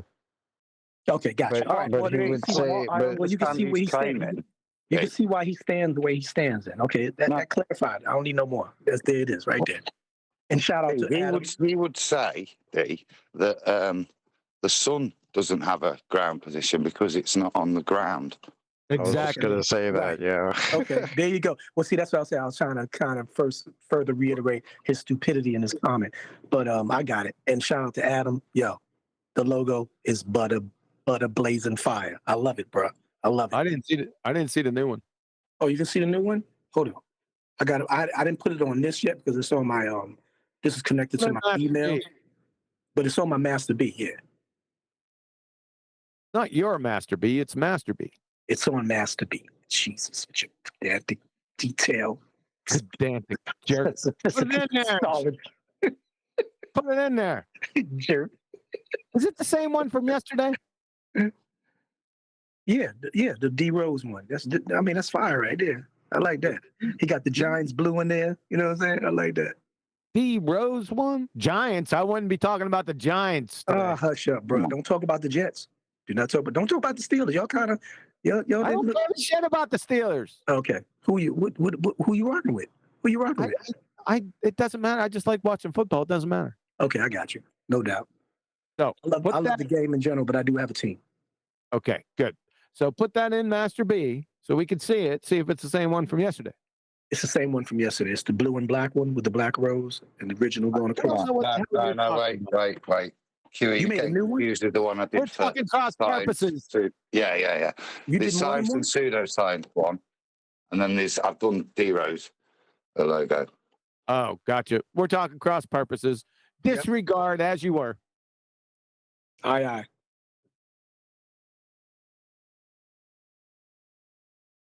Adam, I want you to stick around too after Nathan's done here. Real quick. Cool. Yeah, I've just got back from walking the dog, so it's cool. All right. So let's try thinking, shouldn't we? Not if it causes you to say some of the dumb shit that I've heard Beth say in the last show or two. Well, I've got something on it. Hey, back to that celestial ground position. So does Bev not understand that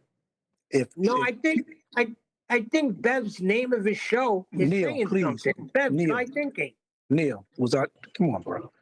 If And Neil, yeah, I'm sorry. Hold on. Was One Deck trying to say something? I don't know. I didn't hear One Deck. Did he say he had something? Yeah, One Deck was first. Yeah, D Rose. Didn't hear him. It just reminded me with the Bev and all that little poem. So I'll just read it to you. Let's all try thinking. Hi, I'm an angle. You can use me. I'm not a fussy angle. I'll let anybody use me. I love being measured and plotted on maps. Joiners use me to fill in the gaps. In navigation, I save people's lives. I was even used to create a cutting angled knife. Without the angle, there would be no degree.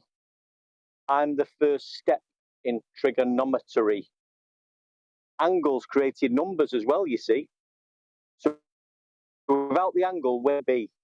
You'd probably lost in your boat out at sea. So let's all try thinking and stop being jerks. We've just explained to you all how the angle works. Wow. Outstanding. Brilliant. There's something else really important that you can do with an angle that like Bev completely misses. If you look at a samurai sword, there's a particular angle that they cut the blade to. I don't know what. It's something like 32.4 degrees, and it's very specific. I don't know why it's that number, but that number is very important, that angle, that angled blade. Because if you get it too obtuse, it doesn't cut properly. If you get it too acute, it doesn't cut properly. So you can do something with an angle. Yeah, you can make a really sharp sword cut through glass or whatever. I don't know. But yeah, the precision that's required for the cutting of that blade on a samurai sword is precise, and yeah, it makes a sharp samurai sword, Bev. Proving the Earth's flat. Yeah, of course. All roads lead to flat, right? Can I ask a question to DJ One Deck? I mean, he's done so many of these readings now on this show live of his poetry, which is getting increasingly more amazing. You could really snip the recording and just put it on a short. I think you'd get a real hit on that because it's great. Your poetry is great. People should be everywhere. Yep. Now, my question was, so Bev is saying if Neil and Huey was in Australia and me and Aaron, say, were in California and we were doing elevation angles to Polaris or to any other celestial body, that the angles would not be different, which regardless of how high it is or the altitude or whatever you want to call it, but that would not be something indicative of a ground position on the plane because of the angle that maybe the person in one continent compared to the other person on the other continent, or the person in the middle or somewhere else, and they were all doing the same thing. That wouldn't be able to, kind of exemplify that there is a ground position of a celestial body. Does he not understand that? Who the hell knows at this 5 point? p.m. At 5 p.m. At 5 p.m. my time, Eastern, and whatever time it is, in Australia, whatever. If we all did it at one time, would there not be different angle measurements? How do you have a conversation when somebody's going to respond to that way? Well, the star doesn't have a ground position because the star is not on the ground. Okay. Like, I mean, It's just stupid, isn't it? It's, if the star was on the ground, that's where it would be. You know what I mean? How easy do you want it to be? So basically, Bev doesn't understand that ground position is a terminology for celestial navigation, not a literal thing like a rock on the ground. He's a dum-dum. He's a retard. He needs to try thinking.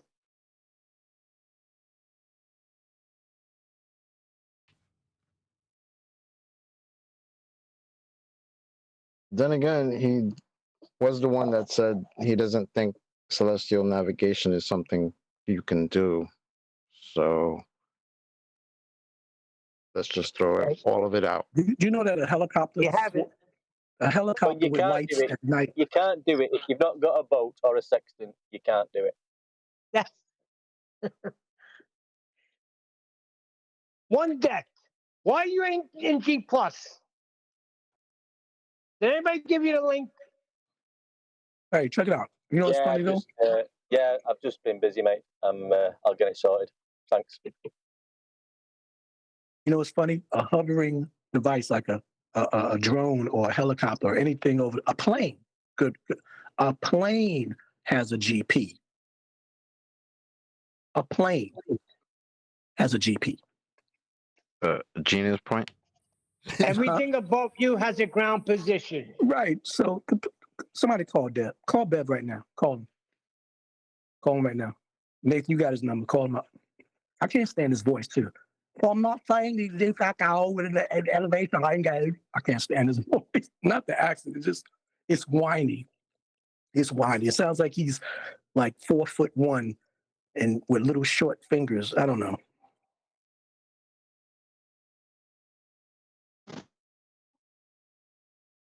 He just tries to find little things because of the terminology to make it sound incorrect when he knows exactly what's going on. He's just trying to. I don't know what he's trying to do. Ego, I'd say. And I didn't mean to offend anybody that may be 4'1" with little fingers, because there was an awkward silence after I said that. I didn't mean to offend anybody. Sorry, Arwen. What? I have huge. Well, damn. I don't know what you're talking about, dude. I have huge hands, claws.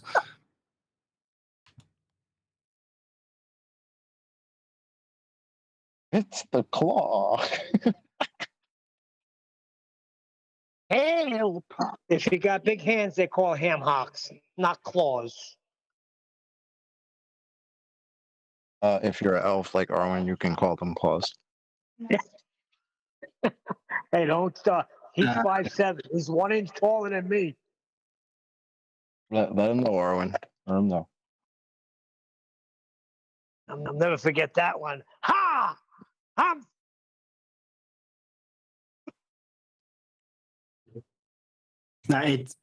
I call them claws too, because when I do my magnetization, which is like energy exchange, healing, taking pain out, I do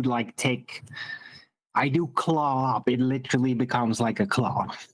You know what, Arwen? You need to correspond with my sister. Her name is Melanated Stargate. She's into that esoterical and all that healing and meditation. She has healed me before, and y'all would really hit it off, man. She's a licensed masseuse and a licensed whatever y'all call it that does that for people and gets paid to do healing. Magnetizer? Excuse me? Magnetization or Reiki or what? Yeah, Reiki, all of that. Yeah, all because of that. that is different. She's into crystals. She's into crystals. All that stuff, bro. Cool.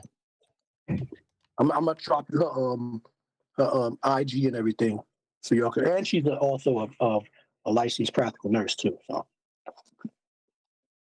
Okay. That's for the money, you know. She knows that allopathic medicine is not the way. But she loves caring for people and taking care of home health, you know, care. That's awesome. Yeah, sure. I'd love to have like a talk, at least. I guess. Does she know about me? No, not at the time, because I haven't spoken to about anything, you know, relative to that. Other people I've introduced her to, but you know, the more I listen to you, besides your demons versus angels thing, I'm not saying that, but she's also into that. She's into all kind of that, you know, dream state and all that stuff. But it just sparked me when you said what you said about healing and stuff. I was like, boom! Oh wow! You need to meet. Y'all need to talk. Okay, sure. I don't know that many people that know how to do that, but I have met some. My dad can do it too. She's official, bro, because she did something, and when I went to have the test or whatever, there were no findings, or it went down. It decreased. I can call it coincidence as all as I want to, but from the time the interim, it shouldn't have been down the way it was on my it was hyperthyroidism, Graves' disease that I had back in 2008. And she did a prayer, bro. I came back, bam, it was lower. Whatever That's interesting. Yeah. I don't know exactly where to start with that. But yeah, sure. Changing energies, frequencies in your body, you just have to know how, right? With me, I can, with myself, just with myself alone, I can like provably decrease inflammation effects. And not only that, like when it's happening, I can actively decrease it externally without any medication. Now the thing I do know, whether it's hypnotism or whatever, the recipient has to be submissive to understanding the probability or the faith in that working for that to happen as well. You know that. She's even told me that. If my attitude would have been like, yeah, you can't block it. You can't block it. If somebody disbelieves, doesn't trust you, then it won't work. I know. I've had that. That's fact. That's fact. But they don't have to believe it. They just have to accept it. Exactly. Right? Yep. They don't. If they're like defensive against it, it's like they polarize, and then the effect like bounces off. It's very funny how that works. Yep. Makes sense. So trust is very important for all those things to work.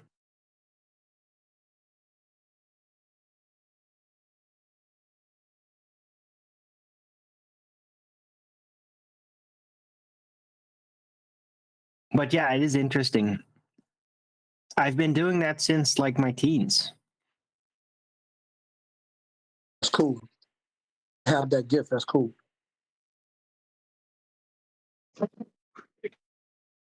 Can I ask a quick question? Does I mentioned it in the Bev's poem, but I don't know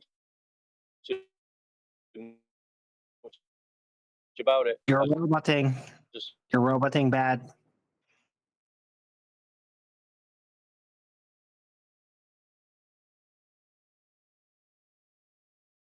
Yeah, it's not like he was saying the soul, sonic, force. Yeah. Angles created.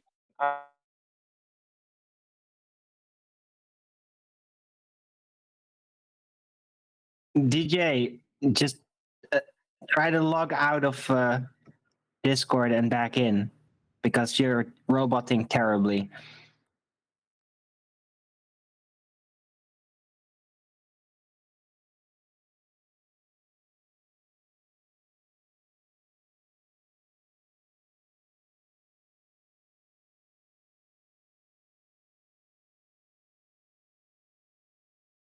I hope he heard you. He gonna come back and be like, "Wow, gonna get real funky." Wow. No, I think I'm in now. I'll be quick. It was about in the Bev's poem. I mentioned angles created numbers as well. You see, and now I don't know much about this, but does anybody else know about it? Angles created numbers. If you think of the number one as a 45-degree line with a plumb bob to it, that's the number one. And it's got one angle. And if you put another at the bottom of that, if you put a horizontal line to the right, That's a number 2, and there's 2 angles on that. And then you put another line at the bottom of that going back to the left. There's 3 angles on that, and that looks like a number 3. So every number has the associated angles to it in lines. But why would you divide that into 3 and not just into 2 continually? Because then you wouldn't end up with that number system. It's pre-divided into 3. No, I'm not dividing. What I'm saying is, if you draw a little line, 90 degrees, if you then put all the numbers, it's pre-divided into 3. You've lost me, Arwin. I wasn't talking about that. Sorry, mate. Oh, I thought you were. Okay, sorry. Oh, on another note, Nathan, if you did listen, my wife saw the ending of one of our clips when we had the long members only.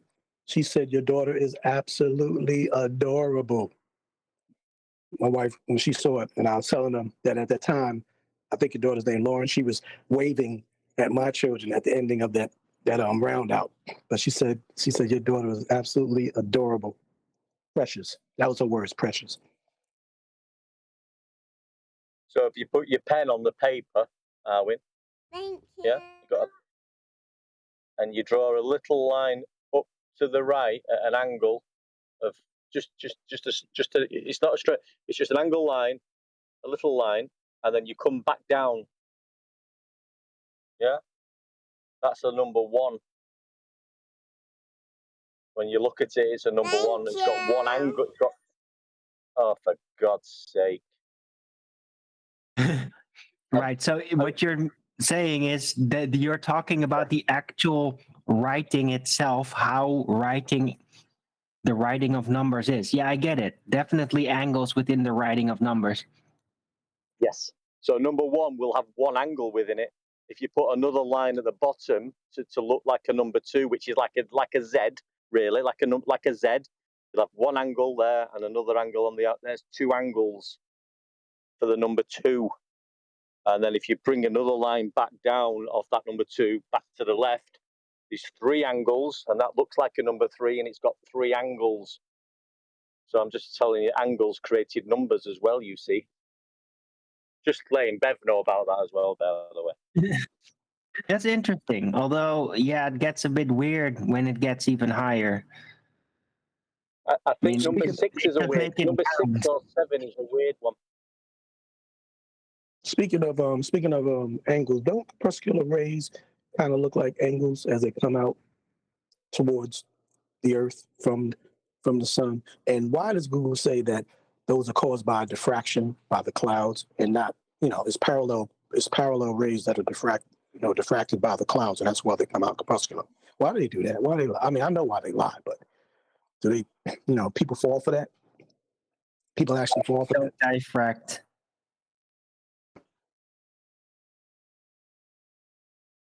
They say the clouds diffract, D-I-F. Yeah. And they don't. I know, but I'm saying you can see the sun through clouds even. Like, it doesn't change shape or anything. It just dims out. That's all. Clouds don't refract. Very simple. Or diffract.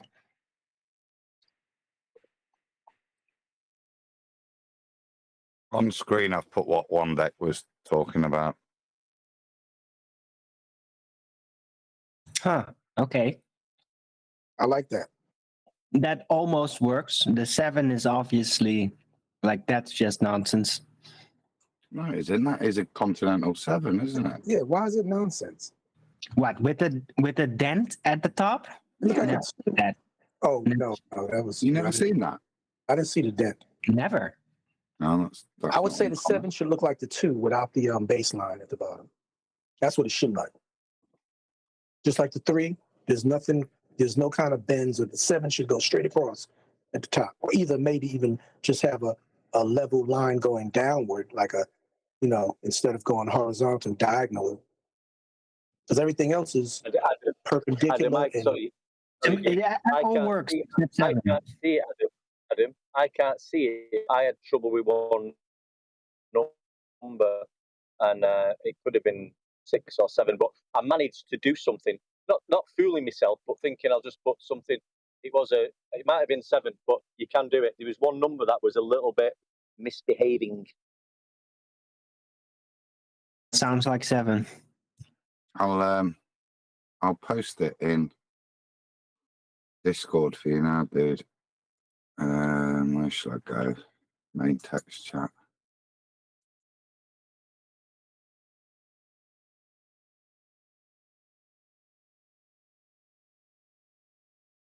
There you go. It's in there.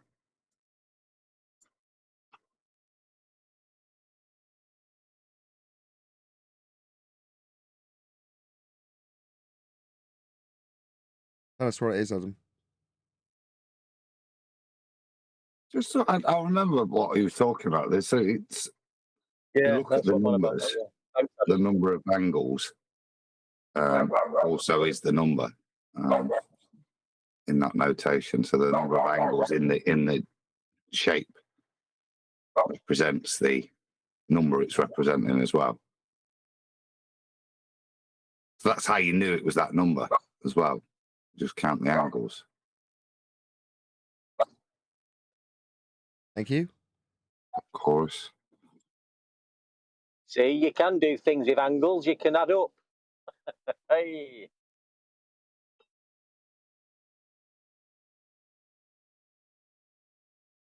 It's funny how this number system is all variations of triangles and squares.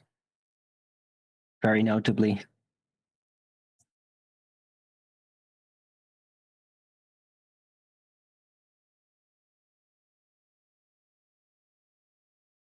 And in that little graph that Adams shared with us, all the globe you see is the 0. And they misconstrued the 0 with a sphere.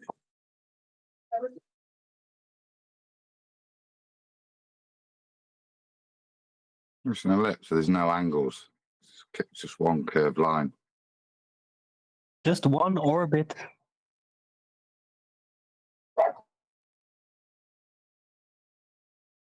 Thanks, Adam, anyway. You got it.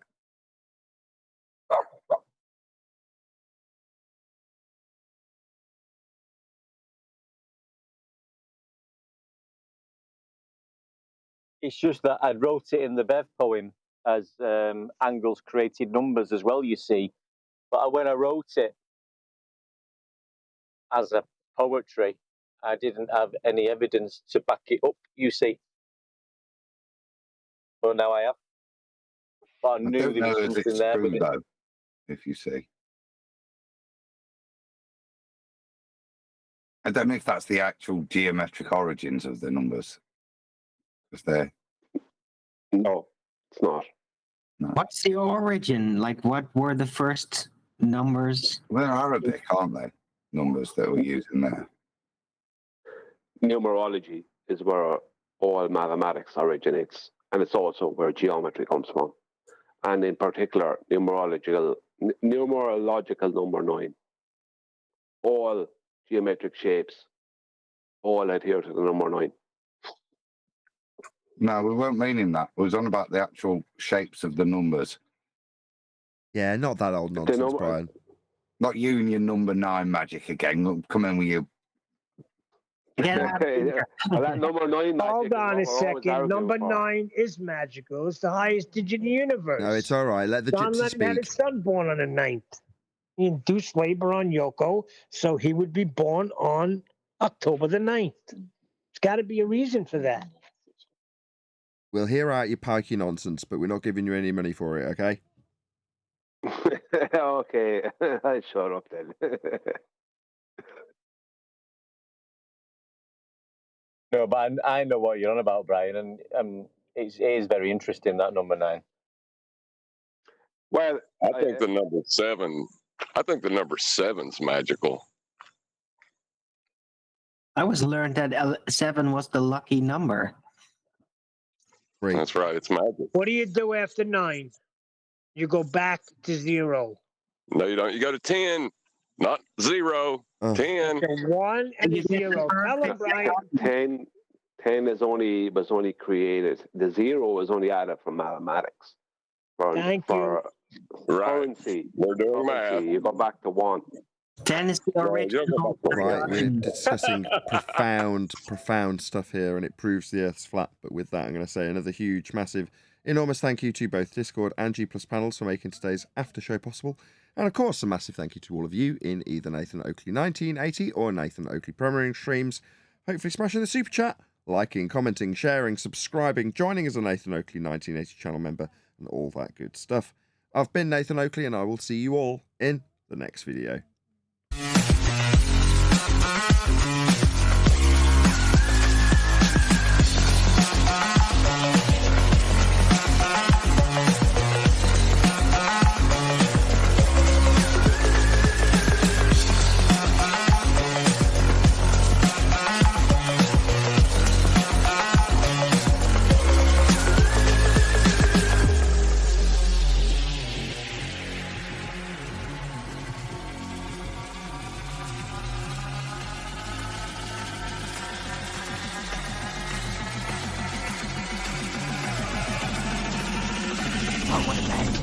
What a lovely day!